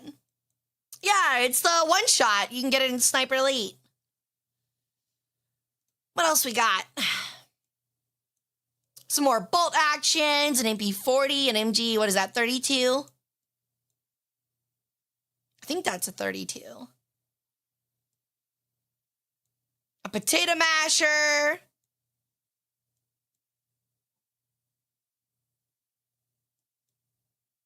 Oh, is it a 42? I'm so bad at telling the difference between the two of them.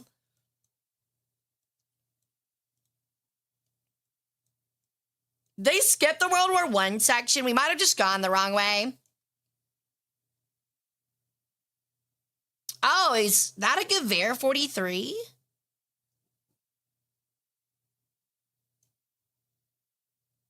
No, that's a Fallschirmjäger paratrooper rifle.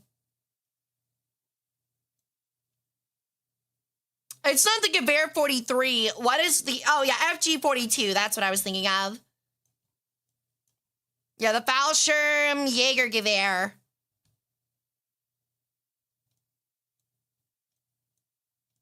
They had an STG-44 over here. I saw that on the side, but it's kind of hard to see. It's right there. Thing looks in really good condition.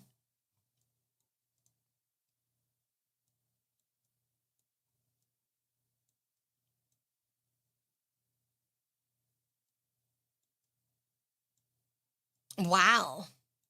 They've got an Imperial Katana. That's the, what is that, the Japanese Type 99?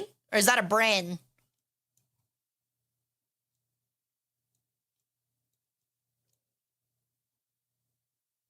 Oh, a Type 96. That's what it is. It says Type 96 on it and Type 99. I don't know why it says both. Also, I didn't know it came with a bayonet. That can't be for that, can it? There's no way that's for that. That'd be so weird. Did the MG actually, did the Type 99 or whatever actually have a bayonet? Did they really? Dude, that would suck so much ass. If you have to make a bonsai charge, your officer gets a pistol and a sword. Everyone around you gets like an Arasaka extremely light carbine, and you have to heft up that giant fucking box-fed or top mag-fed MG to stab somebody with and run with. That sounds like garbage. I'd be furious. All right, we have early machine guns. Bunch of prototypes. Gardner, the Nordenfelt, another Gardner. Wow.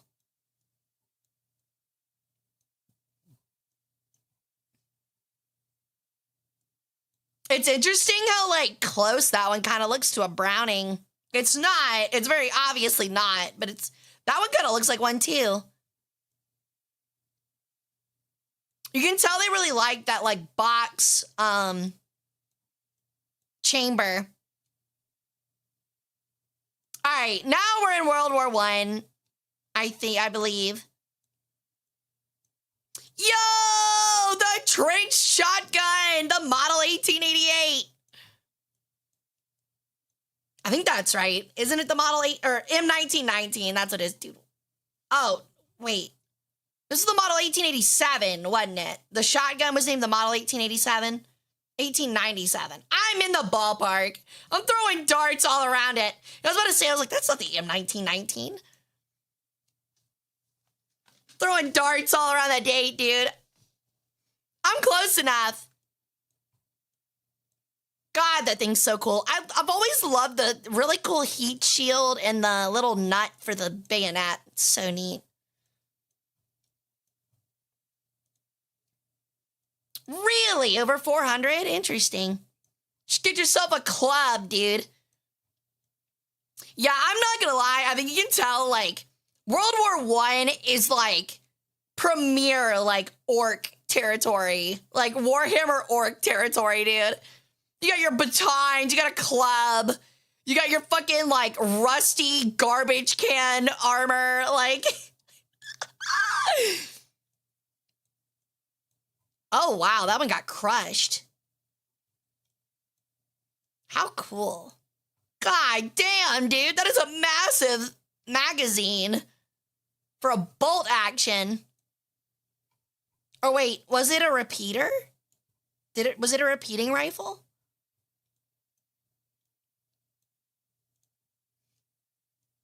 AI slop has ruined wooden clubs and bats for me? Why? That only holds like 20 rounds? Oh dear God. Oh, it's a Mondragon or Mondragoon with a repeater. Okay. I was about to say, I was like, that looks like, if it's innovation area and I don't see a bolt on it, it's got to be like some kind of repeater. Got all your little trench knives. That's a crazy looking spear. A lot of these look like prison weapons. Just a straight up gladius. We just got a gladius. That looks like a gladius, dude. That's crazy. What is that? Oh, a wire cutter. Now there's the real prison shank. There's the prison shank we were looking for. I don't think I have, Tara.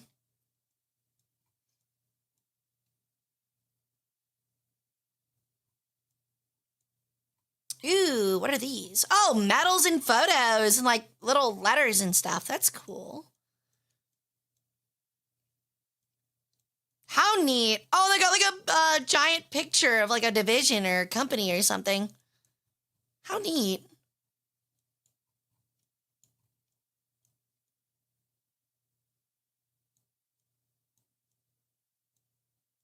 Yeah, I can't really read what any of this stuff is for, but it looks very interesting. Got some more machine guns. These are like the water-cooled ones. Yeah, we're in prime World War I era now. Okay, there's the armor I was looking for. That really interesting World War I era armor. So cool, dude.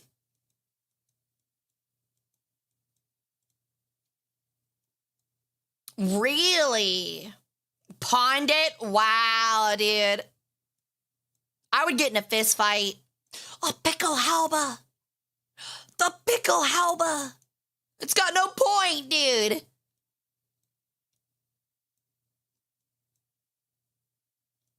Little machete. What is that? Anybody know what that is? I have no clue what that is. Those rifles look really cool. Oh, it's one of those trench rifles where like you can pull it and the gun's higher up. That's so interesting. That's so cool, dude. That way you can like shoot at somebody with a periscope. That's so cool. Yeah, it's just there's your Lee Enfield.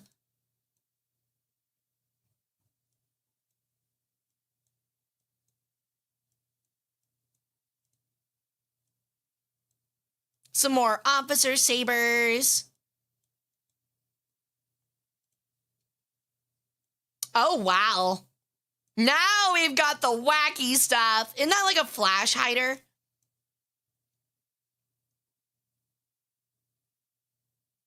Oh, that's an Enfield 1917. Okay.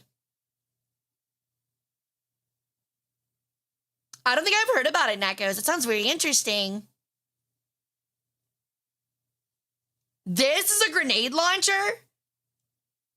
Oh, yeah, the flash hiders were like giant cones, weren't they? I didn't know those were used in World War I, but I guess that makes it more apparent, doesn't it? That looks like a flak jacket.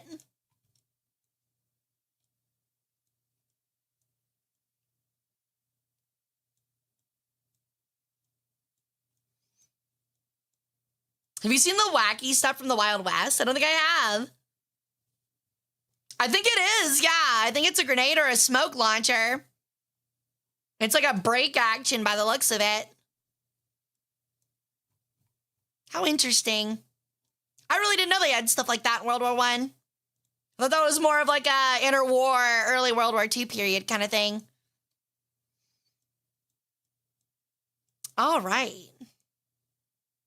So that looks like that's it for the war section. I don't see anything modern. Maybe there's another area and I just clicked the bottom thing again. I clicked the thing again. God damn it.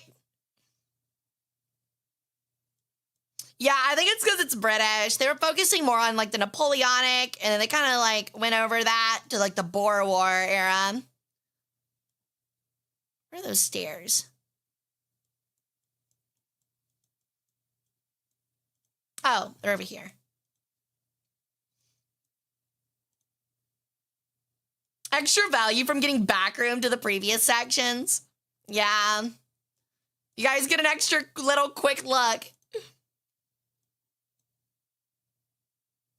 Yeah, I don't see any of the modern stuff. This is back to the Boer War era and the India Rebellion. This is where we were. And that looks like that's it.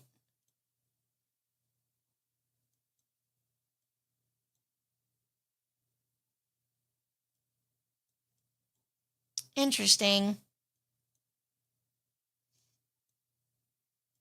I wonder if they have like an actual modern section, because like it kind of they made it look like they did, but I mean, honestly, going up to World War II is probably fine enough. For being completely honest, going up to World War II is probably fine.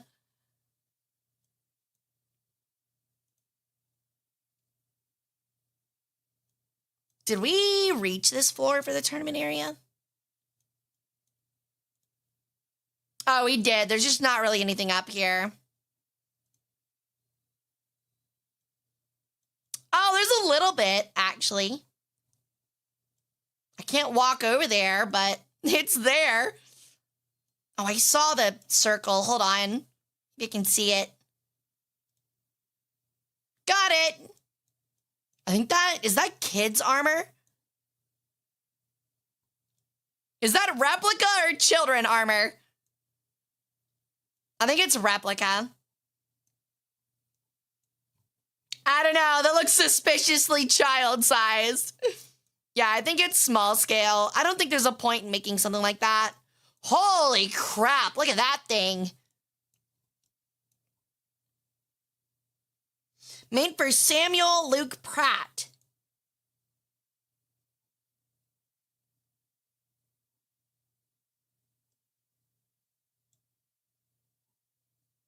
Oh, it's fake. Interesting.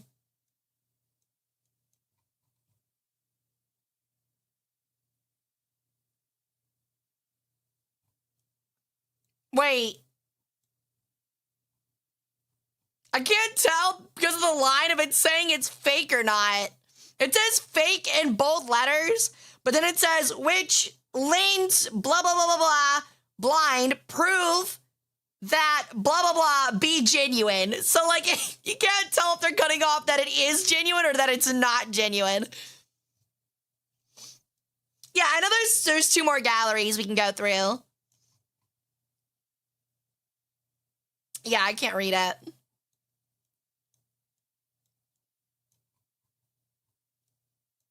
Window's interesting. He looks very sad. He looks sad, dude. I'm sorry I'm crushing your head in with this mace. I don't want to do it. I'm a creature of circumstance. Whack. Oh, also another count for your fire extinguisher. All right. Looks like everything for this section.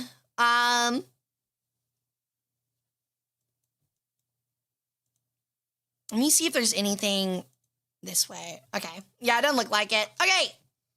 So we saw the Asian and African gallery, the self-defense gallery. God, there's actually a lot more left. Holy shit. These are massive. All right.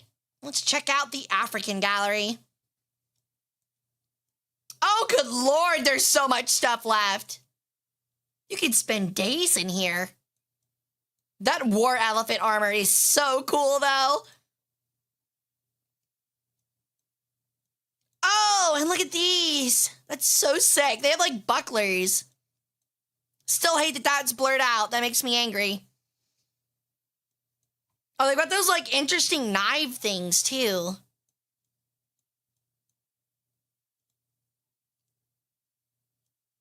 Yeah, I'm not gonna lie. I don't know what's up with the photography, but the fact that they blur out so much stuff is actually infuriating. Did elephants actually go to war with that armor? I would imagine. You might as well put some chainmail on your war elephant. I don't see why not. Ooh, there's some rifles. If only I could read about them.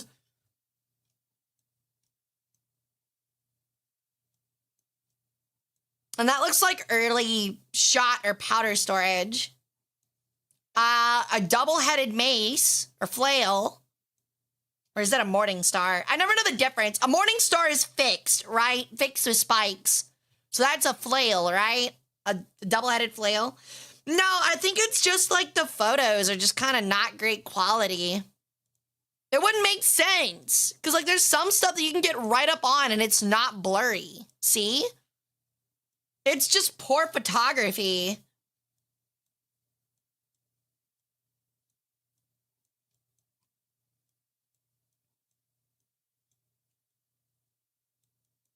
I don't know, maybe it is copyright.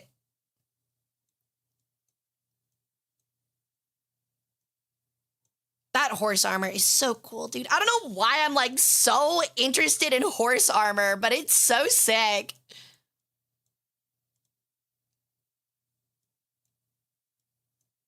Is that a helmet? Oh, it's just the skull. Okay, so there's fabric that's supposed to be on it. I was gonna say, I was like, dude, having the helmet equivalent of a fucking bowl cut, a friar haircut for a helmet. In silver overlay with Chinese-style linens. Cool.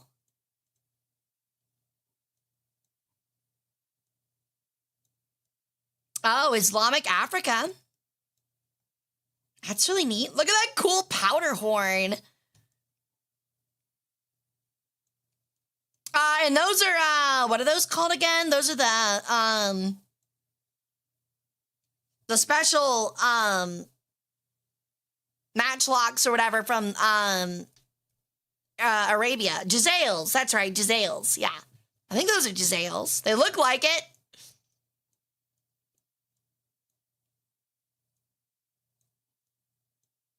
It's really interesting how, like, I guess it's because of, like, heat or maybe a lack of, like, extremely, like, available, metalworking or just because it's cheaper. It's interesting how a lot of the Islamic, armor designs settle for, like, a chainmail covering instead of a full plate.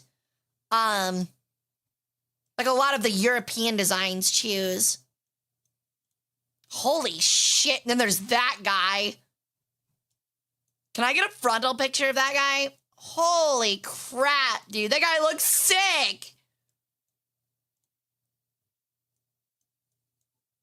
That helmet looks so cool.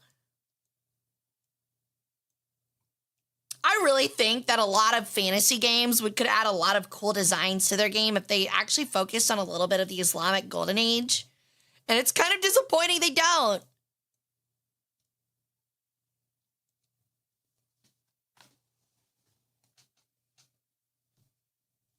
People who could afford horses must be rich or elite cavalry. Yeah, pretty much. Same with the armor.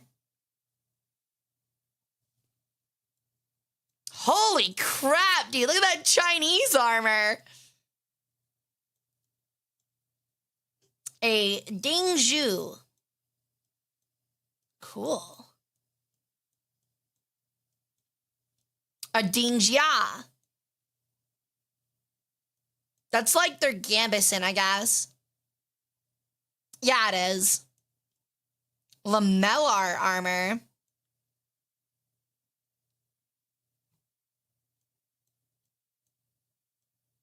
But I really do like how every culture has like unique armor designs. Like it's really like giving like there is no true best armor design. It kind of just depends on the area you're in. Which adds a lot of character. We've got some Japanese stuff too, like a saddle.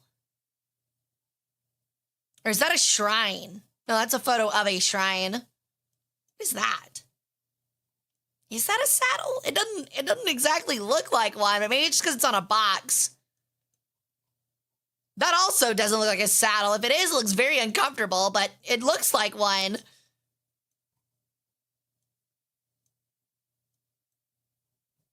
Weird. The photos are nice. I will give a small critique. I feel like they should have something fancier than this. This is really lazy. And I feel like they could do better for how great the rest of the exhibit looks. The little, like, placards denoting the area is pretty lazy. Ooh, a Ming Dynasty sword. I can't see the front of. Whoa, dude. Dude, these like ornate Chinese swords are so sick. Forming a alliance with your boys and having to split up to your respective companies. Yeah. It's like getting split up on a group project. Except, you know, some of you are going to be brutally murdered. And you'll never see them again.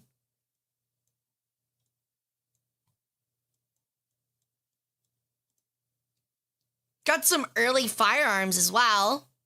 Dude, that thing is massive.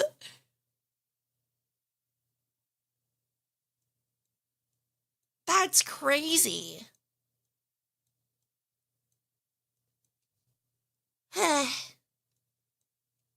Got some early swords as well.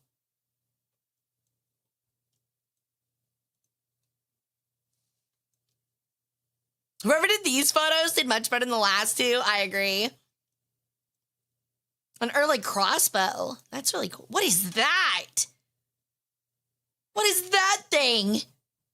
Is that just like an extremely short bow? That looks so weird.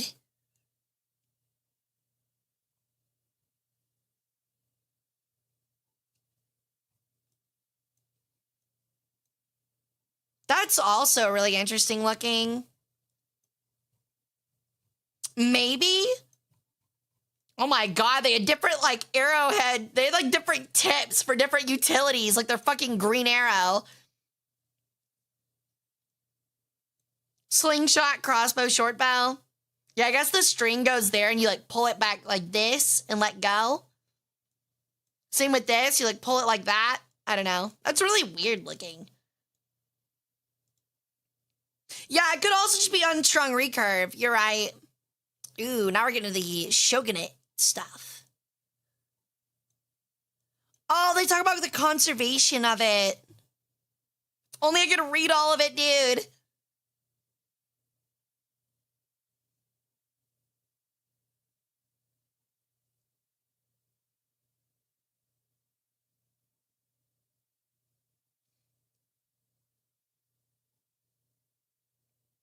Oh, so they're talking about they removed the lace for safekeeping and reference points and then relace it with modern lace so that it holds up better. That's really interesting. That way the metal plates have, you know, safer and stronger things to hold on to, also look the same, and you can keep the originals, the original stuff, like the cloth and stuff that, like, breaks down easily, safe. How pretty, dude. Not to be a weeb, but it is kind of cool how gorgeous a lot of Japan's Shogunate era armors are.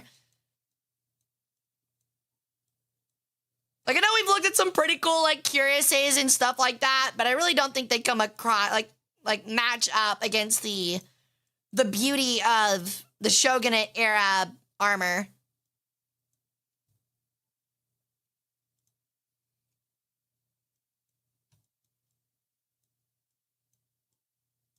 Also, the fake mustaches are so sick, too. The mustaches might be my favorite part. Some early helmets. Whoa, dude, look at that thing.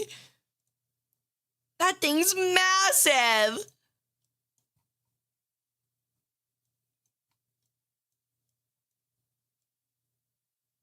Oh, wow. Those are fancy. Yeah, these are some these two here, and that is an anime sword. That also looks very anime sword. These look sick. These are so cool. Oh, and they have the what are these called again? Is it Sunas? The handguards, they're like always like super customized and stuff. Suba, thank you.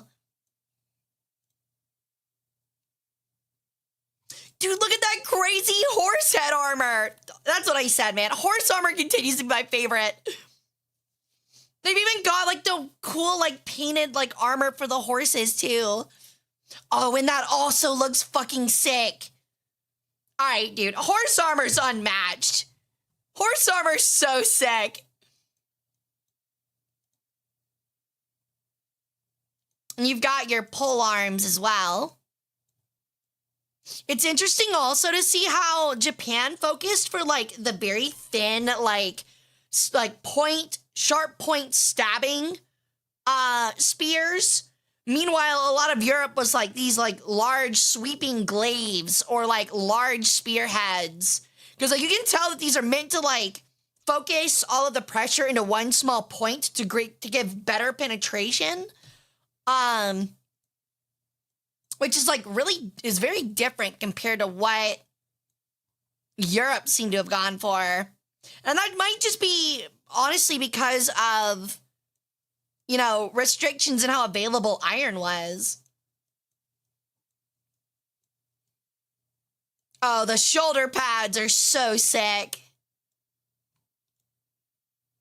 Yeah, I might be a bit of a weeb, and it might make me a bit biased, but I really do think the Shogun armor design is like unmatched. Not saying utility-wise, but it is so design-wise unmatched. It's so cool. The palanquins I've seen on display look like they were built for children. You're not wrong. Although I guess they were, you know, kind of meant to be easy to carry. Oh, I can't go that way. Oh, that's the other gallery. That's the self-defense gallery. So they've got like the Africa and Asia backed up to the self-defense one. Oh, they've got this built like a little dojo.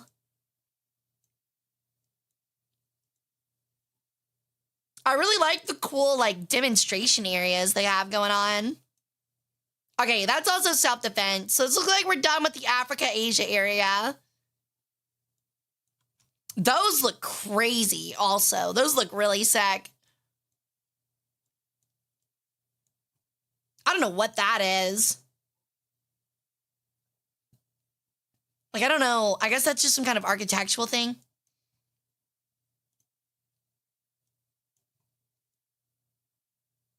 Yeah, just some kind of like stonework.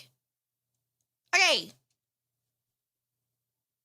Yeah, that's what I'm saying. Yeah, I think it might have been smaller just because, like, that was the only way for them to be effective with how little iron capability they had, you know? All right. We're now checking out the self-defense section. All right. So, I think this is our... Holy shit. Okay, starting off freaking big. Let's see if I can start over here. This area looks much smaller than the others. Trying to see if we can start at the beginning. Yeah, this is the right place. We got the Star Wars starting out. Okay, I think this is that's not the beginning. How it might have been. This is the stuff from League of Extraordinary Gentlemen. Hell yeah. I don't know if you've ever seen the movie The League of Extraordinary Gentlemen. It's not bad. It's definitely like kind of mid, but I think it's really fun. Vampire kit? That might be what that is. Looks like it. You got a hammer. Yeah, you have hammer and stakes. You have a pistol. You have a crucifix, holy water. Yeah, it looks like it.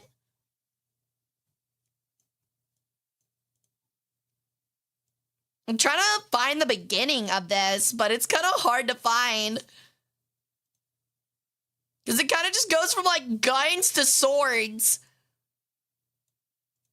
Let me see if I can find the start.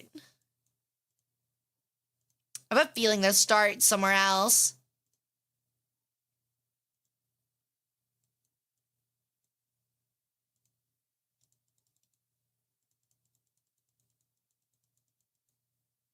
Yeah, one of those movies you can watch and nothing else is on. Exactly. It's like, cool. There's a lot of cool visuals and it's entertaining, but at the end of the day, ultimately, like, it's just not written great. Okay. So yeah, it looks like this is the beginning. Oh, we got like Darth Vader helmets. Or a Darth Vader helmet compared to all the others. What is that? I didn't realize that's what the Darth Vader's helmet was based off of. That's interesting. All right. Starting off big. Wow. I don't even know what that is. That's a... What is that? That thing's massive. Yeah, you know, I like to buy a little self-defense weaponry just to make sure I'm safe in these dangerous streets. Literally turn a man into fucking mist. Oh, is it a Chaytak 408? Holy shit. Is that a detonator for an IED?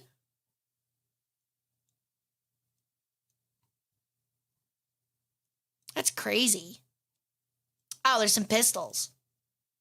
What do we got? Was there... That's an M1911, I think. This just kind of seems like we got a lot of cool shit, but we don't know what to do with it section. You know what I mean? Oh, wow. Yeah, no, this is definitely what this section is. It is we got a lot of really sick stuff, and I don't know what to do with it. On loan from the IRA? Oh my god, dude. Yeah, the IED detonator's on loan from the IRA. They're expecting it back by 2050. I'll have to sign the release form sometime soon.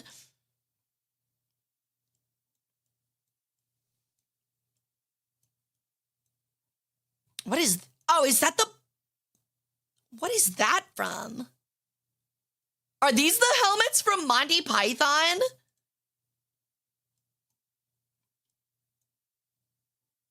What the fuck is that? Yeah, isn't that like the French helmet? And then that's the Black Knight's helmet?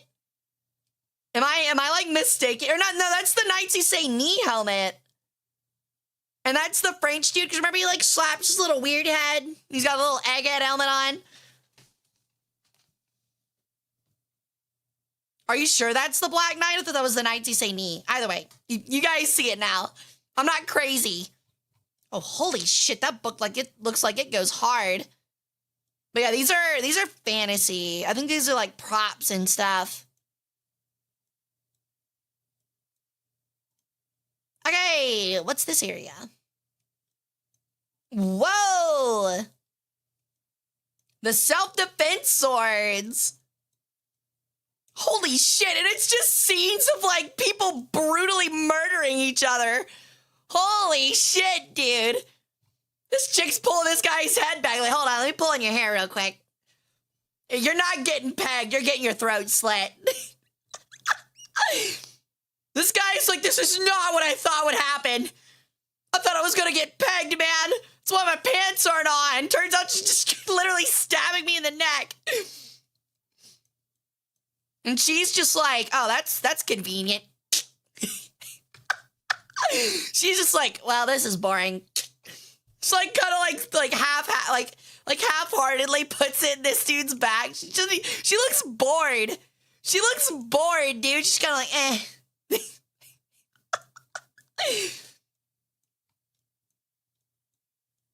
Holy shit, that thing is wide. Why are these so wide? Cinque Dea? What are those possibly for? Why are they so wide? Oh, wow, that dagger's cool. And then you got some early self-defense rifles. Okay, what is that? What is this thing? Is that the... No, it's just some chainmail. That's just some self-defense chainmail. Means 5 finger? Oh.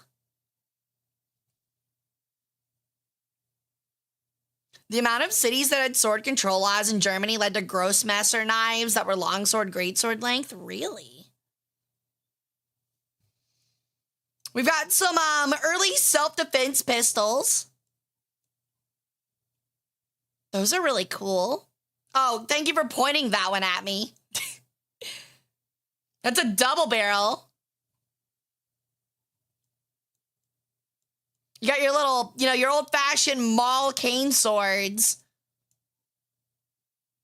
And some daggers and dirks and dirty things, nasty things.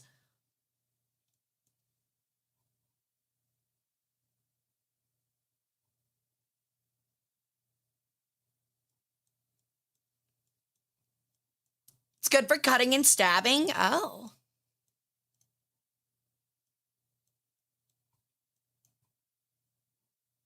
That's another wheel lock.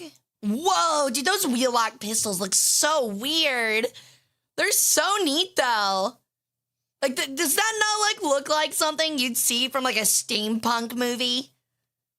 Or, Mad Max? It looks so weird. It's so foreign.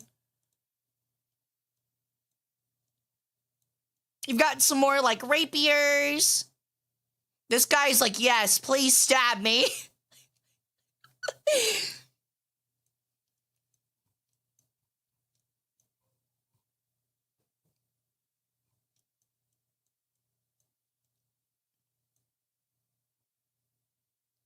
Oh, some smuggling stuff. Sam Norton. A little bit of piracy. Ain't nothing wrong with that. Oh, there's some police hats. Cool. Some more I guess 19th or 1900 pistols. Sadly, just like the other area, it's kind of hard to see a lot of this stuff.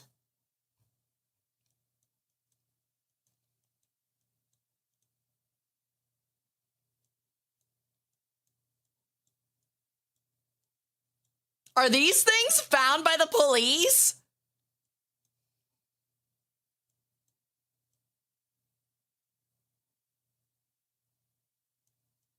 It is. It's just like a police surviving edged weapons section. That's so funny.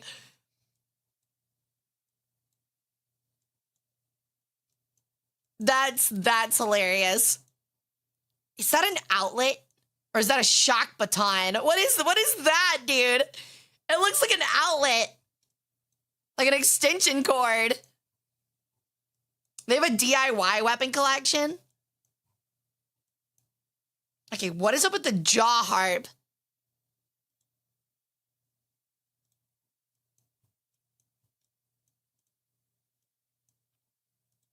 How interesting.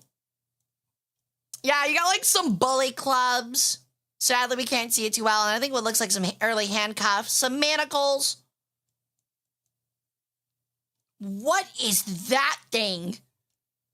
Why is that pistol so rotund?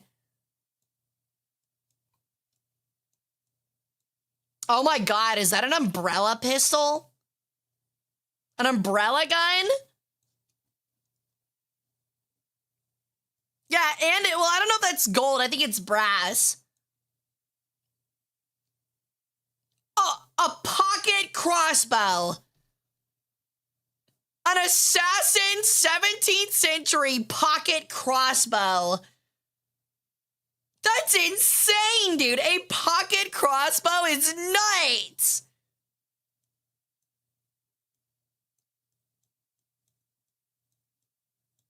Just imagine pulling that shit out from under your tunic.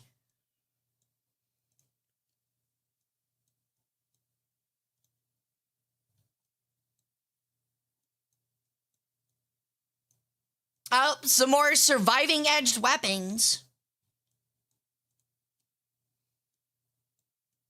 Hunting rifles.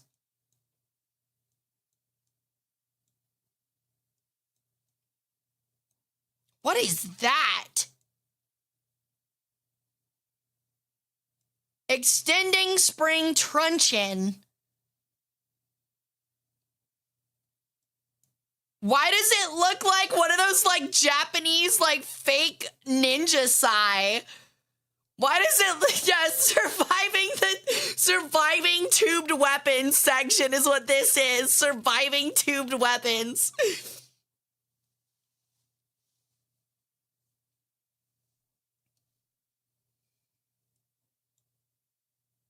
Self-defense gas weapons are allowed.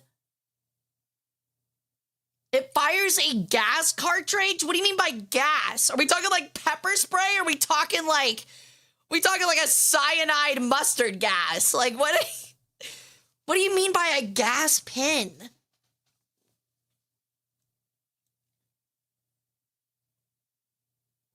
A criminal detector. Oh, okay, so it's like a dye to mark attackers. It's an air pistol. Those are air pistols. Gas revolver. How is it supposed to defeat thieves and bag snatchers? Is it like an air gun? And then that's just a stun gun that looks like an actual gun. That's interesting. These are so weird. Is that a wrench? Is that just a giant wrench and a giant screwdriver? All right, man. All right, man. Oh, I'm sorry, GUP. That is really annoying. I'm doing pretty good, though. We're checking out the Royal Armories Museum in Leeds. If you hit someone with it, they'll confess to anything. Yeah, that is how that works. I would know. I've been hit by it. I would know. I was the gas cartridge. Ew. Got some more Derringer-like guns. Dude, the 4-barrel, like, pocket pistols are so sick. Those are so cool. That looks like a dinner knife. What is that? Oh, a bullet mold.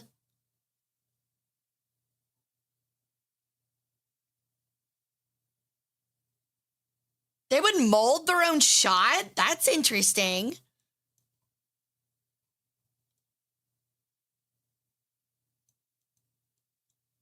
Oh, a pepper box? Yeah. Yo, some manacles. That's a shotgun, right?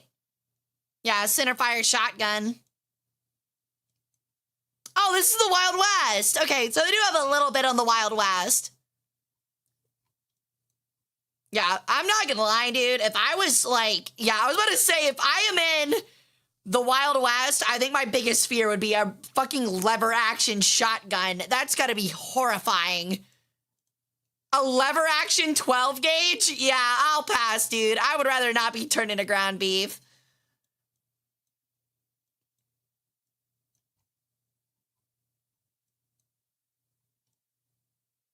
Oh my God, they actually have like Americans fighting Native American pistols and stuff. That's really funny.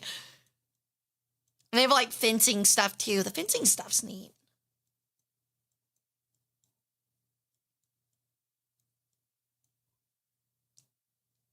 Oh, they have a little section on forensics too. Cool. I don't know what that is and why it's entirely censored. That's interesting. It looks like just kind of like lab stuff for the forensics section. I wonder why that's censored.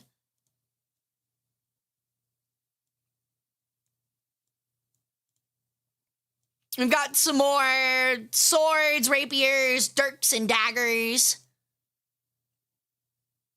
Or maybe like early forms of, this is early forms of dueling. These are dueling pistols and swords. Cool. That's really cool. The lever ones kind of suck. Yeah, I know they can fuck up a lot, but I'd still be scared of it.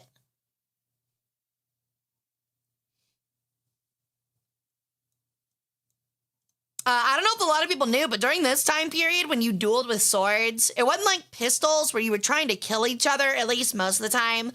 The idea is that you'd usually challenge, especially if you wanted to just be cool, you would challenge a friend, and you would simply cut each other's cheeks or face, like just light slashes that would leave light scars. And it made you like manly during that period. This is like just before World War One. And it was seen as like a really cool, like manly mark by getting like scars on your cheeks or on your forehead or like your chin. Because it meant you were brave and like stood up for your own honor. It's pretty cool. Those were quickly dispelled after World War One for obvious reasons. They started realizing, oh yeah, you know, fighting actual war actually isn't that cool. It's actually pretty horrifying. That's what I'm saying. Yeah, German. But yes, you would see that into the World War II period with older generals and stuff like that. What weapon would you prefer for a duel? What, like between swords or guns? Probably the guns. I think 9 out of 10 times when it came to dueling pistols or dueling with pistols, I think it was some odd like 7 or 8 out of 10 duels didn't even fire a shot. Nobody fired a shot. They'd show up and be like, okay, well, you were brave and cool enough for showing up, so we'll just call it truce. If you were seen as brave just for showing up to the duel is usually what it was. Usually the only time people actually shot at each other is when they really hated each other, like really hated. And even then, I think most of the time you stood far away, enough away that like 9 out of 10 times even when you did shoot, they would not hit you. Or most of the time people would miss on purpose, as another layer of being like super brave. And many times, like, it wouldn't be lethal. Like, it would hit you in the arm or the leg or something.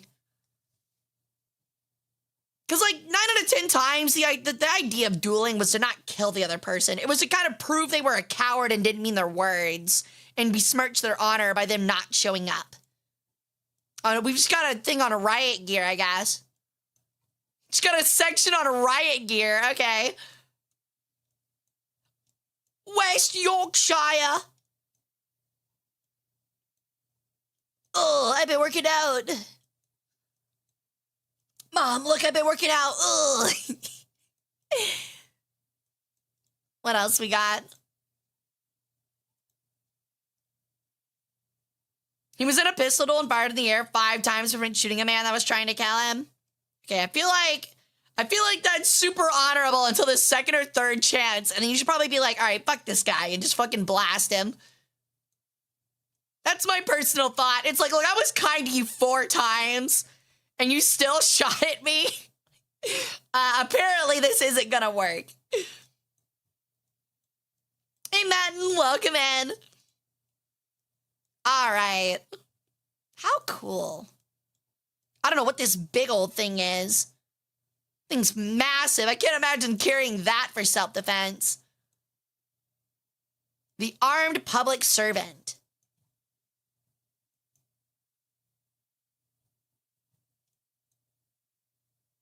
Is that for, like, early cops? They would just carry a giant fucking, like, cannon? Oh, I don't think we did. I think I passed it. Where was the AK? Oh, I missed this little bat area. Is that a can of WD-40? Okay. Those are the space guns. Here's the Star Wars guns, among other things. The pulse rifle. Where was the AK? It was like over here, wasn't it?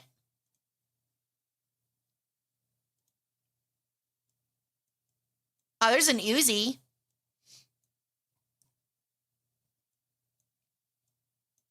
Oh, is this like the countries that tell you what's illegal and not legal?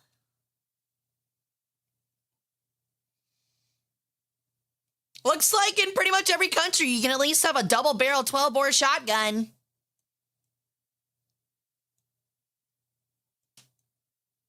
And a .243 caliber rifle.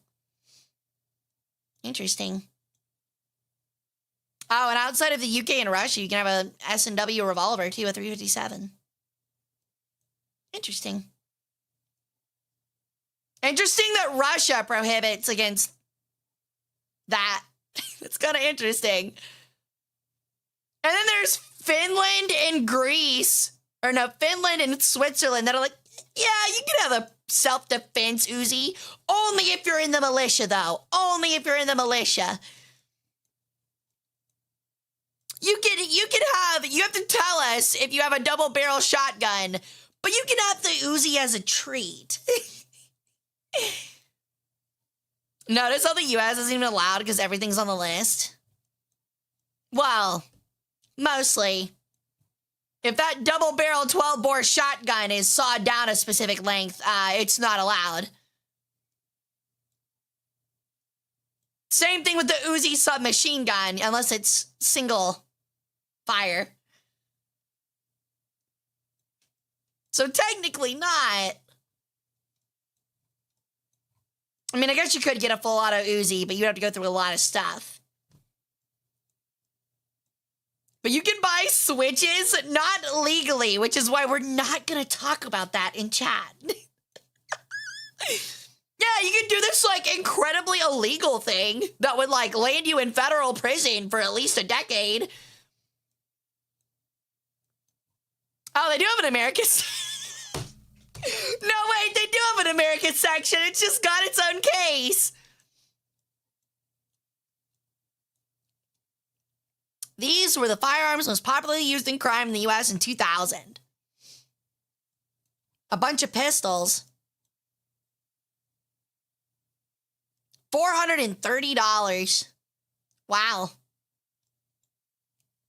Thank you for the burger. Dude, yeah, Russia's is crazy. I didn't realize Russia's, like, murder rate was that high.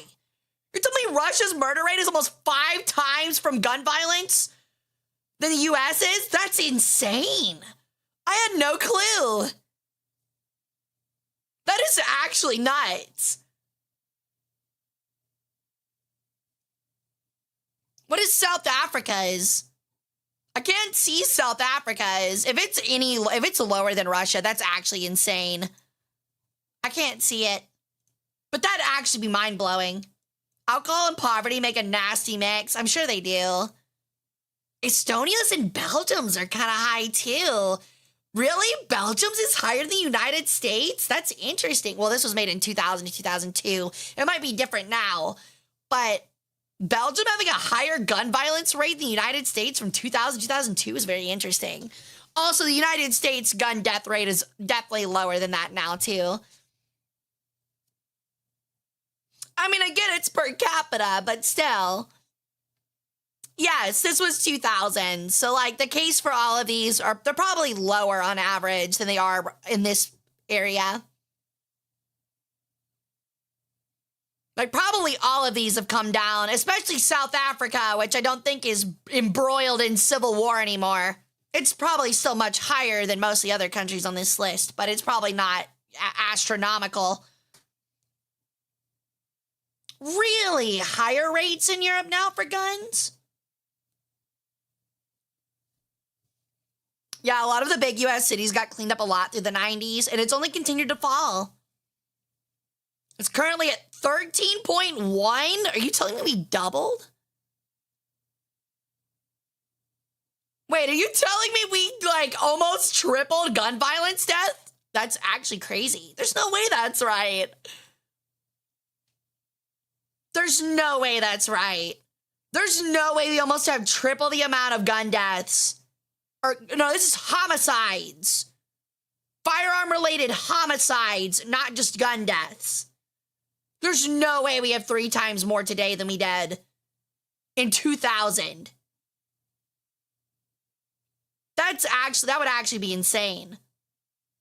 It's got to be around like 3. If I had to give a guess, I would put it at like 3.5. I don't know. Let's take a look.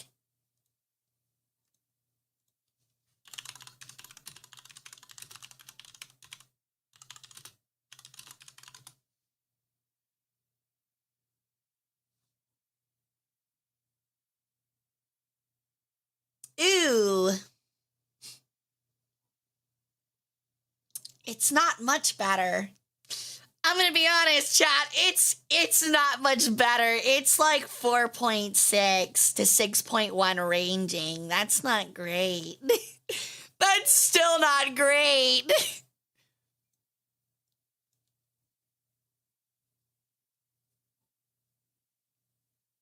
Yeah, 4.7 still isn't great. That's still higher than I expected. $70 for a handgun?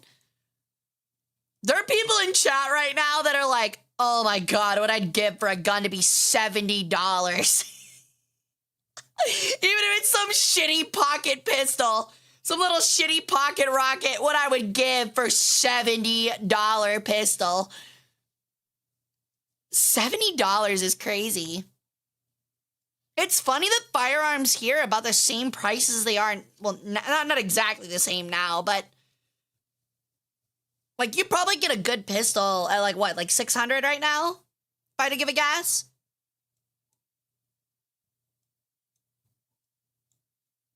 The high point inflation index remains ever relevant. Yeah, I feel like 600's nice is about right for something really basic. Like if you want to get like a CZ, they end up being like 900, I think. And like one of the nicer, like larger Glocks, I think usually runs like 900. But I think if you just want like an M&P shield, I think those are usually like $500-600 bucks. At least the last time I worked in a gun store, which is granted a while ago, but not that far back. It's interesting that inflation hasn't hit guns that hard. Kind of says a lot about America. All right. So we're done with this self-defense gallery. I think we have time for one more. Do we want to do the hunting or the reloaded area? Oh, we didn't see the AK. You're right. Where is the AK? Thought it was over here. Is it further over? Oh, there it is. Is this the IRA section? Oh, no, it's just iconic firearms. Okay, cool. Is it? I don't know if you can be racist against Irish people, but is it racist for me to automatically assume that the AK in the British Museum would be about the IRA? Is that prejudiced? Did I make a bad assumption there? See you, GUP. Sleep well, dude. But nah, it just went from like movies. Interesting. Got the Tommy gun, a Colt 45, the pistol from Casablanca. Naturally an AK. The usual. Probably a reasonable thought. Look, I didn't say I think that all Irish people are part of the IRA. I'm just saying I expect out of a British museum to have an exhibit from the 2000s that might be a little stereotypical to Irishmen. All right, so we saw the AK. What do we want to see next? So there's Reloaded, which is firearms as art. Or we can see the hunting gallery, which is arms and armor used for hunting. We've only really got time for one. Yes, we did see the Mosin. That was in the World War II section. Someone clip ours saying the Irish people are part of the IRA and leave the rest out. No, please. I don't want to get in a lot of trouble. Thank you. I like Irish people. Okay, we want to do the hunting. Okay. We will do the hunting. Good start, dude. This guy's sticking a pig. It's like back of the broom closet. I love it.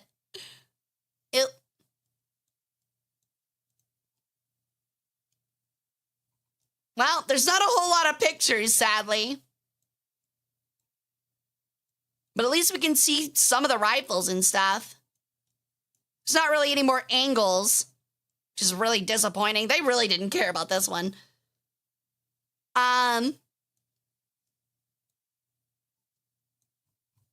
Got some prints. We'll go back this way first.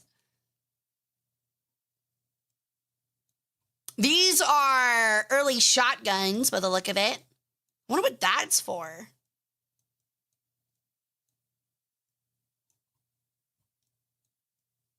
Yeah, these are like bird punt guns. That's what it is. Punt guns. Really? I didn't know that Polo was based on that. That's so interesting. If you guys ever come to Memphis to go see the pyramid, they do have a very small museum. It's very bare bones. It's like actually about the size of like this and that's like it. But they do have punt guns there, and it's like 4-gauge shotguns, and they look insane. It's like, it'll be like a tube that's like 3 feet long and has a giant ass blunderbuss style barrel and has a fucking stand that's like, puts it at like 3 or 4 feet tall. So that you can like stand it on the ground and shoot it up into the air like an anti-aircraft gun. It's so fucking funny. Yeah, the ones that kill like whole flocks of birds. Like in one shot. Like, it's crazy. See you, Herc. Later, dude. It's literally like the whole idea behind it is like, what if I created as much lead pollution that is hard to clean up as I can?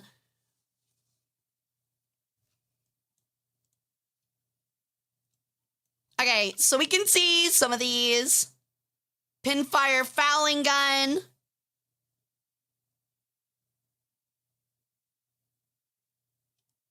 Yeah, these just look standard. That's a duck gun, a very early duck gun. How cool. And then these like little canoes they did hang out on.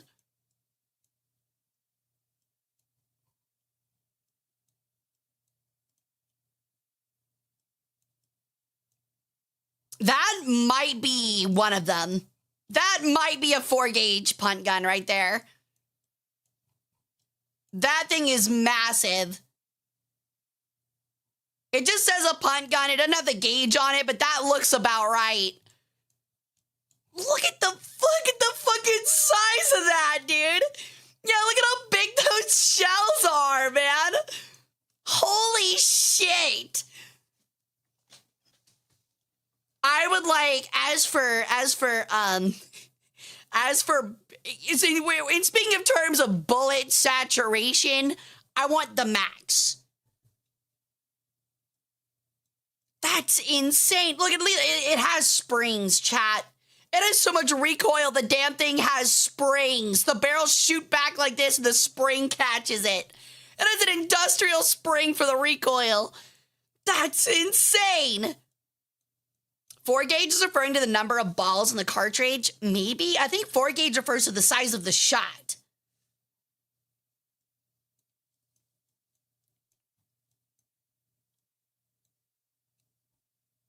I mean, most guns have springs, but those are some beefy springs. I know, but like they don't treat it to literally stop barrels that move independently from the chamber.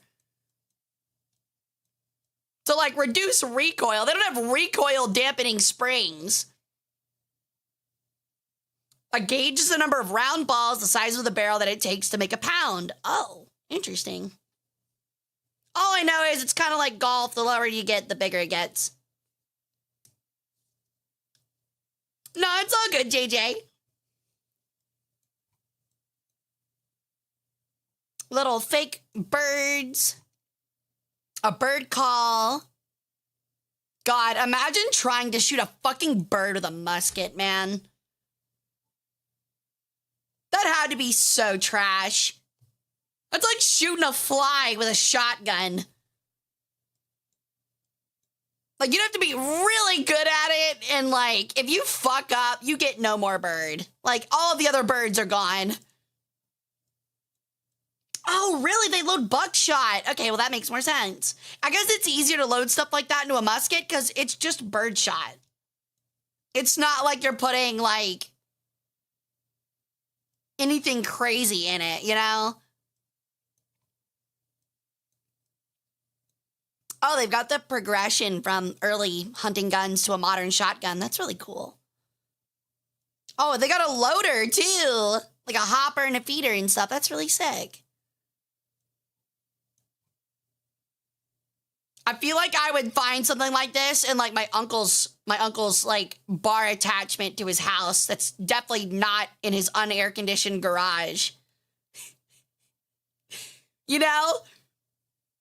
Like there'd be like a shitty wooden cabinet out front with like some bottles of whiskey on it or something.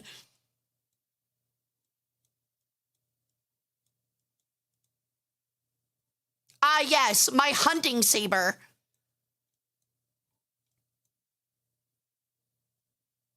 Oh, they got like a bone saw and shit too. That's cool. Is that it for this? Oh, no, there seems to be a little bit more. Maybe. No, that's it. That was actually much shorter than I expected. I think we have time for the other one. I've got one in the man cave. Yeah, you know, I hope you're impressed by my framed shotgun shells. It's impressive, I know. I collect, where did I get them from? Walmart. the shotgun shells? Walmart. It's got like live, laugh, love above it. You had to make a compromise with your wife.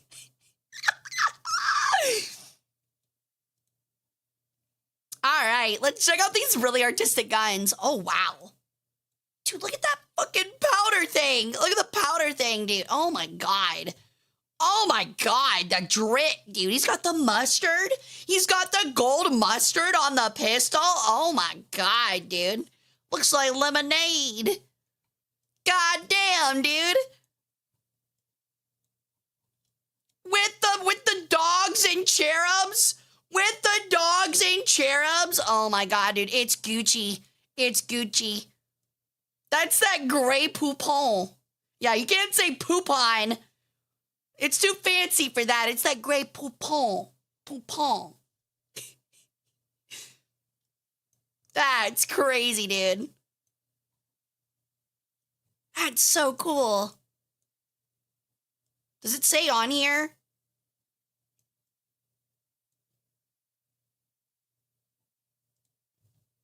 I think we can see it there. Empress approved.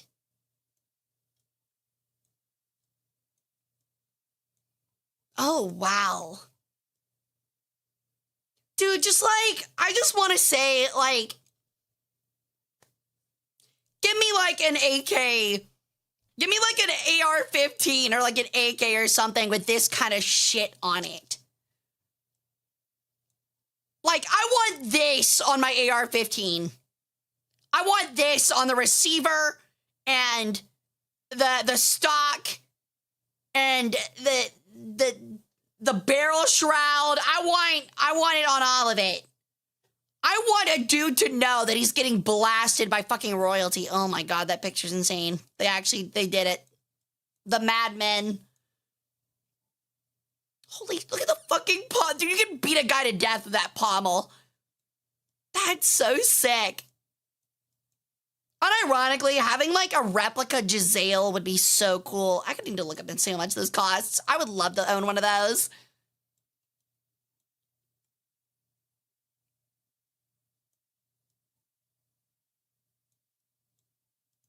These are gorgeous. Okay, is that a fully gold gun?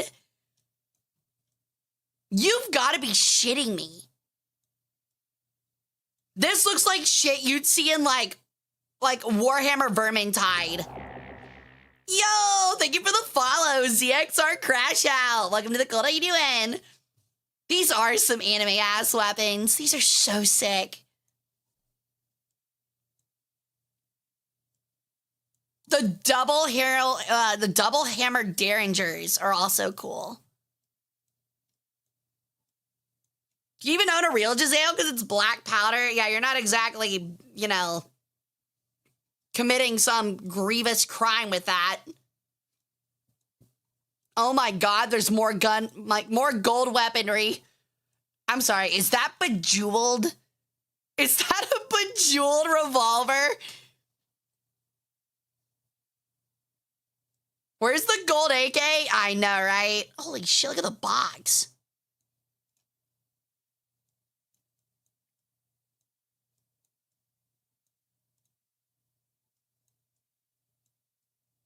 Oh, yeah, okay, now we're in the American section. This is the American section right here.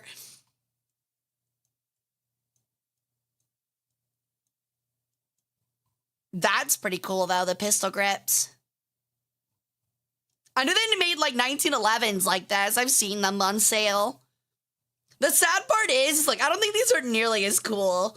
They kind of come across as, like, mall garbage.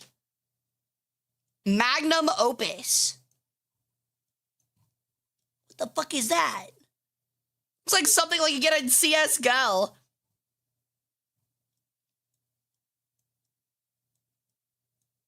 What else we got? Oh, someone, here we go. Here we go, chat. There is a gold AK. There's a gold MP5, too. Oh, my God. That's insane to me. The gold looks so tacky, dude. Also, yeah, that does look like a Maria pistol.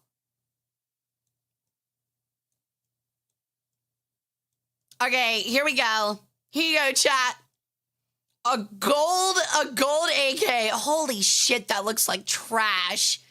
That looks so ugly, dude. And what is that, an SVD?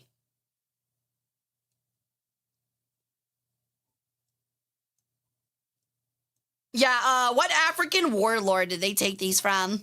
Jesus Christ, these are ugly. Yeah, it is kind of a crime. I like how they went with this shitty, like, collapsible stock, too, so they could be more gold instead of going with a wood one. Or a Bakelite one. I think America has all the... What is that? Oh, this is like an actual art piece. Okay. Oh, that's like, yeah, that's like an actual art piece. That's not a gun that someone has used. It's not a gun that someone's used. It's an actual art piece.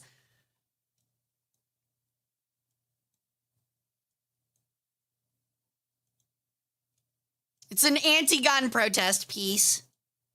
You know someone would try to use it? Oh, absolutely. Oh, wow. That's cool. Does it have, I noticed that the guns have numbers. I was wondering if they have explanations for what they are.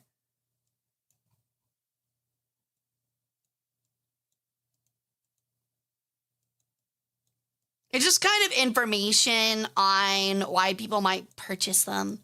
But it doesn't look like they have anything that explains what they are, despite them being numbered. That might just be for accession's sake. How cool. All right, well, I think that's it. I think that's everything. How did we feel about the, Royal Armories Museum? Any gun is usable if you try hard enough. Yeah, the guy that killed Shinzo Abe literally had 2 tubes, like, duct taped to a log. Oh, yeah, one person could definitely live here if you wanted to read all of it. That's kind of my goal, though, is kind of just to, like, show you guys kind of an idea of what's in the museum. So that, you know, if you live in the area or if you visit one time, you kind of have the idea of what you can see. And go see it for yourself, dude. Go read all the placards. Go, like, ask the staff questions. We love that shit working at museums. All that kind of stuff. Go take the tour, you know? That's kind of the idea here, is to kind of just like show y'all how fun museums are and to support them. So if you guys have local museums you want me to check out, yes, I can take you back to the Penny Smasher. It's very important. We have to end every tour on the Penny Smasher. But if you guys have like a museum that like is local to you that you want me to check out and tour or something like that, gotta get a close up on that Penny Smasher. Please feel free to put it in recommendations, and I would be more than happy to check it out. I've got a long list already of like 3 or 4 more. I've got like, I think an Egyptian section, an ancient Egyptian section in Liverpool, as well as some other stuff on the plate, but I'm not quite sure yet. Ooh, the Inquisition Museum in Lima? That sounds really interesting. I haven't heard of that one before. But yeah, I've loved this. I thought this was great. They had some really cool dioramas. The pictures weren't the greatest, but I mean, again, COVID era, done in haste. It's about what I expected. It's about the same as the Coptic Museum. Gift shop looks incredible. This is the first time I've been in a gift shop in a while and been like, wow, there's some cool stuff in here I'd like to spend money on. So that's neat. I'm not even talking about like the pop culture stuff. The stereotypical shungite necklaces. The tungsten and shungite necklaces. But yeah, there's a lot of cool stuff in here. But it's just about one guy, Ace. Sometimes those small museums can be the most special. They really can be sometimes. I've been to the Museum of Cultures in Oaxaca, and when I went to Mexico, it was pretty cool. It had indigenous history, Spanish colonialism, and Mexican history. That's really cool. Yeah, that is really neat. But I hope you guys enjoyed the virtual tour. I hope you guys had fun. I want to do more of these in the future. I kind of want them to be like a rare treat. Just kind of like a fun little thing to do, just like every once in a while. But still, if you have recommendations for one, this is definitely not something we do every week. But I do want to do a lot more in the future. So, like I said, if you have some recommendations, find out like if your favorite museum that you visited or one that's local to you or just one that you'd be interested in seeing yourself and me talking through, please feel free to throw it in the Discord and the recommendations chat, and I'd love to check it out. You should check out the grounds of Pompeii on the anniversary of the eruption. That would be interesting. When is that anniversary? I actually don't know the exact like date of Pompeii. A snoring museum, October 24th. I gotcha. Well, then I'll be sure to put it down. Make sure to remind me as we get closer to October. So where was the Jonathan Ferguson exhibit? Yeah, I'll admit, they kind of missed out a little bit by not having Jonathan Ferguson just somewhere along the tour, just like waving at you or something. I think that would have been really cute. But again, done quickly, probably just kind of something where it's like, hey, we should probably do this. You know, coronavirus is keeping anybody from coming to the museum. This would be a good idea. Just kind of keep us relevant. Yeah. I still think that it would be a really good idea for something that I kind of want to push for museums is to kind of do like a 3D viewing space like this where like, you know, they kind of 3D map out their museums with high definition cameras and let you like VR walk through them, you know? Like, I think that would be a really cool idea, and I would love to see a museum do something like that, and I don't think that exists. Like, you pay, like, you want a VR headset and a computer, you pay, like, $5-6, and you get to go through the museum whenever you want. Or, like, maybe a little bit more, like $10-15, and you can go through it whenever you want.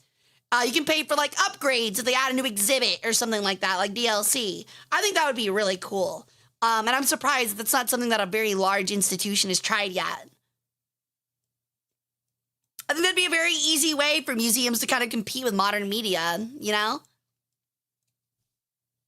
My City Arequipa's Museum of Indian Mummies? That sounds sick. I'd love to see that.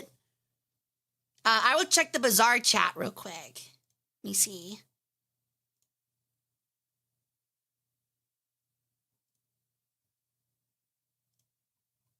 Is it the general media? I'm confused as to where I'm supposed to be looking.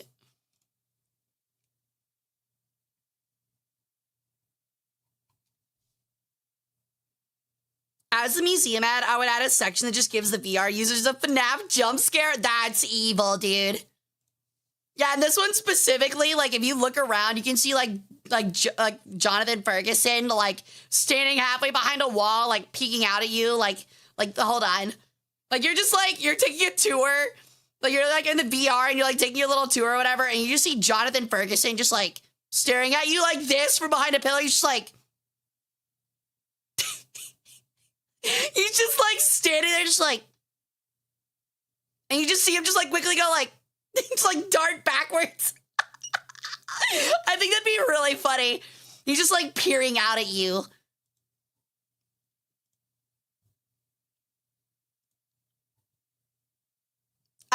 I'm looking. I don't see anything. Lochana. Oh, general media. Oh, that's interesting. I'll have to watch that video later.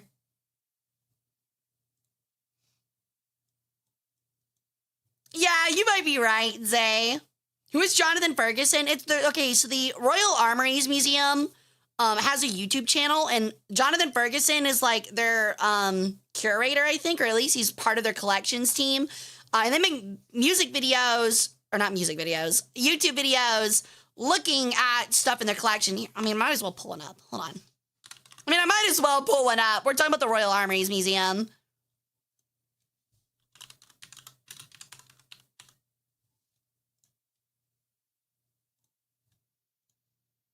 But yeah, this is them. Oh, hey, look, it's us, dude. Look, it's me. It's me, dude. That's crazy. That's kind of weird that we got this pulled up. That's kind of good for us. But yeah, it's Forgotten Weapons is the name of the channel. But he's the keeper of firearms at the Royal Armories. I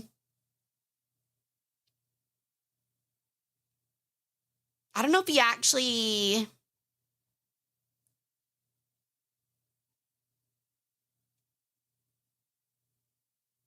I'm not going to pull up a pew pew. Oh, yeah. I forgot that he was just on some of these. You're right. Hold on. There it is. You're right. I did click the wrong channel. Yeah, this is it. He's actually got some lectures too, or they have some lectures, so that's really cool. Oh, we get to get one of the boxes. Okay, let's check out one of the boxes. Oh, that's loud.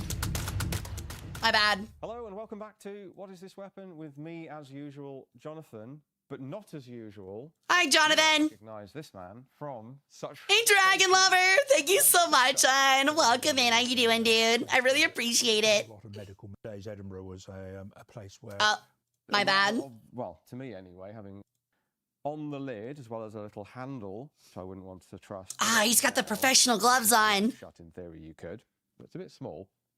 We have an escutcheon plate with initials FM, which we're going to return to, because actually, this time we do know who that is.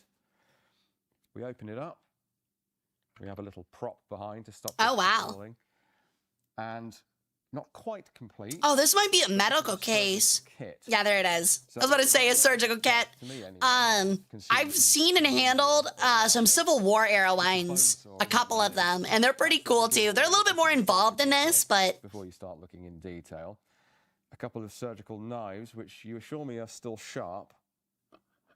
oh god, I'm not sure I can imagine being worked on by a dude that opens up a box and that's his box. Later, Anubis. Close-ups of all of this as usual. So Savigny is the manufacturer, yes. actually a British maker, is that right? I believe so, yes. Yeah. Bear in mind, neither of us are experts in this field, but Mark has done a bit of work into this. So it's like curvature, Cool. cutting flesh. I thought it was one of the gun boxes, but it looks like it's just this. Leave out. I would also imagine this is their collections room, and it looks incredibly modern. Knives. Looks really nice. Looks way better than mine. Thank you. Yes. So Or ours, rather, the museum I work at. in here that sort of retains them. It's sort of fitted for these knives. So we are missing one of those, as well as a couple. I wonder what this stuff in the corner is for. So before we move on, now you will have guessed or been told. This Oh, yeah. A museum like that with how much they've got out for. Okay, so like, you have to realize whenever you go to a museum, anything that's out on display is like maybe 10% of what they actually have. Especially large museums. I mean, just look at all the fucking guns in this one section here. The stuff that they have out on display is like 10%. Because usually when it comes to item care, you're constantly circulating those items out so they don't wear faster into like lights or the worst conditions in the cases, things like that. This out for discussion in a moment, because this is quite an important item that's kind of related to our subject. That looks like a It's tourniquet. not firearm specific. There's another, it's a tourniquet, by the way. But there is another type of tourniquet in the lid here. Okay, yeah, they are.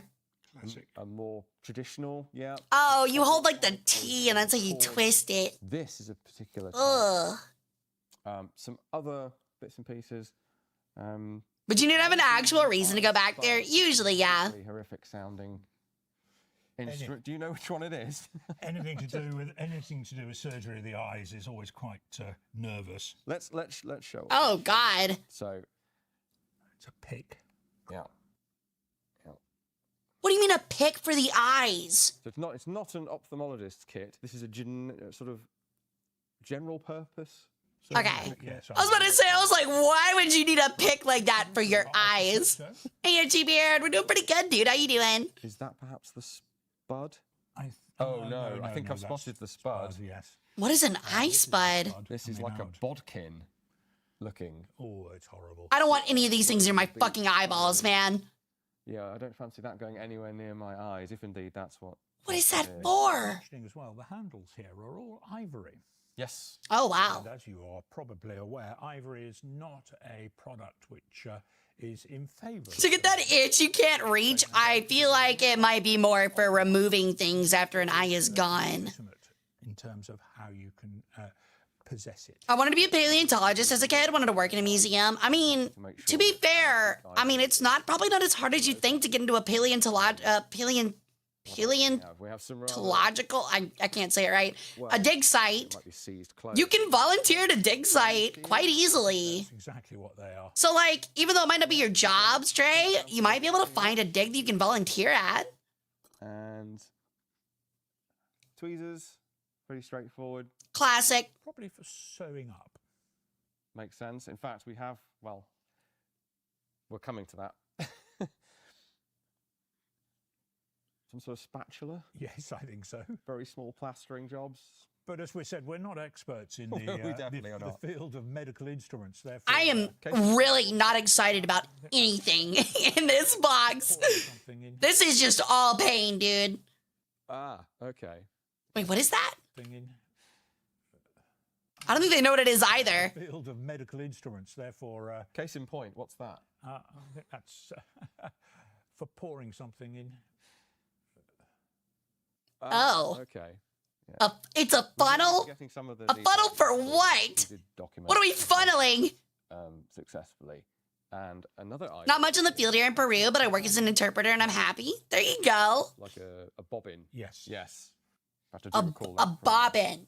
documentation. So that's the whole concept. Ah, yes, a totally thing I know. A bobbin. Remove this saw as well. Just That so thing's it's sick. consistent here. And because it's a nice piece of period craftsmanship as well. I believe this is. I've been identified as a post-mortem sword. Post-mortem saw. Yes. Curious. I'm starting to wonder if this isn't the sort of. Post-mortem saw? We can clarify this at a later date, but I'm starting to wonder if this isn't a sort of. Is this just a concealment for what's inside? Let's Yes. get to what's inside. Yes, I think that's Huh? exactly what it is. I think. In which case, it wouldn't matter unless you were an What expert. was it in wouldn't there. matter what was in it. I think yeah. what really matters. Is there a tray that comes out? is doing. Before we. How fast does it go through a few weeks? That's what I'm saying. What do you mean by like post-mortem? Would that just be for like amputations? Yeah, it might be a funnel for washing out like bullet wounds. Yeah. These came with the kit. Well, yeah, I know what post-mortem means. I just mean, what does it mean if they're strictly a post-mortem saw? Yes. Oh. Of glasses. Manacles. Crack across one lens, but otherwise pretty good. Wow. Really well I can't preserved. think Master and Commander with this set. Do you see those two weevils, Doctor? Which would you Yo, Master and Commander! push me? I would choose the right-hand weevil. It has significant advantage in both length and breadth. There, I have you. You're completely dished. Do you not know that in the service, one must always choose the lesser of two weevils? I can see. Ew, bugs in the food. Very common with sailors' food during that period. It's the one that lives in my head. So let's get. Yeah, I guess it's for autopsies. Anyway. Now. Yeah, Stray. The same thing happened in ancient Egypt. We have signs of, brass melting used for And as you can see, a view- surgeries, like head bloodletting surgeries and stuff like that to remove pressure and stuff. There's a peg here, and if this is working properly, and sadly it's probably slightly warped, we would pop out this peg here, which does latch in place, it just doesn't release the drawer. There's more. You pull the peg up, and this should then spring out to either this extent that we have it here, or maybe a bit further. Secret compartment. At which point you can pull it out the rest of the way. Pistols! How free this would have been at the time, but it's very stiff now. So here is our concealment drawer at the bottom, and the way it's done is with a secret door with guns. The doctor's kit has a, like, surgery kit has a secret box with guns. Wooden spring. Well, that explains why they have it. Wood. This will have lost some of its spring, of course. That's insane. The case has warped slightly over the years. It would. That's so cool. It pops out. There's a hole here where my thumb is for that peg. I don't think it's a field doctor kit. I mean, it might be. Itself. And then we have the contents of this to look at. So let's slide this to what. I bet you money this is a dueling kit, is what this is. And it was owned by a doctor because you would need a doctor on site in case someone got shot for the duel. So he came with his pistols that you could pay for when he showed up. That's insane. And the rest of the kit is to get the bullets out from the duel. That's insane, dude. The doctor that you were having oversee your duel comes with his own pistols. That's so funny. You can see if I angle it. That is so entrepreneur. Now, weirdly, we don't just have the pistols and their accoutrements. We have a couple of other bits of. That's for concealment? Gubbins, We do indeed. You must remember at this time, maybe. drugs, in particular opiates, was quite. Oh, my favorite. Both My absolute favorite. Educational purposes. Sometimes both, I imagine. Indeed. And this is where the opiates in this case. Yeah, I was about to say, if they aren't dueling pistols, I don't know why you'd have two of them. It's been scratched off. Do we know what was inside this one? No, we don't. It's still in there, so we could get it tested.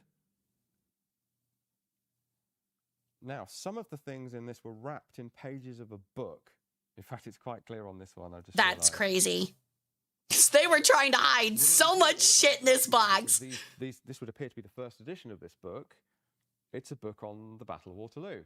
How appropriate. Wow. 1916 in its first edition, I believe. So these are. How interesting. Even the garbage he wrapped the ampules with to keep them from breaking have historical value. That's so neat. Give us, well, date-wise, you'll have seen it on screen already. Round about 1820, could be a bit earlier, could be a little bit later. God, I would love to have a book from the 1820s. The files in. Correct. Either done when it was put away for storage, or perhaps if it was ever. Bullet pistol dueling was recreational back then? Really? I didn't know. I haven't heard about that. Another very nice bit of glasswork there. I don't think this was for wax bullet, but. Period bit of glass. We'll leave it in its wrapping just in case. Two of those identical. Here's a question. They had rubber at this period, did they not? Why did they not use, like, rubber bullets? No, they're not. Like, it would hurt a lot, but it wouldn't kill you, probably. Right? I think it's the best way to describe it. But the other it's all guns and opiates. It's America in a box. your pistols. It's America in a box, dude. Gun violence and opiates. Little pair of scissors and some thread. Indeed. Very useful. For stitching up. Wax was cheap, rubber was gooey and gross. Fair enough, Barton. That's a good point. We've caused ourselves some massive continuity issues. I think we're nearly there. There's actually so much to this. Items. There are a couple of halfpennies. Also, welcome in, Barton. How you doing? 1806, I think one of them is. Quite why they're in there, I don't know. Oh, that one's 1799. Ew. The other one I think is 1806. Some really old coins. Another thing I want. Important, so people don't find out you're packing. Those are often lost, funnily enough, so this is quite rare to find it. Good to have. Another small ivory item. Yes, it opens out, I hope. want to force it. Is that a chess piece? Maybe we'll look What is at that that? off camera. Identify it on screen for you. I'm just a little paranoid about the ivory there. Oh, this is a little box of. Huh. What could that be for? Yeah. So, bearing in mind... Historian, yeah. I have a master's in history and I work as a museum curator. Gun stuff. For the Is gun. that- Definitely for the gun, I reckon. Wow. Anti-flints, Oh, absolutely. Spare flint. which I'll struggle to get out right now, but we'll capture for you. We have... Missing the hamburger to complete the package. Oh, there we go. Ah, that's is quite, nice. quite unusual. Yeah. Oh, that's a good point. It could be an old school dropper. Channel before. Maybe for the opiates. You're so right. That could be what that's for. We can now do that. So, to the guns, pistols, pair of pistols, marked London, typical to have its at least ostensible location where it was made. Not always. They look like children's toys. Not. So London is the place marked on the side. Big reason why Belgium had a colony in Congo. Ah, makes sense. Post 1813. Yeah. No less. Again, bang on for this. So That's actually so cool, by the way, to have the amount of knowledge on a particular subject that you can tell just by this looking at the stamps when the pistol was made. That is such a cool level of like knowledge. decade or so. I wish I had that kind of like thing going on. That's something you gain from working in a museum in a field like this for so long. Sadly, I have not had that opportunity, but I hope to one day get something like that. Moment. So just to briefly explain the spanner situation, these are, well, these days they're either seized solid or can be unscrewed with fingers, and we are loading with, well, the flask. Oh, you load it like that. So you screw the barrel off, put everything in, then screw it back together? Latch on the top, spout, of course. So powder charge, pre-measured essentially by the design of the chamber there. And then we prime before we shoot, of course. Exactly, 70-second, yeah. Ball in the concave part of the barrel there. It's sort of pistols for dummies, isn't it, really? You Very can't so. really Yeah, it kind of is. Like, it literally has like a little funnel, mini funnel. I don't think we... So even if you're dumb, you don't spill your powder. Let me finish that thought. So threaded, obviously. So it's a muzzle loader, but you load from the chamber. It really is a gun for dummies. Barrel, unrifled, as we might expect.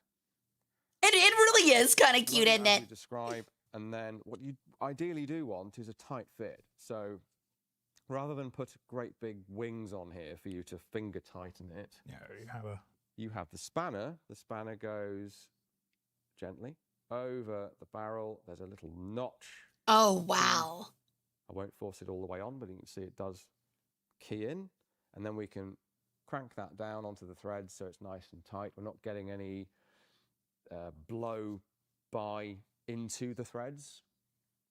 So you're not losing any power. You're also limiting the Interesting. erosion of the threads. Yeah.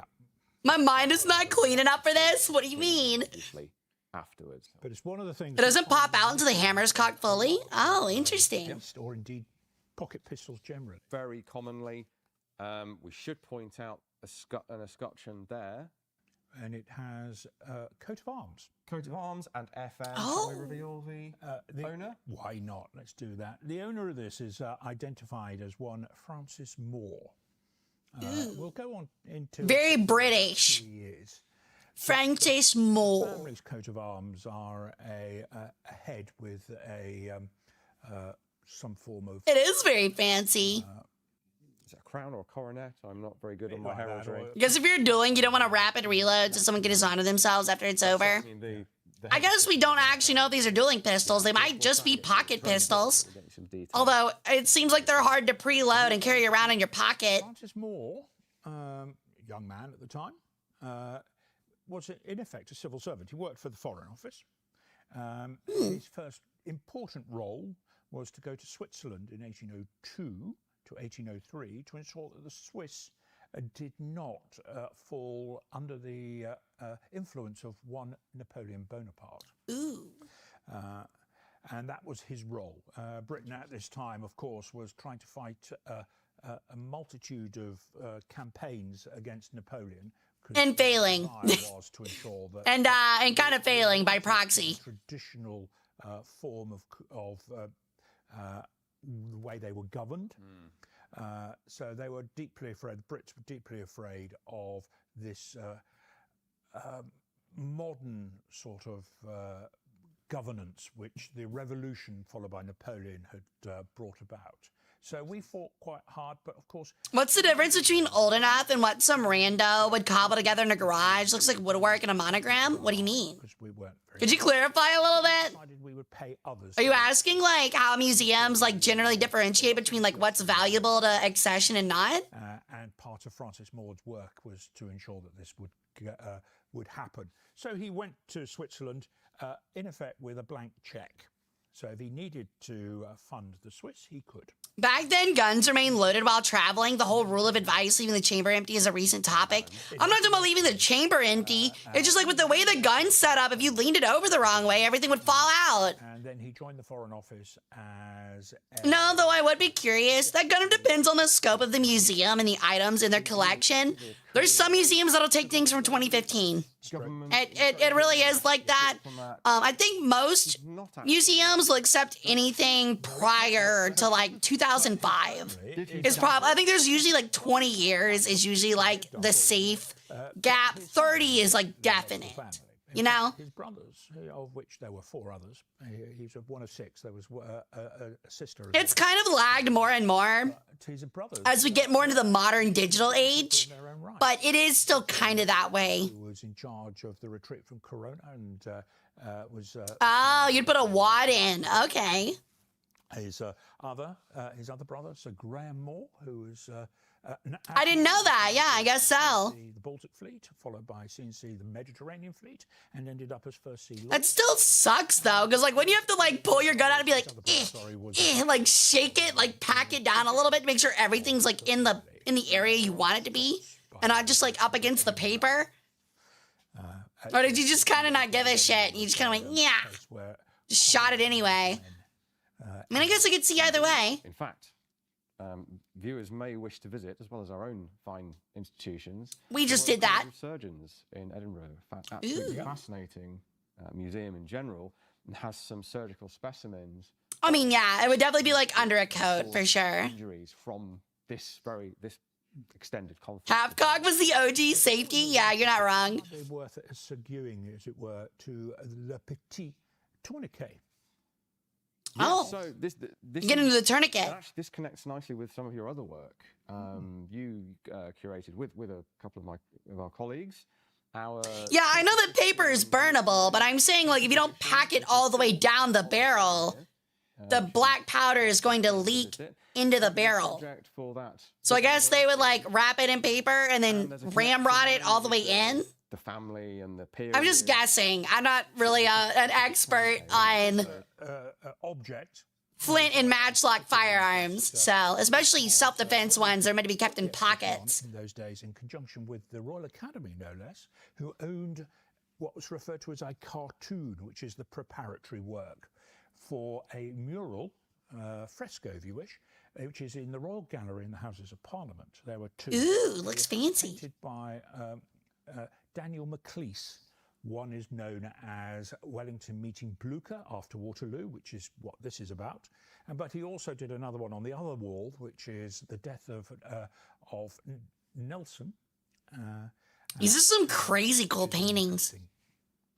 Painting 2 really big moments during like the Napoleonic era too. Version of this exhibition, which was bigger, we borrowed that painting. Indeed, and here is the exhibition catalogue. Within it is an image of this, because one of the characters is lying on the floor with this being worn around the top of his arm to indicate how... Oh, wow. And it's a really nice connection between a painting... You got some titties. Armor, the world of medicine. History as well. Indeed. Yeah. And the fact that the objects all relate to each other, which is rather nice. And if we haven't already, we'll throw up a picture from that picture of this particular quite distinctive type of tourniquet. Yes. How cool. A bit of detective work that you did. It was very nice to do. Over a decade ago now. A bit frightening, isn't it? Tell me about that makes sense, T. Nice connection. We do have the maker's mark on there. So this is retailed by Evans and Co. Yeah, that's what we've identified it as. We do have a mark there, which I think says that. But I don't know if I'm going to make y'all sit through the whole thing. It's almost certainly military. See what else they... Okay, they go back to the gun here in a moment. Raw arrow hit. In fact, I was seeing earlier on if... Yes, we can just... Conceal trigger. Nice. Get the trigger to deploy. Nice. On full cock, the trigger drops. Big naturals out, shrapnel on the arm, Franco's Spanish fleet owned. Sure that if you Yeah, that's the Battle of Trafalgar. You didn't fire in accidentally because the trigger is folded away. Yep. Like so. And sometimes they sort of conceal, sometimes they make a nice decorative feature of it. That's kind of neither of those. It's got a line around the trigger to remind you where it is, I guess. These are pretty much very plain pocket pistols. They are very plain. I would say they look kind of childish. Exotic ones with decoration on the grips and further decoration on the metalwork. But these are pretty generic. They're a sort of middling sort, I would say. They're quite well made, but they're not sort of a noted maker. I haven't actually mentioned the maker. It's actually probably a retailer. I would go with retailer. Smith. So we had London on the side for where it's supposed to have come from or where the maker is based, which it may well be, actually. Smith of London is probably who we're talking about. We've not identified a Smith of London. It's a bit too generic a name. There's no initial. It's also interesting, like, how clean and well cut everything is. Place on the Like, I know it's like post-industrial era, or at least like during the industrial era. So there's a sliding. But everything's like so well made, but when cocked, so clean. You can block the cock at half cock typically. Isn't it? Oh, so it comes with an actual safety. Bring it back so you can see the safety bar also has a peg on the front that locks the pan closed as well, so that you don't knock that open and lose your priming powder. These are all standard features of a flintlock pocket pistol. People tend to think pocket pistols weren't a thing until the percussion era. Yeah, when you have the wealth of a small nation, you can afford a lot. Form of flintlock mechanism. Later, Stray. Have a great day at work tomorrow, dude. Thanks for hanging out. Hope to see you back on Sunday. Top and bottom. We'll be playing some Total War Warhammer 3, continue our Chaos Dwarf campaign. See these from the 1750s onwards. In reality, which is and even before that, you've got cannon barrel forms that are still pocket pistols. So they're almost as old. In fact, they're probably arguably as old as the pistol itself. Because in our self-defense gallery, we have a 16th century wheel lock that is. We saw that. Big pockets then. So. God, I love wheel locks. They might be my favorite design. I wish Fantasy would utilize them more often. Well, there are no screws on these pistols that this would fit. So this might be one of the only later editions where someone has tried to recomplete the set. That may well be the case.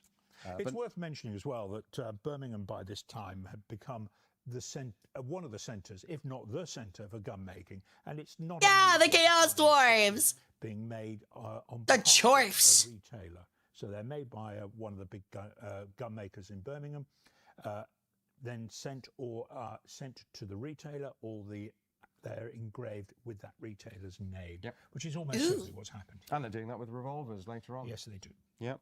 Final item in here. Final item. Hit the alarm.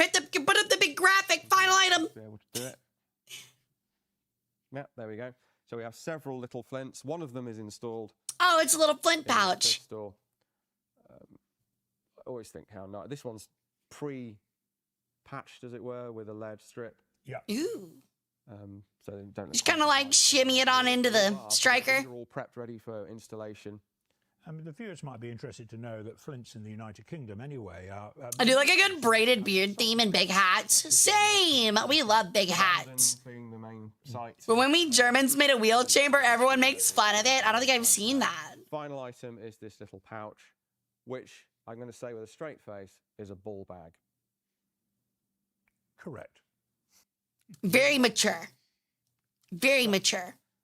We've got the contents. We've got the guns in particular. So sort of stock in trade. We've been able. That really does sound like a uniquely British insult. You utter ball bag. You know, like that's something like if an American said, like you utter ball bag, it'd be like what? But like a British guy being like, "Oi, mate, you fucking ball bag," I'd be like, "You motherfucker!" Like, Surgery, effectively. that's a fighting words. We've got the chap and his history and his family history. Is there Yay! Thank you, 72nd. Yeah, final item. Because he married late in life, and his wife. They actually know so much about this dude. That's crazy. Named Frances Twyford. Now, Frances Twyford's an interesting lady because she was the former. A reproduction wheel lock for $1,200. Oh, only $1,200. We have an armour relating. Maybe one day. The Earl of Eglinton. And the Eglinton tournament of the 1840s, 1850s. Anyway, that's beside the point. What's interesting is she had married Archibald, the 11th. Put it as a sub goal. I got a lot more things to fund before that. That is a cool idea, though. Extraordinary. Anyway, so she eventually divorced him and ran off with the Duke of Hamilton for 8 years, having a child with him. It wouldn't be the Georgian period without some. I love, by the way, can I just say that the way they're talking about these historical figures, I love that it's like tea room gossip and they're like giggling and chuckling with one another. That is so fucking adorable and it's really funny. So romantic. Like he's laughing and he's like, "Oh yeah, of course, it's always them, you know, it's always those types." So she then married Francis. Georgian to early Victorian, I suppose. Yes, indeed. Yeah. But it just goes to show that there is as much intrigue in personal relationships back then as there are today. It's all. You got bollock as an insult, so someone saying ball bag is not too far off. Yeah, that makes sense.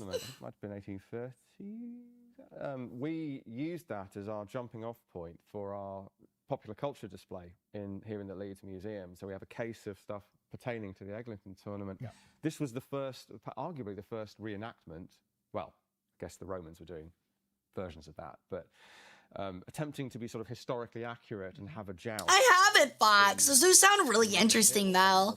It kind of reminds me of how Forza 3 had, like, in their car showcase, like, some fantasy cars, and Jeremy Clarkson from Top Gun would do reviews on them. Those were some of my favorite parts of that game. It's very. So it's all one big circle. It all connects with each other, which is actually what's so exciting about the subject matter as much as the things themselves. But I think above all, the cool factor here has to be. Oh, that's so interesting. I'll have to check that out. Thank you for the recommendation. But also hurting.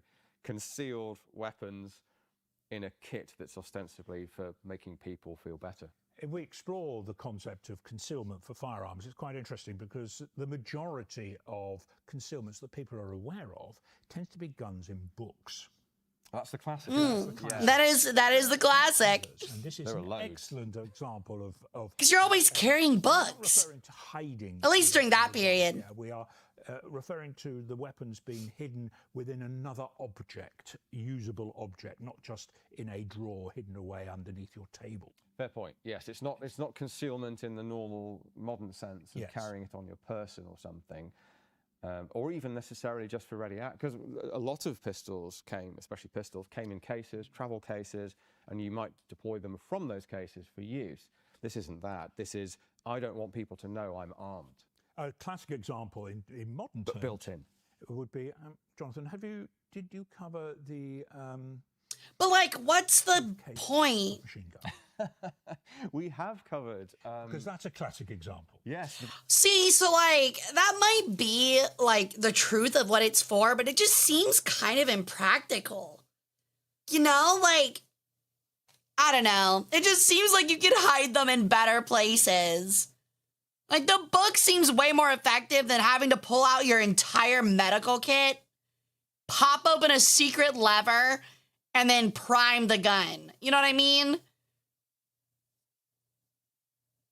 I mean, I guess if you're on a diplomatic posting, but, like, what scenario would that be, like, useful?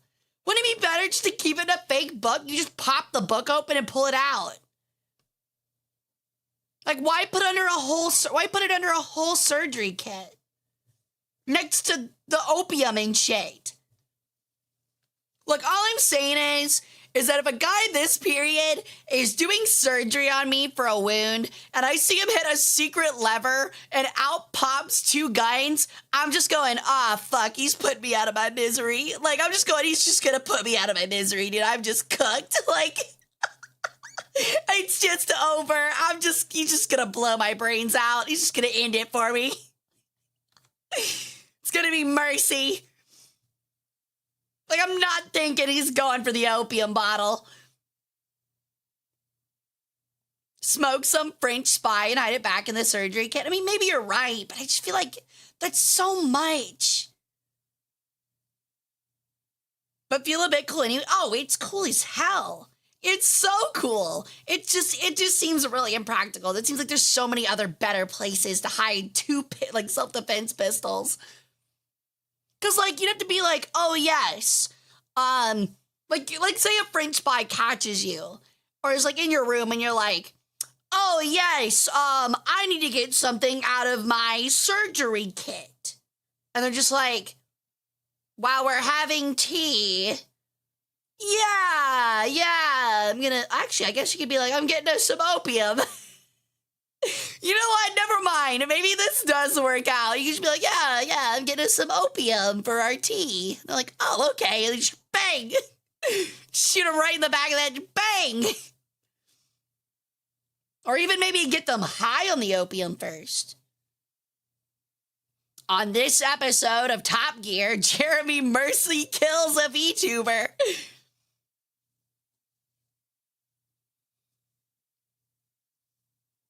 Probably be easier to OD them on the opium. I feel like if you're in a society where everyone is constantly taking opium, they would be aware of how much is too much for them. Is that weird to say? I feel like they'd easily become aware. Personally, like everyone would be like, it's kind of like drinking. Like people would be like, yeah, I know my opiate limit. I'm not an opiate holic. All right. Well, I hope you guys had a ton of fun, but I think we're going to move us on over to chatting and find someone to raid out to real quick.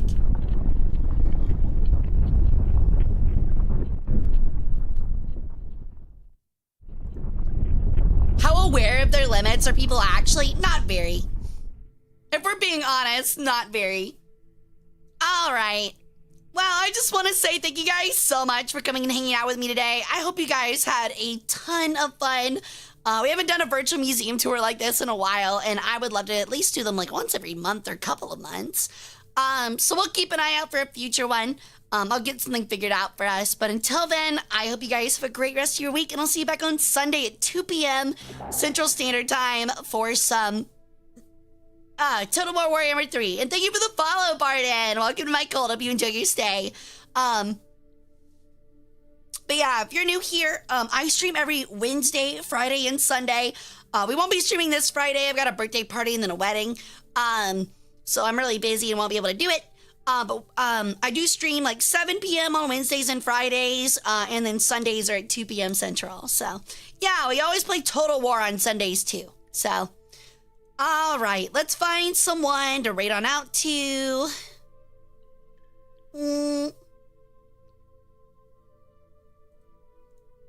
Let me see if this is a collab. We're gonna raid Porcelain Maid. They're probably ending soon, but actually, I don't know. Hold on. I don't know if he's ending soon. He's been going for longer than I have, so. Alright.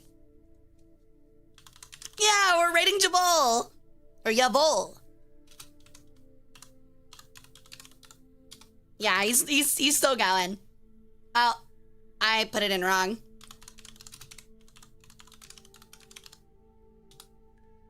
Alrighty, well, you guys sleep well. If you guys want to catch me back until then, on YouTube, I have shorts going out until Saturday. We do them every week, so if you want some of that stuff, catch up on some streams you haven't seen, or at least the highlights, you can do that. You can also join our Discord or find me on Twitter. Yeah, my socials are right there. And I would love to see you over there as well. I'm posting on those constantly. I'm trying to be more active in the Discord. So yeah, if you like that, if you think that's cool, you guys should totally check it out. Until then, I hope you have a great night's sleep. I hope you have a great day at work if you got it tomorrow or school. And I hope to see you back here on Sunday. So bye everyone. Love you bunches. Later.